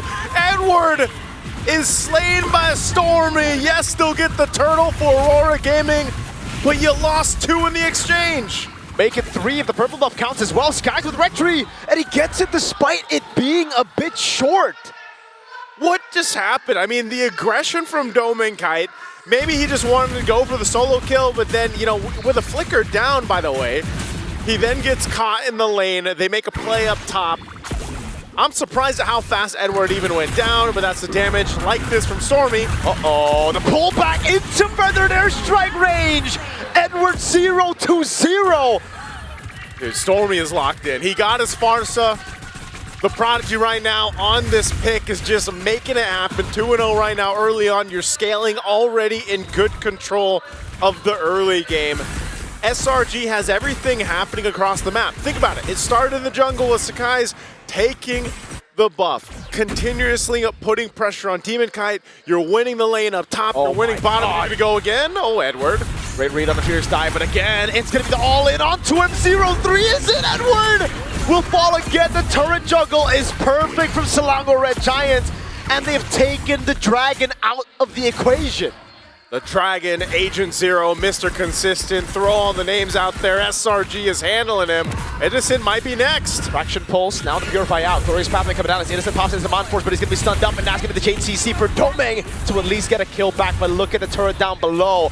SRG took it. They had to get something, man.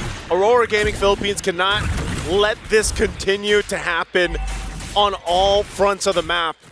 And so at least they make a play there. They have to go ahead and kind of slow this down. The Giants literally are already coming into this game, trampling around, taking what they want, and they continue to do so. Edward's gonna have to play catch up. Whoa. Oh man, he's got a bottom. Oh my goodness. Look at that Stormy. All right. Lakers in, what a risk taker. He's risk taking because he's ahead like the way he is, man. Fight for the turtle. Cram's gonna go in. That's the way the Dragon is zoning him away, and the mount down as well from Patrick, aka Cram. It's an all-in over on DemonKite. Big bomb on Yums. Domeng able to get the shot down. Traction pulls. Cram pulls back in, and he's gonna go down to Yue. Oh, Edward. All right, he pops the Black Dragon for him, but I don't think there's gonna be any follow-through. Just checking things out. They want to go ahead and get this extra gold off this top turret. So with that, that's a great swing back in favor of Aurora Gaming Philippines, but it's not in there entirely just yet. But that will be some crucial gold and pickups that they needed to go into the right hands here. Gold's back to level on the board. DomainKai with the gold crab here. Certainly it will be, whoa! 1,000 gold lead for DomainKai in the gold lane. Dude, he knows that he's going to be a big part of turning this around. Look at that early first item. Chastised Pauldron picked up now for DemonKite. Starlium Scythe over here for Innocent. Whoa. Yums. And this, oh no, Yums. Jikudo on the way to Dragon now over on Domeng for the air strike coming down. The lethal ignition is taken and Yums takes him out. That 1,000 gold lead was too much. SRG said no. No, not today. Yums, I gotta say, man, his play-making ability throughout this series have been so good. Edward, okay, he's gonna get away. But look at this, tier 2 turret. Oh my god. Nearly gonna be knocked down. Actually will fall here, and RORA will lose more crucial real estate on the map right now. This kind of lineup too needs some time to cook, but SRG's not giving them that many opportunities. Oh, Glorious Pathway just to force Stormy out of here, man. Stormy, like I said, I don't know what he had for breakfast today, but he is locked in throughout the series. And even though he's 2-0, I mean, think about how much damage he's doing. I'm not sure if we're going to get to see the damage meter just yet, but he's definitely at the top. Feathered Airstrikes are hurting. There is a Sky Piercer now locked in for DomainKite. Much earlier this time in this game than the last one. So we'll see if he's able to build up the stacks that he needs here. It really is going to be all on Domeng and Yue. Because DemonKite with the Chastised Pauldron, you know exactly what's going to happen here. They're all just going to be peeling for the backliners. The thing is, though, SRG can attack from so many different angles, and your front line is going to be brought to SRG's burst or away from the backliners of RORA. Yums in the front, DemonKite with a two-man taunt now onto Cram and Yums, but it's Cram popping in the pass, now goes in for the slam. Over on DemonKite, puts the stacks on him. Remember, he can go for the mount down on him. So that's a big problem. Black Dragon form already used. Turtle gonna be very, very low, but Cram pops in a pass again. Sky's gonna be zoned away by the Black Dragon form as Yums rotates over. Appraiser's Ram with Retribution secures the Turtle. But it seems SRG don't even want to fight. That's quite interesting that they didn't want to. I guess they just didn't have the favored position that they wanted, because they definitely could have started the fight, but they end up giving over that Turtle, essentially allowing Aurora Gaming Philippines to buy a little more time. The purple buff is up. Yums is there providing that information, but you'll actually be able to secure this one. DemonKite getting a little bit more tanky. Now Glorious Pathway dropped down. They're going to chase down Stormy. No flicker earlier. The peel coming through, but Stormy's going to be gunned down by Yue. And now it's Cram looking for the play onto Light. Not going to happen. Innocent in the bottom lane. Okay. Right now, Aurora Gaming Philippines is choosing these little ones across the map, giving DemonKite some confidence to go ahead and start invading this side of the jungle if he can, forcing Sakai's back. It looks like they go for it. Yoom's in trouble. Can't get away. It's too much. Crowd control. And there you go. A kill going to ďomenkite. Big stack. It's just 10, but it's a build right now for Aurora. It's a slow build for them. If they can constantly get these small wins, it will build up. That 10 stacks will help him execute even more. And the gold lead now is back to 1,000 between the gold laners, despite the fact that Innocent was sent down below to soak in as much farm as possible. Yeah. Oh, man. You can see this, too. It just... The way that things started for SRG is not the case anymore. Aurora Gaming Philippines really itemized for that. They now have got a couple of defensive magic items as well. Aegis over here for Edward. He's dealt with the brunt of the early game struggles, so he's going to be able to survive some of that damage from Stormy, and then also you have the Radiant Armor now for ďomenkite too. So, and a Malefic Roar over for ďomenkite. So that's why his damage is starting to be felt by those front lines, especially when Yums tries to set things up, or Krem, for example. So it's a good adjustment for Aurora Gaming. They still have a lot to cover. Wow, look at what? This is what I'm talking about, man. After that Malefic Roar was picked up, even Krem has to be a little careful in how he approaches this. Yeah, okay, so Krem only has the Cursed Helmet and the Brute Force Breastplate, so now we understand why it's doing so much damage. There's literally only a Brute Force Breastplate with, again, minimal physical defense versus the Malefic Roar of the Granger. ďomenkite in this position. Divine Glaive picked up, though, for Stormy. Okay, Lord's up here, half health right now. Krem making his way as well.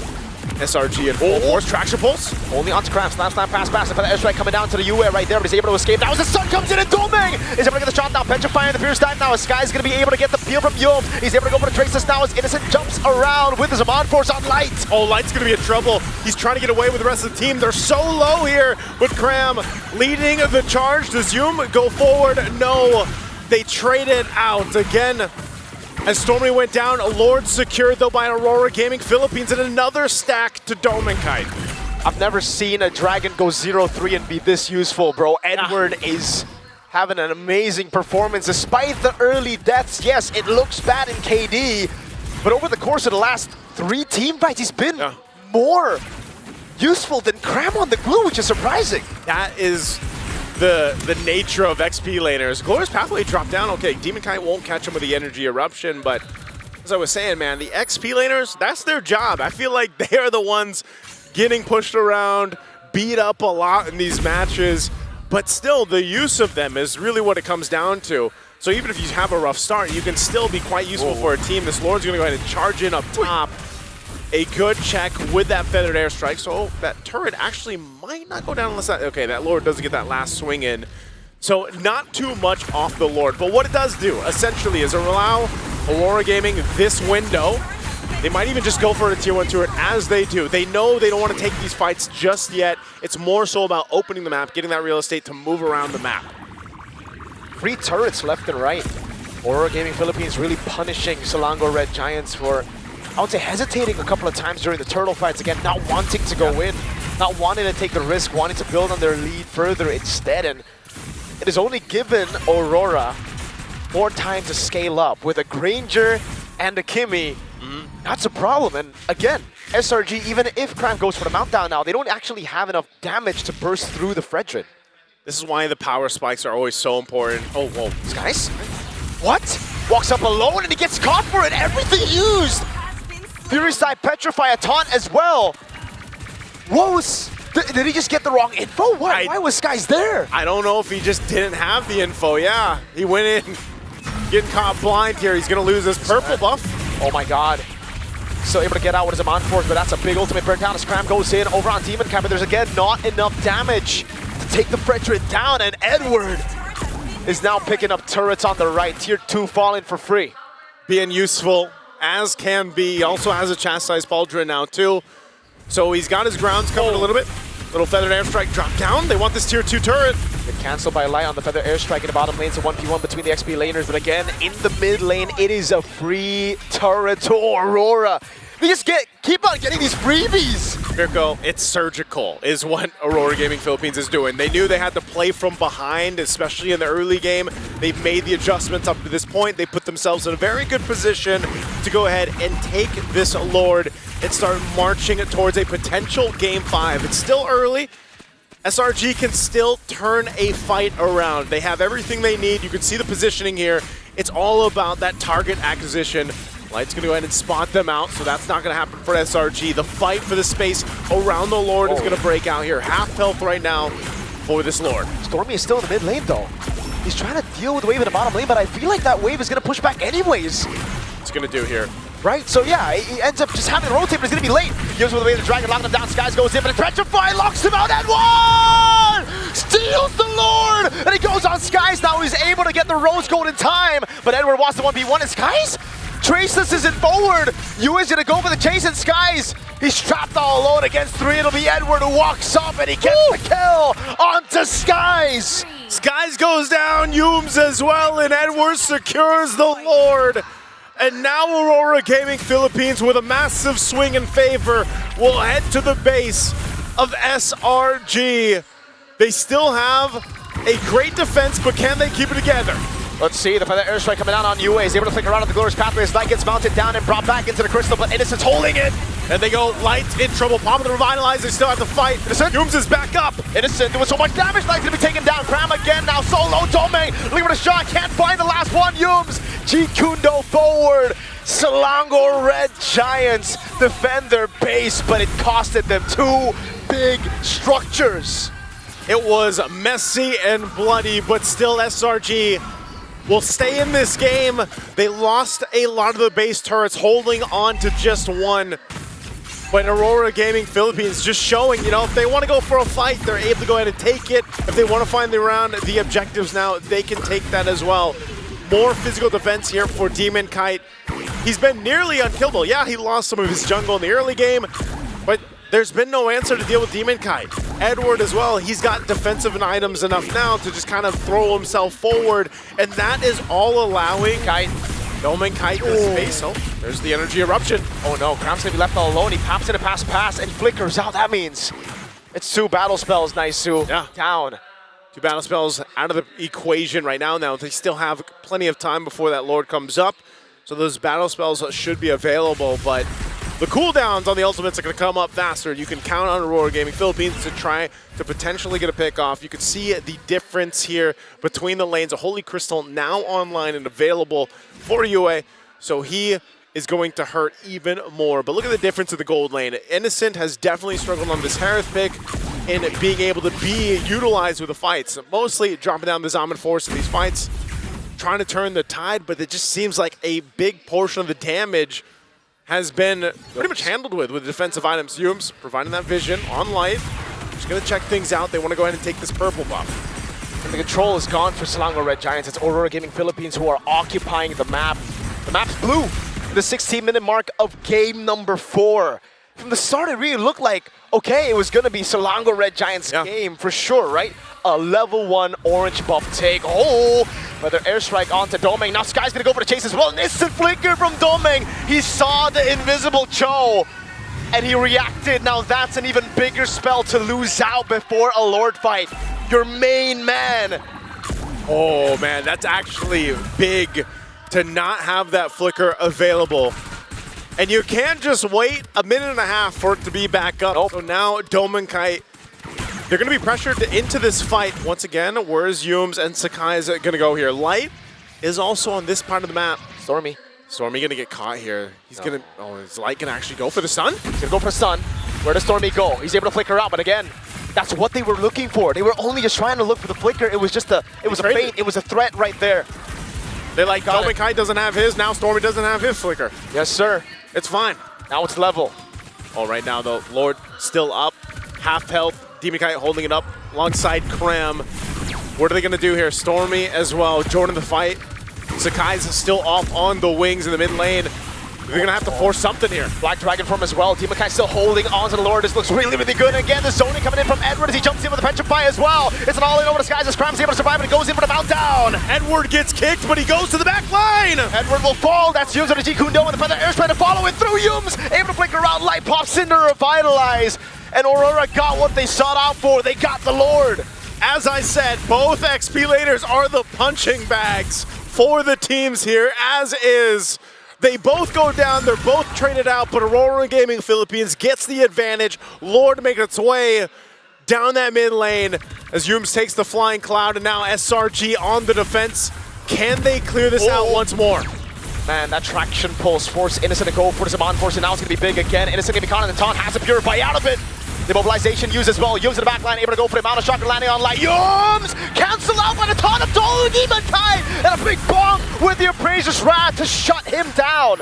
A great attempt from Yums to make something happen, but it still does allow SRG into the game, and they haven't lost the last base turret just yet. Can they clear this out still? Aurora Gaming Philippines might still look to punch it in. The pace is down to half HP. Skies' Rose Gold Meteor gets procced by ḍธุİCH on the Granger. And now that he has Flicker, I don't think Selangor Red Giants can get to him, dude. Ooh, ḍธุİCH has all the space in the world to work with too, man. I gotta say, Aurora Gaming Philippines has done a great job at providing that space and protecting and peeling for ḍธุİCH. This is now and has been a game of resources, right? The battle spells, the ultimates on both sides, but SRG is still showing that even at this point, almost 20 minutes into this game 4, that there's still potential for them to turn around these team fights. It's more so not having all those battle spells down or those ultimates used too early on. This purple buff is going to be taken over. Sakai knows that he's not going to see this for a while, so it's more so of just what can they get? What can they get around the map? How can they continue to build up? Nearly item locked over on both sides. Still working on some of those last items, but man, you gotta respect what SRG's lineup is still capable of doing here. Immortality for Yums, so he wants to go for more of those plays, but this time he's just like, even if I don't get it, I want to bait more resources. I want to make Aurora Gaming Philippines think a bit more. And again, for Aurora Gaming Philippines right now, the advantage that they got, the turret up top, it's so unfortunate that the Lord has spawned the top twice now. So again, they can't really utilize the far lane. Selangor Red Giants can still clear it out. It's just Stormy needs to be decisive, brother. Yeah. Last time, he went bottom lane, even though it was going to push back to Aurora Gaming Philippines, and that's why Aurora punished instantly. And I mean, look at this, like, almost expect Aurora to potentially try to catch Stormy, or if it just means another flicker being used. Because obviously with this Lord being evolved, it's going to take a little bit longer for this dance to kind of break out here, but Aurora is going to get in position, and SRG will go ahead and clear out that bottom wave. They got to manage these waves and get ready to fight. A Divine Glaive picked up for Cram here. Nearly half health on the Lord. Once again, very similar positioning. 8-3-4 stacks. 8-3-4 stacks for ḍธุİCH right now. Yeah, those bullets are not going to run out, man. Whoa. Yums, oh my god, he gets away the dragon! Straight into the mountain chugger, Skies! What a timing by Skies! ḍธุİCH is gone, and the fight still breaks out. Stormy falls too! Innocent still able to survive right now. UA goes in, and it's going to be ḍธุİCH going up over on Yums, going for the stab, and Yums will fall to ḍธุİCH! And they're still going. Cram separated from the team on the run, and Aurora's going to hunt him down. Cram, can he run? He takes a turret shot. UA is getting him down, and it will be a slow, painful death, and he falls in the end. Skies in the mid lane trying to save this game. He clears out the wave. What do Aurora do? They see a wave up top. They've got a wave up top to walk in, and Sakai is left alone for a little bit longer. Aurora, can they end it here? Mountain Shocker coming down, Light unable to get the stun. UA in the mid lane already clearing it out, but there's a big wave up top that's going to be used. No glorious pathway. Skies able to trace this away. Pops in Mountain Shocker. Now again, it's going to be Sky. Chase CC down. He buys the immortality, but the base is wide open, and Aurora Gaming Philippines will take us to a game 5. We wouldn't have it any other way. For a spot in the grand finals of the M7 World Championship, we need 5 games. We get 5 games. Oh my God. The road to make it to the grand finals will not be an easy road. Both of them. This is a bloodbath. It's a slugfest, and it's exactly what we wanted for an upper bracket finals. Again, brother man, Edward on this Yu Zong. 0-3-0 start. I ain't hear no bell. That's basically what he said, man. There was no towel, there was no bell. He kept on going. That's what you gotta do, all the XP laners out there. How do they win this with Domain completely dead? Look at him! Yeah. He got shot, that was perfect timing from Skies. Perfect attempt and pickoff. Oh my. You take out Domain Kite, but this fight still doesn't go their way. I mean, just phenomenal team fighting from Aurora Philippines here to make this work. And it really tough for SRG because they started the game strong. They started off on the right foot. But then it all just kind of fell apart, man. I know it was a really decisive and disciplined way that Aurora approached this to turn things around. So just again, very solid game 4 we got there. We're gonna throw it over to the panel to break down our game 4. We are going to a game number 5! Aurora pushed the envelope. That man leading the charge suffered 2-3 deaths, multiple losses early on, but miraculously getting the Lord, holding on as a team, playing for Dom and Kite, means that all of the efforts of SRG to piss off Edward was just wasted away. Not just piss off, but turn off Edward J at the Padap. Mr. Consistent, only the second player in all of M7, according to stats, to have broken the Uomi 2 deaths under 5 minutes rule. Usually whenever a Yuzhong is beaten down this hard, suffering 2 or more deaths before the second turtle, usually it's game over. But here again, the question stands, how did Aurora come back from that? Well, the devil's in the details. The devil is in the details. I mean, when we get to the item build, I think we got a lot to talk about there. But for the most part of things, it's really just maintaining control and composure. But there was a lot of weird motions. I don't know about you guys. Number one, we saw that Aurora playing a pretty standard game.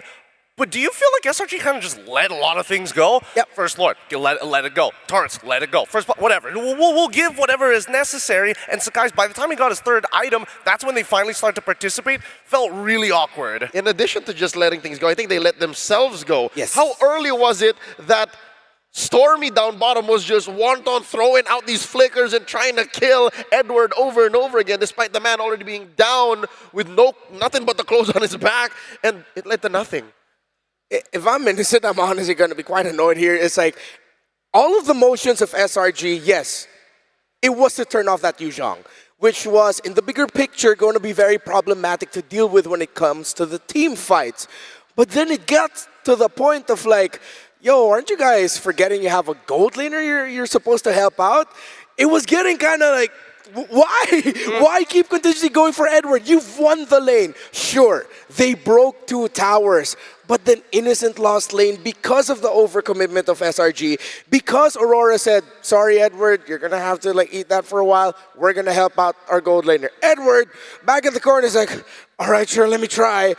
And he did. And he got that first Lord somehow, too. That was like the perfect ironic punch to the gut to everything that happened in that game. Oh yeah, for sure. Because again, it's when you are that Yuzhong, especially for EXP laners, you're targeting junglers when you're fighting for those neutral objectives. And I think that on this Yuzhong, and funny enough, a lot of chain of bad reactions happened for Sakai's just because of that. Oh, Black Dragon form nudged me into the knockup, which followed up by the Furious Life on top of the Petrify, so things could have not gone worse for him. And none of these things go, even if you beat down on the Yuzhong ad nauseum. Even if the Yuzhong was at 0-8-2, it could still do that to a Yusen Shin 20 minutes into the game. So I think that's one of the things that Edward held on to. And just like one of our favorite comic book characters, Batman, he said, I can do this all day. And I think that's why he deserves to be MVP. I don't know if he's going to get it. We're about to find out. Indeed he does! 1-4-7. Everything that he suffered, but him miraculously getting that Lord and then eventually leading the charge for Aurora. This tactic of SRG would have worked if they were up against an assassin in the jungle. But now they're up against a Fredrin. And even if you take out that Yuzhong, you have that Fredrin you ignored. They got to stop giving them the utility junglers, because right now, Demon Guy is just making sure, you know what, not only am I facilitating the fight, I am pumping up 2-for-1s time and time again. Energy eruptions that's landing not only on towards Harith, but also manages to get Sakai's at the same time. Like, how many times can he keep reproducing it? And the answer is an infinite number of times. He's done it so consistently to the point where I think it just deserves a ban. It is not worth letting go. Yeah, that or just in general, the realm of utility junglers. You don't want to face Aurora when they are in an atmosphere where they've thrived. This is still the DNA of former world champions Blacklist International running through their veins. Edward was a part of that lineup. Demon Kite fought through the time wherein they were in the shadow of the M3 world champions, so they know what it's like to be this oppressive. And talking about oppression, that Yisenshin could not play. Despite them having a great start, this is one of them. Oh my god. 10 minutes in, Sekais hasn't died. That doesn't tell you the story of how hard it was for him to secure anything. More so, why did they take the fight there? Why did Stormy decide to release the feathered airstrikes, watching Edward walk by through the river as if he didn't have his ult? And then a couple of other moments like this where, yes, you do get kicked. Yes, Edward is taking a lot of damage. But then notice the back line, right? Kite's still alive with his flicker. They can set the boundaries as the anchor continues to move forward time and time again. All right, hammers up real quick. With what they did in the early game and with what they forgot, was this just straight up disrespect by SRG? They were thinking, we already want this, let's just play around maybe just a little bit. Easily. A lot of weird motion. I mean, even me and Leo were talking about this in the middle of the game. It's like, what's going on here? Yeah, very un-SRG. We were mentioning how some moments last night between Aurora Turquía and SRG were non-SRG moments. This might be the biggest one of them all. They let go in the early game. They played dirty MLBB with no rhyme or reason.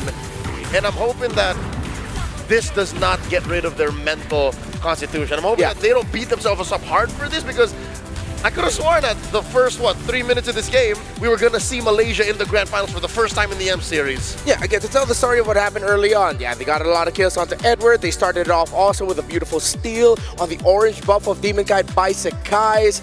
And then it seemed like, okay, there's going to be no room of recovery here. But then Aurora doubled down on, hey, they keep going to the bottom lane. Let's just farm the opposite side. Let's get our orange buffs through the buffs of Sakai's in the orange side that they're not getting. I also really like the itemization of Edward here. I'm not really sure if he got to complete that War Axe.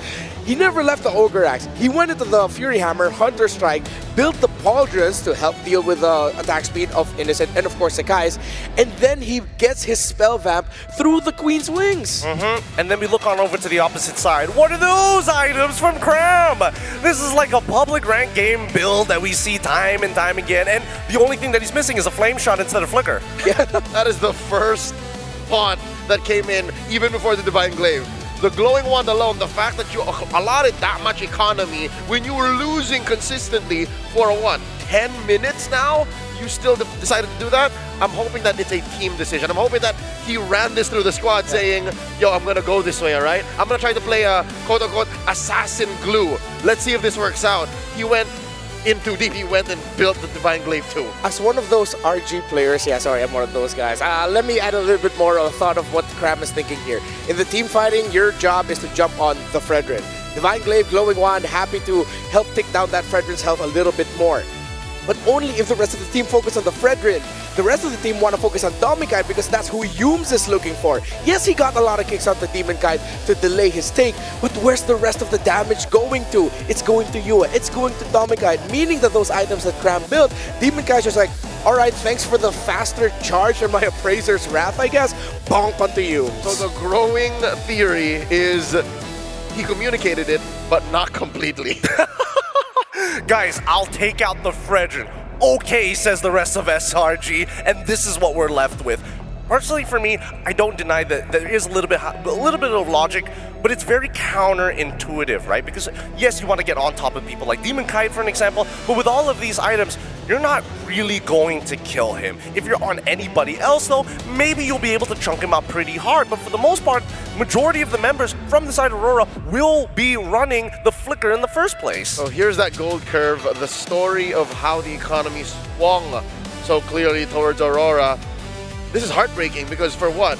Apparently not just the first 3 or 4 minutes, for like 8 minutes, up to about 8 minutes, SRG was in control. It was that slow of a burn, and then suddenly the turn, and then too little too late. Let's also notice that in terms of the gold curve, right, the maximum and as well as the lowest, the deficit wasn't too crazy. We never got to see 4K, we never got to see 5K. And of course, obviously the big old 10K where the game's basically over, but it really just goes to show that Aurora is just more efficient with smaller leads in comparison to SRG, who are waiting for clear timings rather than playing as adaptive as they usually do. SRG played to their conditions and they were satisfied with the first tower break, and already Edward suffering 2 deaths early on. This could have been a different story if they then turned their attention to, if they can't disrupt the jungle pathing of the Fredrin, which a lot of teams actually cannot do, then at least help Innocent out. But then they couldn't.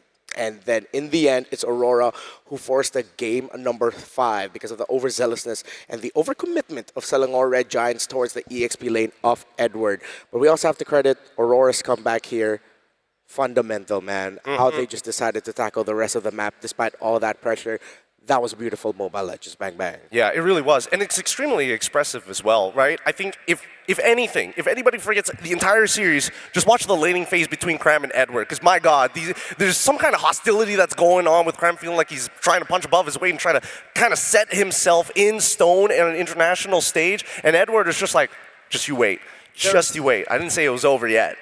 There is a way to harness that kind of aggression. I'm hoping that Cram has reset well enough after Game 4, after that 22-minute loss, to be able to use it the right way. I'm hoping that he just doesn't shut down and plays like a very Mom Esmeralda or something. I hope he's still that same aggressive team captain. Yeah, I mean, one of the best qualities of Cram is that aggression, that in-your-face style that gets into the mind and under the skin of a lot of teams. So hopefully we don't see Cram and SRG change up too much, because I'd want to see a very competitive game number 5 between these two. Aurora Philippines and Selangor Red Giants are on the brink of making history. But for who? We're going to theorize just a little bit more behind the scenes about drafts and picks and whatnots and strategies. But for now, let's toss it on over to Eterna with an interview.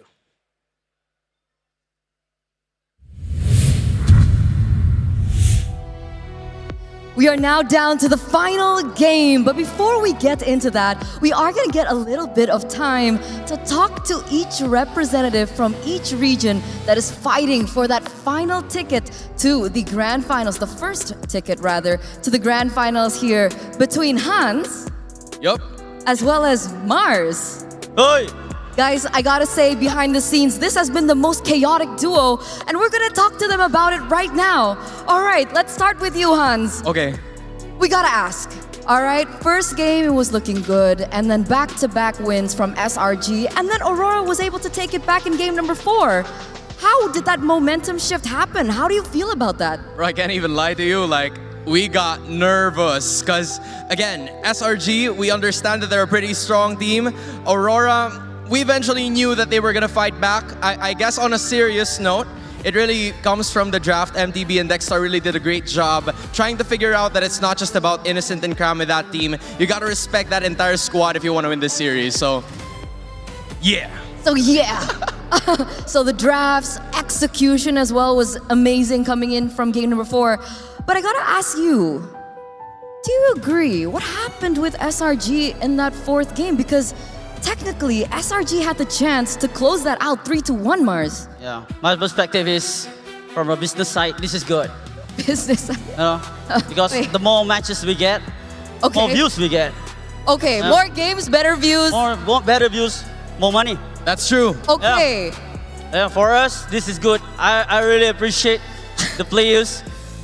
Very competitive, you know. That's true. Not just by competitive, but we make it very competitive until we get the views much more. Yes. So Mars, this is good for business perspective. Mars, keep supporting us. Thank you, Mars. Yeah. Because my vision is not just only the battle between SRG and Aurora. Agree. PH. Okay. This is about us. Yes. This is about let the world see us. Yes. Let the world see us. We are one family. One family. No, that is true. That is true. You can hear the arena agreeing with him right now. We are one family. So SRG, did it on purpose for more. Yeah, I can say that. Yeah. I don't care. Okay. I'm not the analyst. They did that on purpose. You have something to say because about we are that? winning. Well, I guess we'll just make the most out of every opportunity. If he thinks that it's if that's the case, well, you know what? We're here anyway. We might as well win it, right? You see, everything happens for a reason. Because of that draw, we are on this stage, you know, for the Clippers to clip us. That's true. We weren't supposed to be here. Yeah. But we were here because of one reason. Yeah. Aurora won Game 4. Yep. And today, at this very moment, we're gonna see them again. We are. Yes, We are, we are. because it's a best of 5. Yes. And we have one Intelligent. more game. Yes. Right? So one more game is ahead of us, boys. Do you have a message to Aurora PH and do you have a message to SRG? We'll start with Mars. All right. Message. Yeah, message for SRG. Oh, usually I message using WhatsApp, but it's okay. I'm sending this message for SRG. Do your best because winning is easy. Just win. That's all. Winning is easy, so just win. Thank you, Mars. That was very wise of you. Hans? Yes. My message? Yes. To Edward, I love you, bro. To Yue, you're my Pookie Bear. To Demon Kite and Doming Kite, you hold the 2 parts of my chest and the entirety of my heart. And to Light, you are my vision. When you have no fans, I am not here. When you have fans, we are all here. Give him space. If I am here, you have a fan in me. Yes. And I. For Light, do better. Thank you. For Doming Kite, do your best. All right. It's getting super chaotic up on stage, but you can feel the passion from these 2 representatives. Thank you, Hans. Thank you, Mars. Thank you. And thank you for the passion of the fans that are in the building right now, because this has been one of the wildest crowds we've seen here in M7. So with that, ladies and gentlemen, it looks like the players are now ready. Who will take the first slots to the grand finals? Only time will tell. Let's throw it over back to our casters.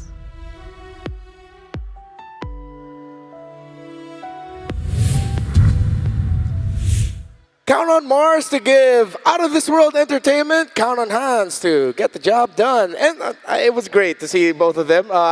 Interesting dynamic. I kind of want to see more, not going to lie. I want to see more of Hans and Mars together. We need an MPL podcast, and those 2 are the ones handling it. Yeah. Just to see what happens, just for funsies. Maybe for an entire season. Our belated birthday boy, happy birthday, Hans, got the full-on copy pasta. Yeah. I don't think Mars was informed that you could go long. Yeah.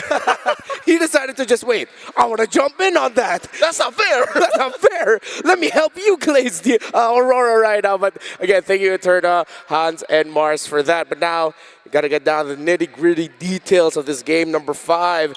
Because game number 4, again, we were going into the game thinking the glue, perfect pick. Early game, perfect. Wait, what's this over-aggression? But then that's the interesting thing here, because it's that little decision, that little close detail that could have made or break that game. Turns out we're gonna have to delay just a little bit the deep discussion for this series, because we're gonna have to thank some friends. And by reminding you that if you want that, well, in-game as a skin, but if you do want that, make sure you play your pass. The Thunder Ascendant skin. Ooh. Actually, that's not the Thunder Ascendant. This is the Prime version. Yeah. Uh, This is the level 75. Yeah. The easier to get one, literally upon buying the pass, is the just as cool, but it's not this one. It's just it looks similar though. All right. Just by getting Thunder, just by getting the pass, you get Thunder Ascendant immediately. All right. It's like saying, yeah, we love him, but he's not our youngest son. But we love him. We love him, but which one of your kids would you save in a dire situation? Ideally, all of them, but I think that at least this time around, the figurines, I was a big fan of the Yuzong one. I was also a big fan of the Roger one. This one kind of smokes them. Really, really well detailed. Look at all the intricacies of it. Oh, yeah, I thought the Yuzong and the Cloud one were sick, but this is really special. This is on a whole nother level. Yeah. This is Ascended.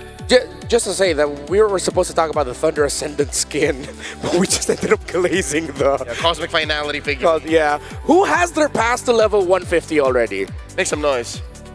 Okay, no one yet. No one in the Thank God. Now I don't feel this bad. No, but Trex does, right? He flexed on us earlier and said that he already got his pass to 150. Yeah, but he's a capitalist, so it's like, stock. No, you know what I'm saying? Because if you can't just buy everything. It's not going to just come to you that easily, especially when it comes down to competition. Well, maybe you could buy some friends to join the MRO, the MLBB Rising Open Season 5, because it's already back, still open to everyone and flexible to join now with major updates. Earn hero power from victories based on your weekly champion rank and team up with friends to form a 5-player team to complete rewards and stack, win or lose. Earn MRO coins to redeem permanent skins, exclusive avatar borders, and more. Climb the weekly championship to qualify for the championship. Win bigger prizes and keep the M7 passion alive. Yeah, buy your friends. I mean, tell your friends, gather them together and complete the MLBB Rising Open. Hey, if you're good at ML, I'm sure you have a lot of friends. A lot of people want to be your friend. For sure. Hi, friends. Hopefully you're still cool. I play a mean Yu Zhong. Anybody? And a really good Leomord as well. Oh, I was Edward. I was pretending to be Edward. Ah, okay. Oh, wait, no, where's our Edward mask? They took it away from us. They should give us a player masks back, because now we're going to be heading to the game number 5. The side will determine flow. First 2 games, SRG. Previous 2 games, it was Aurora. So who goes where?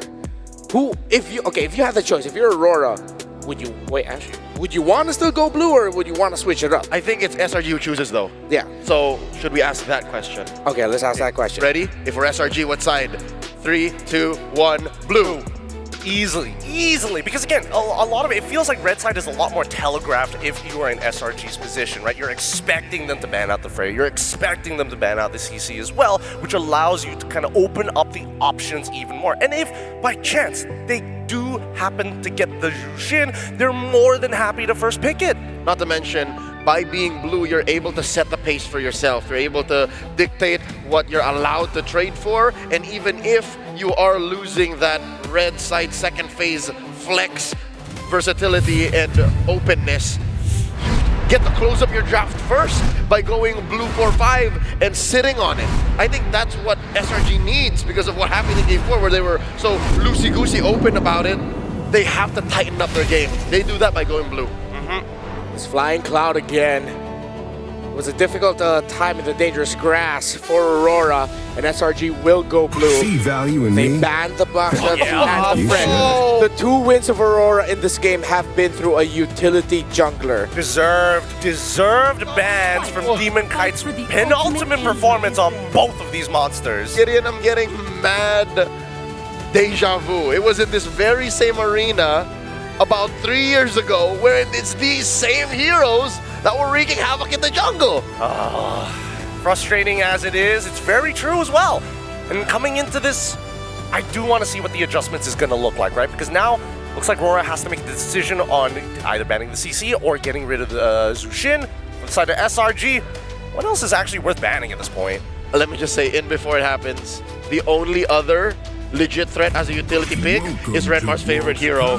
Give me the Panda. The Akai? I mean, I thought we were going to see it. I mean, I never want to be hopeful over an Akai because it seems like lately, every time the Akai comes up, it just doesn't do that well, so... But it's been like here and there, as a roamer, as an exterminator, but in the jungle, the Akai is a legit threat. That's one of the few other options that RORA has left if they want to play in the realm of utility junglers. That or the Barats. If you want to really run it back, but I don't think we're going to get to that point. Juicy gets taken out. Will it either be the Eve or Kalei as a priority for SRG? Kind of tough to say here, right? Because if they do lean Yums back into the Kalea, the Yve all of a sudden falls into the hands of Aurora, and they've dealt with the Yve many times before in the previous games, and they know that you just need to get behind them. But it does force out a bunch of Purifies as well. What if they go Yuzong this time? Oh, they don't. Oh, I actually didn't want to pose this possibility. Because if they go Claude here... Freya's open. Aurora are willing to give that Claude up, meaning that they are probably going to go for something like the Leomord style aggressive lineups. Or they go Freya, Ys, and Shin. Oh, so that it isn't a little bit too Gila with the aggressiveness and they balance it out. You still need a little bit of farm. Yeah. This could be potentially scary, right? The Freya would be interesting to see. They go for Kimmy alongside with the Khalid to double down on that mid lane, completely omitting the matchup and saying, you know what, we can wait, let's pose a different problem. There's no need to rush it. We know that the Claude is here. How Gila would SRG be to lock down both just to fix that matchup? There's no way they're going Claude Freya, so they're open to play whatever they want, and this is... What does this say for Aurora? Are they going for speed? Are they going for the throat here? I think they want to minimize Yum's impact because they're dealing with Yum's playmaking capabilities. Now it's about how much impact he has in the game. With the Hilda, it's high impact. But now, when you have access to the Khalid, even if you give the Yve on over, hey, you hit me a couple of times, that's fine. I'll heal back up, I'll still clear waves faster than you, and I will always be a threat. They pick up the Zetian without the Cho or without the Hilda available. Aurora can just spend the next 2 bans here, taking out the best heroes he can pair with the Zetian. As I mentioned, the Cho, as it helps clear out the minion waves much quicker. You know, those heroes that want to pack a concussive blast so that they can get that fast clear. Will they pick up the gold laner here so that they don't have to worry about it too much? And they will. They want a Dominant Guide on a Harith that for a good amount of 2025 was the most feared pick in the hands of Aurora Gaming Philippines.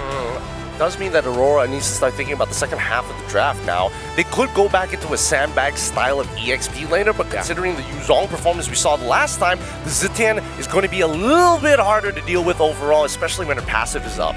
Yeah, if anything, it's SRG who has room to play maybe the Yuzong. Again, you're already ruining the formations with the Fury the Phoenix. What more? A rogue dragon flying around. I think Aurora should consider taking out EXP lane options. There's the one. There's the Esmeralda. Yeah. Not only EXP, but Flex as well. SRG still has some room of flexibility for their roam and EXP combined. So... I don't know if they're worried about damaged EXP laners, right? Because when I'm looking at the lineup, they're like, yes, there are people who are susceptible, but they also fall to the same tragedy of Alice at the end of the day. And that's something that we've seen SRG whip out multiple times. And I'm worried because Aurora may have gotten overloaded. A lot of Cram's favorites are still available. The Uranus, the Phoveus, Yuzong, Alice, Arlott. And Arlotts usually are one of the responses. They can't ban all of those. Yeah, exactly. So it's damage control for Aurora. Well, for Selangor Red Giants, they will be very happy that they have a wide pool of EXP laners that they can go for. Especially if Aurora decide to show their EXP laner already on blue 4 in the hopes of trying to minimize what Cram can pick, they might just end up with a better matchup. If I'm reading the draft correctly, Red 4 is going to be for Demon Kite. And then they'll try to win that EXP lane matchup via Red 5. Because again, if Cram doesn't play well, I think it's safe to say, Gideon, you can back me up, SRG just do not take off. No, not with the ban on the Alice here. I think they're going to go Uranus instead and then hold up for Fanny to maybe potentially attack Stormy in the mid lane pre-level 4. There you go. They can't ban everything, but they can narrow it down. I wouldn't be so confident with picking up the Fanny if we are going to let Yums get the Cho again, get Cho Zetian together. That's very fast wave clear to set up for Sakai's. That's why Red 5 is open. That's what RORA's hedging on. There's the Arlott. I like the Uranus because then SRG would want to pick up the Lapu-Lapu, but they won't really have a lot of the damage to annoy that Uranus as much. But hell, it's Edward. He might just end up saying, Coach, give me something explosive. Give me something that can set up and be aggressive. If we do see the Uranus here, I think it's going to be Kalia Lapu or Kalia Yuzong for the side of SRG. This land is our home. Oh, they take Lapu. What? I think it is what I said. It was like, Coach, let me be me. There's room for the Yisun Shin still. So I think they're both protecting the Yisun Shin and just picking up good peel. And again, taking it away as well from Cram. It just means that Aurora is going to be playing towards the gold side of their map, right? Because they don't know what the Lapu-Lapu is going to deal with. He's kind of going in blind into this draft. So whether he quote-unquote wins the matchup or not isn't really up to him. And I think SRG can also just pick up the Uranus so they can kind of stop this eminent Yisun Shin threat. But what if it is going to be utility for Aurora, though? I mean, they are going to be lacking the vision, and the Mountain Chakra would be great against a Zetian. Yes, I will say it now. Yisun Shin is the most likely pick. But what if it is utility? What if they are looking at Lapu-Lapu and Kali thinking we have enough physical, let's set up for our magic damage dealers and let's pick up utility in the jungle. What's left? SRG here, lock in the CC for Cram and the Gatot for Yums. What utilities left besides the Barats and the Akai? Even Guinevere got banned. Yeah. Oh boy. Just give me my panda. I mean, yeah, again, Wise is most likely, but just give me my panda. Because I'm also 50-50 on this. I'm Prepare for the return. There it is! There it is! We alluded to it! Oh, we're pretty good at this. We could be analysts. Oh my goodness, yeah. Again, really good call here. If they went for the Yishishin, it would just be too much economy to invest. But what a composition. And I think even from the side of SRG, they were alluding to it with the CC. They look deep for this. I will say this now, though. This is so close, and I'm glad that the stats show it. Early to mid-game potential leaning towards Aurora. Late-game potential, a little bit more SRG recovers there. The stats are leaning towards Aurora. But this is definitely one of those lineups where you cannot mess up. Perfect MLBB is what's needed. Who are we feeling for these drafts? Real quick, Gideon. I'm going to say SRG on this one. I didn't call the Akai for nothing. Let's go, Aurora! I'm guessing Rora here. This will be legendary. This will determine who makes it to the grand finals first. Mirko and Naisu set the stage for us. Ladies and gentlemen, welcome to the last game of the evening. We've had a hell of a series, and now it's come down to this, a game of 5 to get to the grand final. Will it be the first ever for the Malaysians to make it an M-Series grand final, or will it be RORA to make it their way to be the first Filipino team in M7 to get to the grand final spot? Here we are, it's me, Naisu, and Mirko to bring you this game 5. And either way, Naisu, what a story. The first Malaysian team to make it to a World Championship, or Aurora Gaming Philippines, a team coming into this tournament with a narrative of the chokers, the ones who always fail when it matters most, the one that finally gets to shine the brightest in the world stage. Be massive either way, man. The story couldn't be better for either team to make it through, and you know, to even go through this draft and bring an NGAY, for example, a utility hero that doesn't get picked up pretty much at all. But because of the way the draft and the bans went, and because there was a really hard focus on DemonKite's utility picks, he goes to the NGAY. And you always have to remember, this hero alone could either work for your team or against it. Okay. I thought it was going to be a big miscalculation there, not hitting level 4, but he ends up getting the XP crab anyways, so really, it's all good. Emblems-wise, I don't think there's anything too crazy here, right? Yeah. It really looks like just the standard stuff. The Impure Rage for DemonKite, I guess he's just thinking there's not going to be any invades, he's going to be fine because he's up against a Leomord, not an assassin, right? Sky's Phantom Steed over on Light, has the Flicker, will use it, and now Phantom Steed is down, so Aurora have a chance. Yeah, that's actually pretty good. Even though the Flicker was used by Light, Turtle's up, DemonKite's going to go ahead and start it up. Cram hitting that level 4 too, so they'll get in position for the first Turtle of the game, but without a Phantom Seed, this might be a little difficult. And all in over on Yumes, Fury of the Phoenix coming down, 4-man stun as well. Cram now from the side, pops in the current call, does a bit of damage over the DemonKite, but the red tree is there for him to claim Turtle 1. It's all they need, clean and steady right now. First objective secured. Nothing too fancy with this kind of lineup. That's not what you're going to see here. Now for SRG, they might be the ones to be a little more aggressive because of the fact that they brought the Leomord in play, plus they have the Zetian that they can rely on. And again, Innocent going on this hero that he's played so many times, is able to go ahead and scale up really well on this Claude. The same can be said for DemonKite. There was a thing, back in the MPL Philippines, he was the best Harith in the league and probably the best still. So this is such a great matchup, that Harith, that Claude that we've been seeing so much throughout the Swiss stage. And even now, even though he was kind of slept on a little bit in the beginning stage of the knockouts, Claude is still a menace to deal with. And so with that, again, you're just going to see a whole lot of poking back and forth. This is a little bit different too because we've seen so much of Cho, for example, where you're playing around that level 4, the Kaleas, right, the pickoff potential. He's going to be caught on the Raging Sandstorm there. Good timing by Doming. They're actually waiting around the BMI, and he actually gets the resets too. So I'm not even sure if Innocent actually got the gold crab, but he lost that on Purify, and now he's low. Yeah, he's low right here. He's going to have to rely on SRG just in case they need to support him up here in that gold lane. But DemonKite fine, unless they go for something else. SRG might be looking for a play elsewhere. They still have 30 seconds for that turtle to be up. DemonKite, again, tanky enough. one of the players that still really likes to lean towards utility junglers if they can. I mean, we saw a really good kind of back and forth between the utility compositions, but teams were still pretty much, I would say, like almost 80% of the time, maybe 90% of the time, pick up assassin junglers. DemonKite, a specialist, I would say, as utility jungle. So buff secured, turtles up, second one of the game. Aurora Gaming Philippines already in position. Light has the angle here if he wants to go for it. Traction pulse. Yeah, lands on Stormy, a bit more pro coming down as the Bravest Fighter gets used up by Edward. Now with the stun on 2. Fear the Phoenix as well. Sky's looking for the opening now, but DemonKite goes in and it's giving the entry win. He goes for the heavy spin. Now Sky's gonna be pinned down over the Turtle. Oh, Sakai's pinned down. Can't get away. First blood to DemonKite and the second Turtle. What a pin up top. Domain gets a shot down. Oh my goodness, he might be going for the dive, but he misses the synchro vision and he calls it quits. DemonKite up top with the pressure.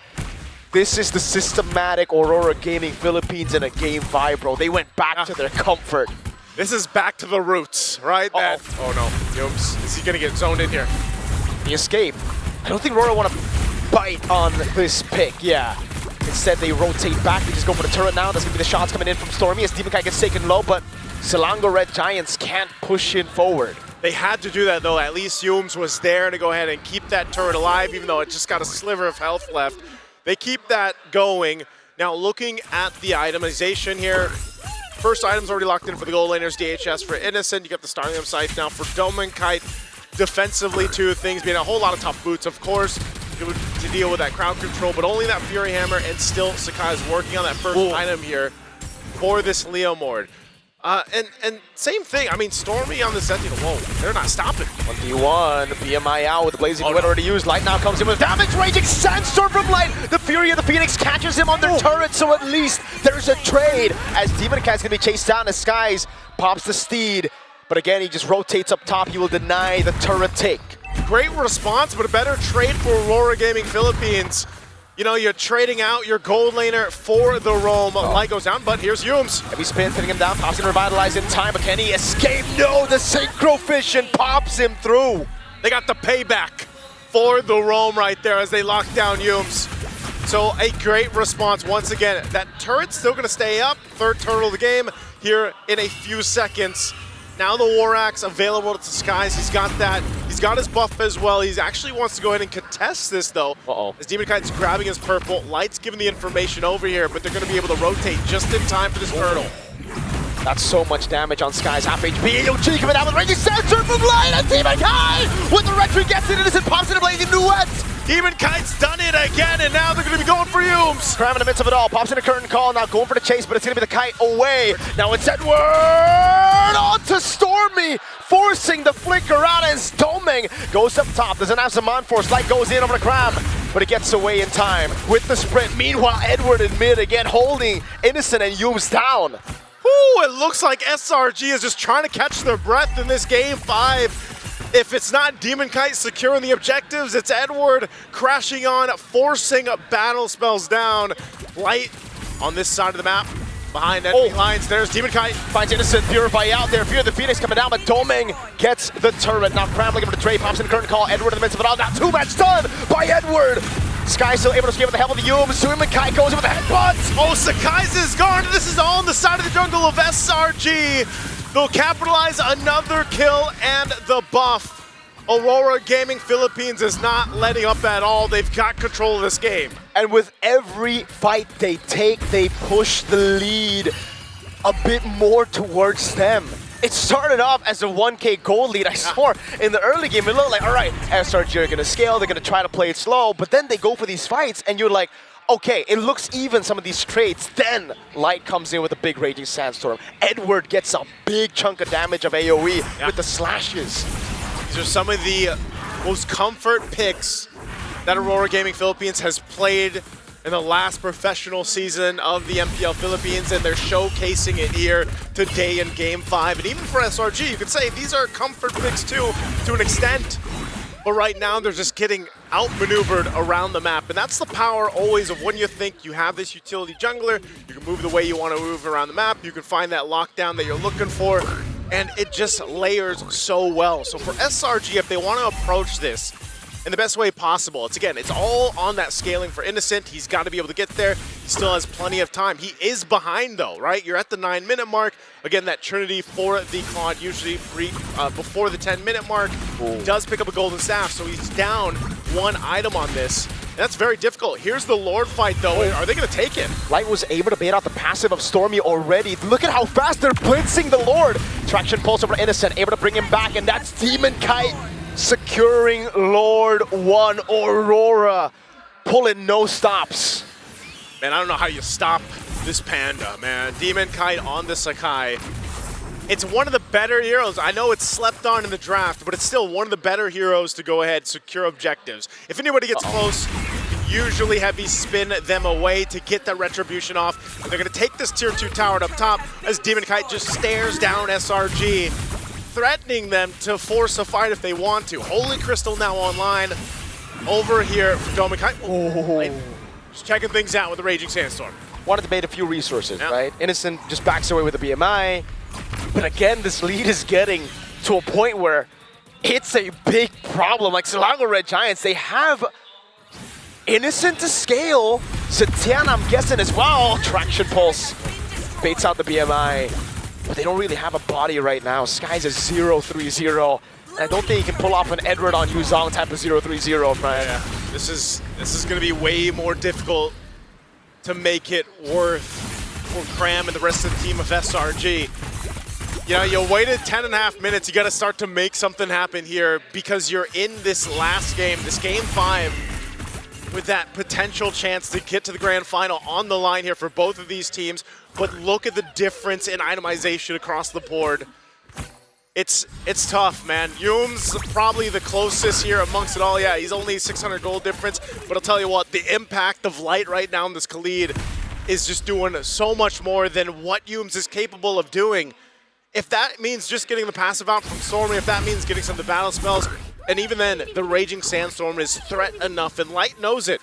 And that's why they're able to go ahead and play that upper hand. Also, on the gold lane, you still need so much more time for Innocent here. He's building into that Corrosive Scythe. But even so, if that Trinity is online, it's going to be a hell of a time to get into the fight, man, because of the fact that you have NGàY to worry about. You have also Light there peeling for the team, or starting things up in Edward as well. So now this purple buff for the taking from SRG. You're still plenty of time, 40 seconds away from this Lord to come up. And now SRG are forced to, again, group up together. Stick is 3 into the bottom lane. They're being starved by Aurora Gaming Philippines right now. There's no way for them to actually just brute force walk into their own jungle alone. And Light's been able to take these poke like it's nothing. Yeah. Stormy, this is a 100% win rate Zetian, right? Is it still a 100% win rate? I believe so. So, oh my, Innocent? PMI already. Light wants to go in. Raging Sandstorm! Innocent pops in the Blazing Duet. And he pops in a Purify as well. That's Big Edward! 2-man stun with the Bravest Fighter. Now goes back. That is all they need. Oh, okay. Fury of the Phoenix used there too. Keeping things under control. But the Lord is up now. Battle spell down. That's the Purify for Innocent. And so, if SRG is thinking about contesting this Lord, it's probably not going to happen. They cannot. Not without a Purify on the main man. They just gotta wait, they gotta buckle in as Lord is gonna be secured here for Aurora Gaming Philippines at the 12:40 mark. Divine Glaive picked up now too for NGàY. And they have everything they need to approach the space of SRG. I'm not saying they can end it here, but with this kind of lead, 8,000+ gold at this point, this type of itemization and this composition could potentially end it off of a first Lord push. Demon Kite, over the course of, I would say, the run to get it to upper bracket finals, has been behind against Carl Teasy in gold, losing out individually against, again, I feel like also against Izuki, losing out individually in gold. And it's usually because he's on a utility pick. Now he's on a Kai, and he's 2,000 gold ahead of Skies. Like, who else is going to play the Akai? Other than maybe Demon Kite and, I don't know, Carl Teasy. Can't think of anyone else who's still in MLBB. Right? It's one of those things, yeah. There's Renmar. I can hear him in my ear, man. Renmar will probably play it too. He is him. Gotta get that check. Gotta get that check. There's the Lord pushing into this bottom turret. They want to go ahead and potentially force this. Innocent already with the BMI. That's gonna be the Lord taking down the base turret in the bottom lane. This is quite big, but it's not the worst for Selangor Red Giants, just because, again, Lord's going to be spawning in the bottom lane, so they'll be able to handle it here. Light! Well, look at Sky. He's going on this off angle, too. Is he actually going to initiate a fight? From this angle, no. They cleared out the minions. Lord is cleared as well. They lost one base turret. And so this, more than anything, is Aurora Gaming Philippines knowing that they're up 10,000 gold, but sticking to mastering the basics here, man. I hate to say it, right? But they are doing exactly that. They're sticking with the basics. They're sticking to the fundamentals. And every team will go ahead and say how important that is. Even when you have this kind of lead, you can't lose that focus. And Steed. Steven Kite in with a headbutt. That's going to be Light caught on the back spot, taunted down as well by Yums. Here the Phoenix locking him down to AOG as well onto Edward, but he is CC immune with the Bravest Spider. Yums does not want to, okay, he doesn't have AOG.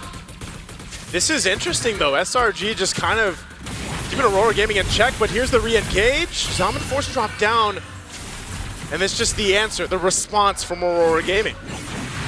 How is it still so tense with a 10,000 gold lead, dude? The crazy thing is 1 to 5 in terms of the kills, right? But there's this tension in this game 5 between these two teams, because I just think it's at what's stake here, Miracle. It's that grand final spot. It's a huge story for both teams to get there, and SRG is, they understand that we got to go ahead and just buckle in. We need to go ahead and scale up. Like I said, your Innocent is nearly there. He's got to get a little bit of defensiveness, obviously. Win in nature, we've also seen Winter Crowns pop up too.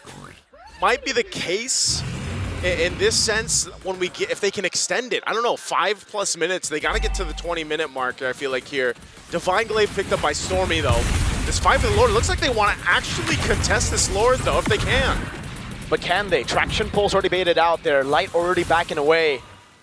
Now the bottom wave, they have to deal with it, but Doming and Demon Kite are still holding on to it. Selangor Red Giants say, we cannot contest. Aurora Gaming Philippines secure the Lord. Skies? I think the Phantom Seed might have been just thrown out there just to see if he could get the orange buff. I'm not sure, but nonetheless, they knew they couldn't fight and contest.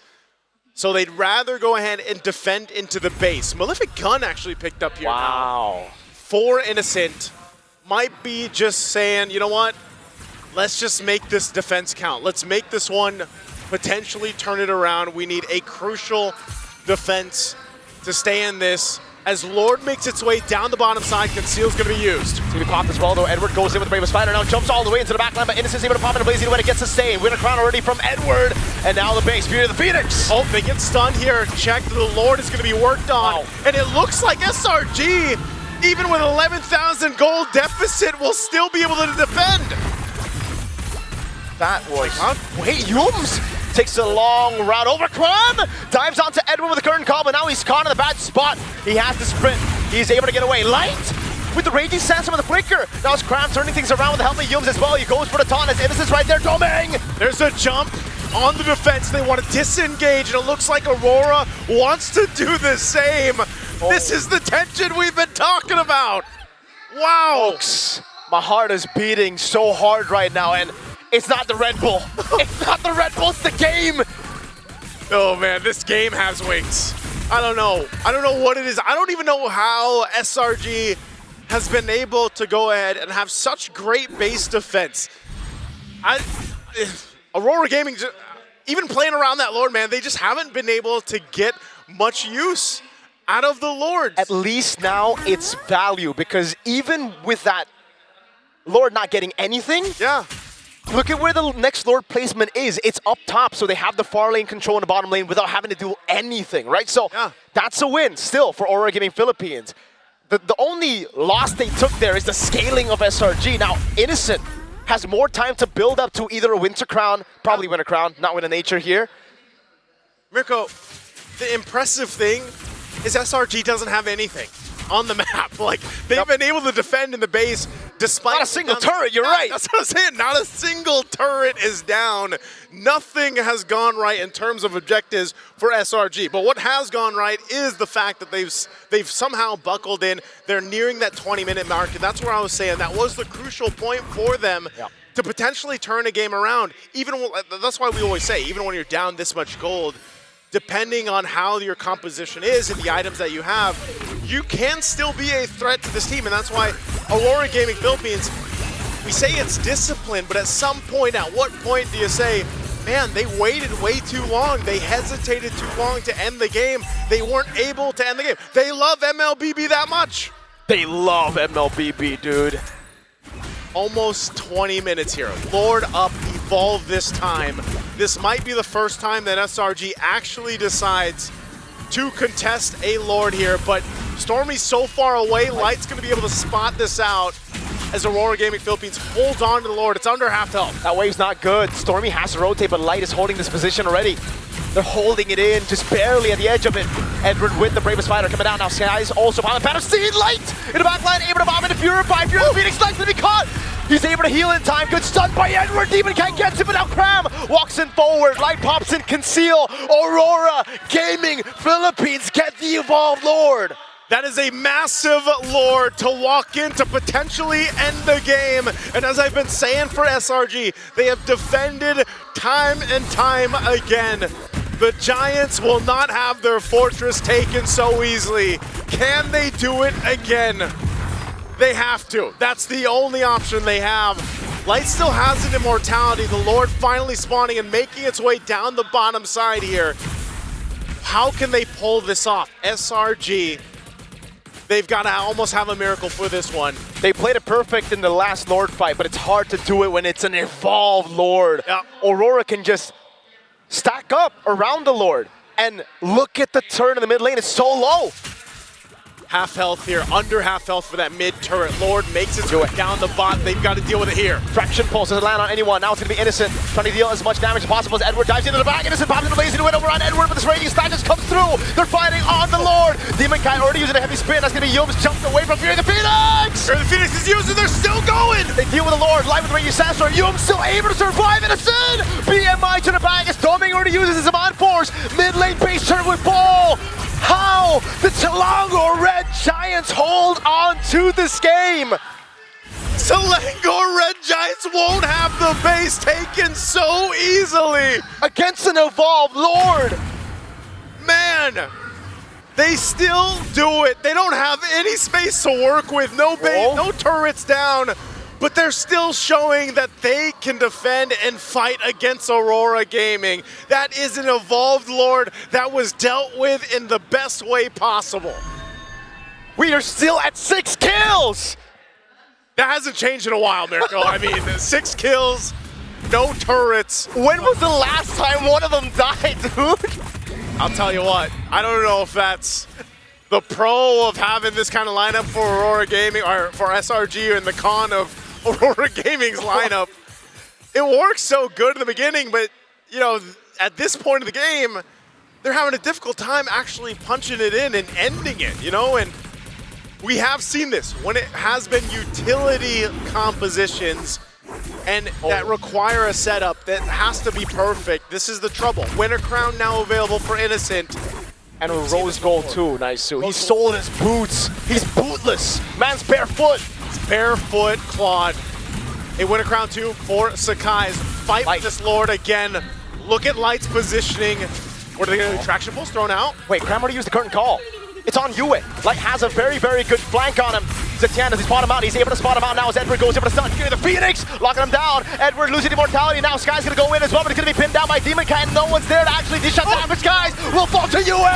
They take out Sakai's, they can get the Lord. Plays into Wet from Innocent with the Winter Crown as well. Demon Kai's going to be taken very, very low, but he's able to find immortality in time. Doming in the back as well, doing this with the stop. Cram still there doing damage, and it's hard. Innocent's still alive, and he gets the space, but Demon Kai will take him out. He got cooked by the Chrono Dash. Doming has all the shields in the world. Now it's Yums who falls. Cram has immortality. He's going to fall as well. Evolved Lord in the mid lane as Cram dishes out damage to Light, but he's going to be gunned down by Yue. And that's going to be it as the Lord makes its way down the mid with Aurora Gaming.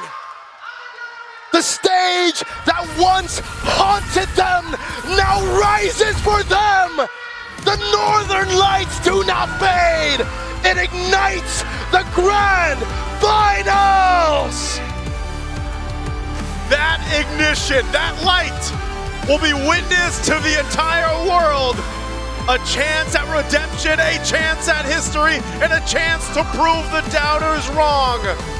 Aurora Gaming Philippines makes it to the grand finals in an epic 3-2 series against SRG. Oh, the chokers, the failures, the boys who were doubted, the boys who were never meant to be, have just made it to the grand finals. Defeating Selangor Red Giants, who to this point were undefeated at the M7 World Championship. They were the ones to get to match point first, yet Aurora PH stayed consistent. They built, they endured, and now they'll light up the grand final stage. Again, one of the best matches we've seen here. And again, it's not over for SRG. They still have an opportunity, a chance to get to the grand finals. They go down in the lower bracket, man, and I'll say what, like Aurora Gaming Philippines grinded for this one, and they made it happen. Nice, Sue. That lower bracket is literally, figuratively, in all sense of the word, is hell. We got Liquid down there, Spirit, Alter Ego. And now, SRG. Damn, bro! Hey, if you guys have just joined us for some reason in the knockout stage, I'll tell you what, M7 World Championship has been so far the best games we've had in a long time, maybe in ever. And this is just a showcase of how good the teams have gone over the course of the years. And yes, it's still the Philippines getting to the grand finals first, but I'll tell you what, I don't know who's gonna end up there in the second spot. Last time we were in Jakarta, it was a Philippines Grand Finals. Will it be the same? Liquid are still down there. They are still hungry to complete the Golden Road. We'll find out. Once again, ladies and gentlemen, it's me, Naisu, and Mirko that has brought you this series. We're gonna throw it on stage to hear for our winner's interview. Ladies and gentlemen, this is your first M7 World Championship Grand Finalist, Pilipinas! Give it up for Aurora Gaming Philippines! What an intense series. And of course, we have the entire team with us here. Demon Kite, after last year's early exit, you guys have completely turned the tables around to redeem yourself and reach to the grand finals. How important is this victory to you and of course to Aurora Gaming Philippines? Sobrang importante kasi kumbaga ito yung namin yung revenge namin dun sa last run namin ng M6 So sobrang importante sa team and yun, sobrang saya lang na nakapag-grand finals kami. You said that this win actually means so much to them because it's practically a revenge from their run back in the M6 last year. And of course, they're very much happy on this incredible run to make it to the grand finals, Aitherna. We could tell. Right as the winning moment happened, they were still busy looking at their own gameplay. So even up until this point, even at this winning moment, they're still considering, I think, what's going through, what happened in that earlier game. But now we go to Light. Light, in your first season with the team, you were able to go all the way to the grand finals. And now here, take to M7, another grand finals. Like, could you talk to us about the hurdles or the challenges that you faced that led you to this point right now?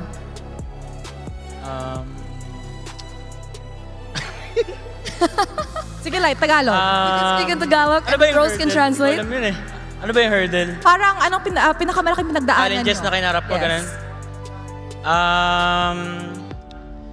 Hindi siya madali since per season. Tapos yung pinalitan ko rin kasi magaling naman talaga si RORA. Tapos marami rin siyang sa team, parang na-achieve sila together. Tapos ako napapasok na bago, ganun. Siguro yung mga dapat kong malagpasan na challenges is yung pressure and also yung magiging open sa kanila kasi ako yung bagong salta, so medyo kailangan talaga siya matimbang ng mabuti, ganun.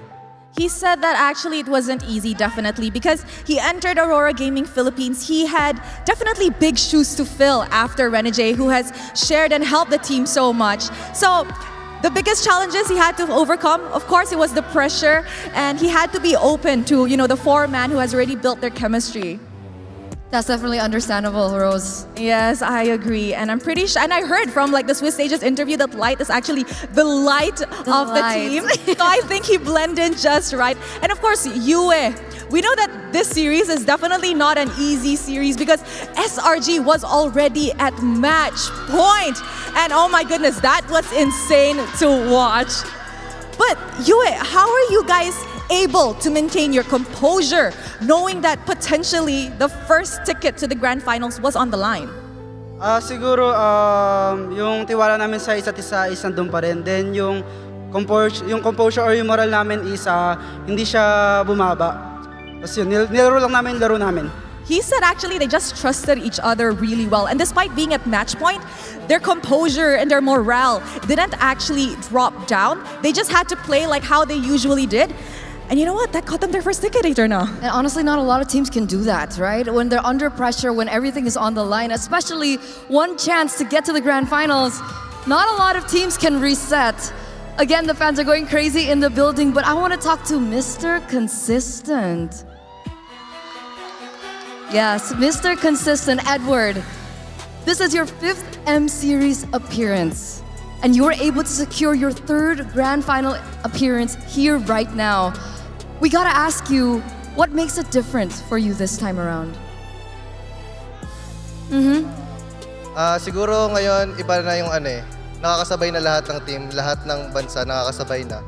And lahat nag-step up na. So, yun siguro. He said the biggest difference this time around is that all the regions are actually stepping up. And when everybody's stepping up, of course, the competition does get tighter. And when the competition does get tighter, it's definitely harder for all the teams participating. And I do agree, we see so many of the dark horses coming to rise this M7. Yeah. And of course, DOMINCAIT. Coming into the M Series, there were so many doubts surrounding the team after your run in M6 last year, and even the team recognized that. But with this victory, is there anything you would like to say to everybody who has doubted your journey? Sa lahat ng doubters, wala Ganyan talaga yung mga yan Kasi wala, pagpatuloy lang nila pagdadout sa amin and pinapakita naman namin sa game kung ano yung dapat pakita. He said to all the doubters, he can't do anything about that because, well, that's them. They'll just doubt. What they can do, however, is prove them otherwise in the game. Potential champion mentality? Potential champion mentality indeed, Eterna. And with that, before we let you go, boys, we gotta ask the final question to each and every one of you. All right. Who do you think you will be facing in the grand finals? Or rather, who would you rather be facing in the grand finals? We still have a few teams left looking for that final slot in the grand finals. We have Alter Ego from Indonesia, we have Team Spirit, EECA, SRG, Aurora Turkey, and of course, TLPH. Let's start with you, Yue. For me, TLPH. TLPH. What about you, Light? It's either SRG or TLPH. Ooh. Edward? TLPH or SRG. Oh, still similar opinions here. Doming? TLPH and SRG. TLPH and SRG. Oh my, Eterna. This is honestly a potential grand finals that everybody don't want to miss. And of course, Edward, now that a Filipino representative finally has a ticket to the grand final, is there anything at all that you want to say to the Filipinos in the arena and those back at home? Yun, maraming salamat sa patuloy na pagsuporta sa amin sa Aurora. And bumili na kayo ng grand finals tickets. Is that thank you so much for the continuous support for Aurora Gaming Philippines, and don't forget to get your grand final tickets. Nice, promotional. Very promotional. Definitely. That was an intense upper bracket final match, and of course we will throw it back to the panel to dissect what happened in this amazingly crazy series. Panel, we're throwing it back to you guys.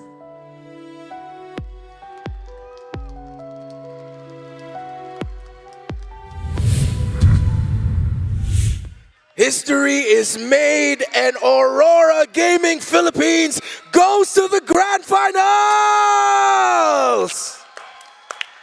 To all the Auroras and to the Filipinos who showed up, thank you for all your support.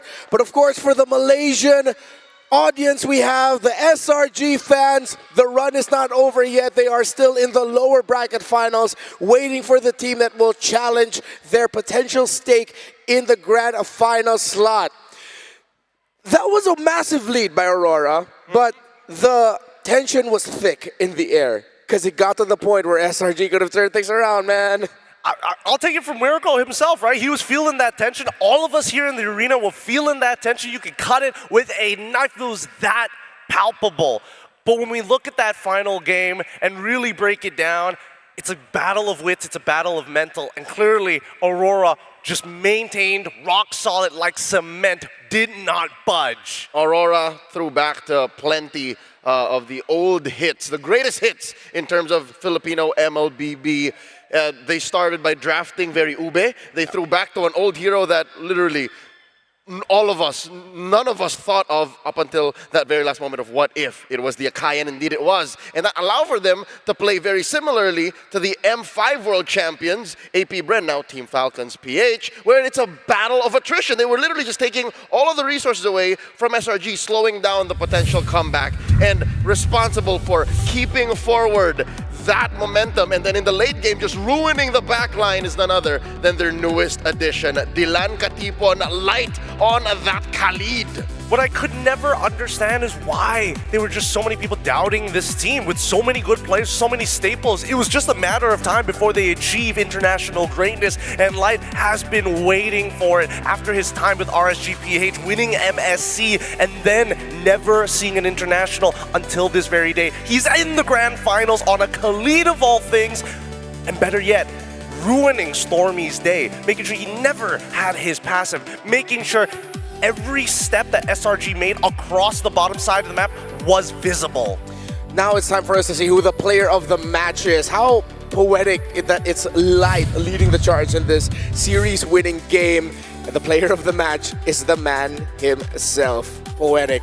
The Northern Lights led by Light on this Khalid. You mentioned how Stormy had a lot of difficulty here, but I think it was the entirety of SRG who eventually felt just how annoying it is to try and find position in the map when the Khalid is going everywhere. Yeah, very similar to a Hilda that can do all the things you want a roamer to do plus more. In the late game, even in the late game here in the twilight of that match, you can see that when Light finds Stormy, when even Light finds Innocent, they're threatened to die. That's how scary a Khalid is, and if I'm not wrong, he did not build a single damage item. He was literally just using his full kit and what was that, a blade armor. He was trying his absolute best to make sure that the backline was never great, because when you look at this composition, right, they cannot win a 4v4. You need the full 5, and that's why you're seeing Innocent walk up in really dangerous positions, because Zitian is nowhere to be found to actually do the peeling, do the poking. He needs to build up stacks anyway. He might as well put himself in a dangerous spot. We posed that question, that what if for SRG, that what if the loss from game number 4 affects their mental and we don't get to see them play the way they do. The Coach Master of the Basics and Dexstar said, let's add another layer to that. Let's pick up heroes that forces that to happen. You doubt everything in the map when the Khalid is around. You doubt how you team fight objectives when an Akai is around. And that Akai pick, and no, this isn't my Akai bias because that is my favorite hero in the game. We've seen it in all throughout MLBB history. When the game is close, when there is even a slight lead on the Akai side, heavy spin just rattles any team's mind. And just to add on to the throwback, the walk down memory lane for Aurora, thrown back to all of the old Filipino meta favorites.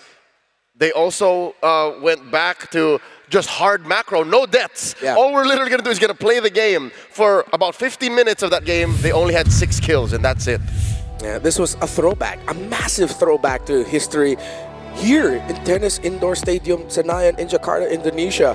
It's Aurora making it to the grand finals first. Edward back once again in the grand finals, this time What if the story of Aurora wasn't to win at home, it was to win in another country, continuing the legacy of the Philippines. But to hearken to what Mirko and Naisu said, this lower bracket is literal L. Yep, it's dangerous. I think this is one of the few M series that nobody really knows what's going to happen at this stage. And I think, as you heard it from the man himself, every region has stepped up. Every region has bolstered themselves, but only the best move on. Aurora has proved themselves. The question is, who's going to be joining them? Is it going to be Aurora Turkey, their brothers from across the seas, TLPH, AE, Team Spirit, and of course, SRG waiting at the very end. You know what? Looking at the lower bracket, that's all champions. The finest from Turkey, the Filipinos champions, and of course the people's champions in Alter Ego, and of course the Dragons of the North, ECA's finest,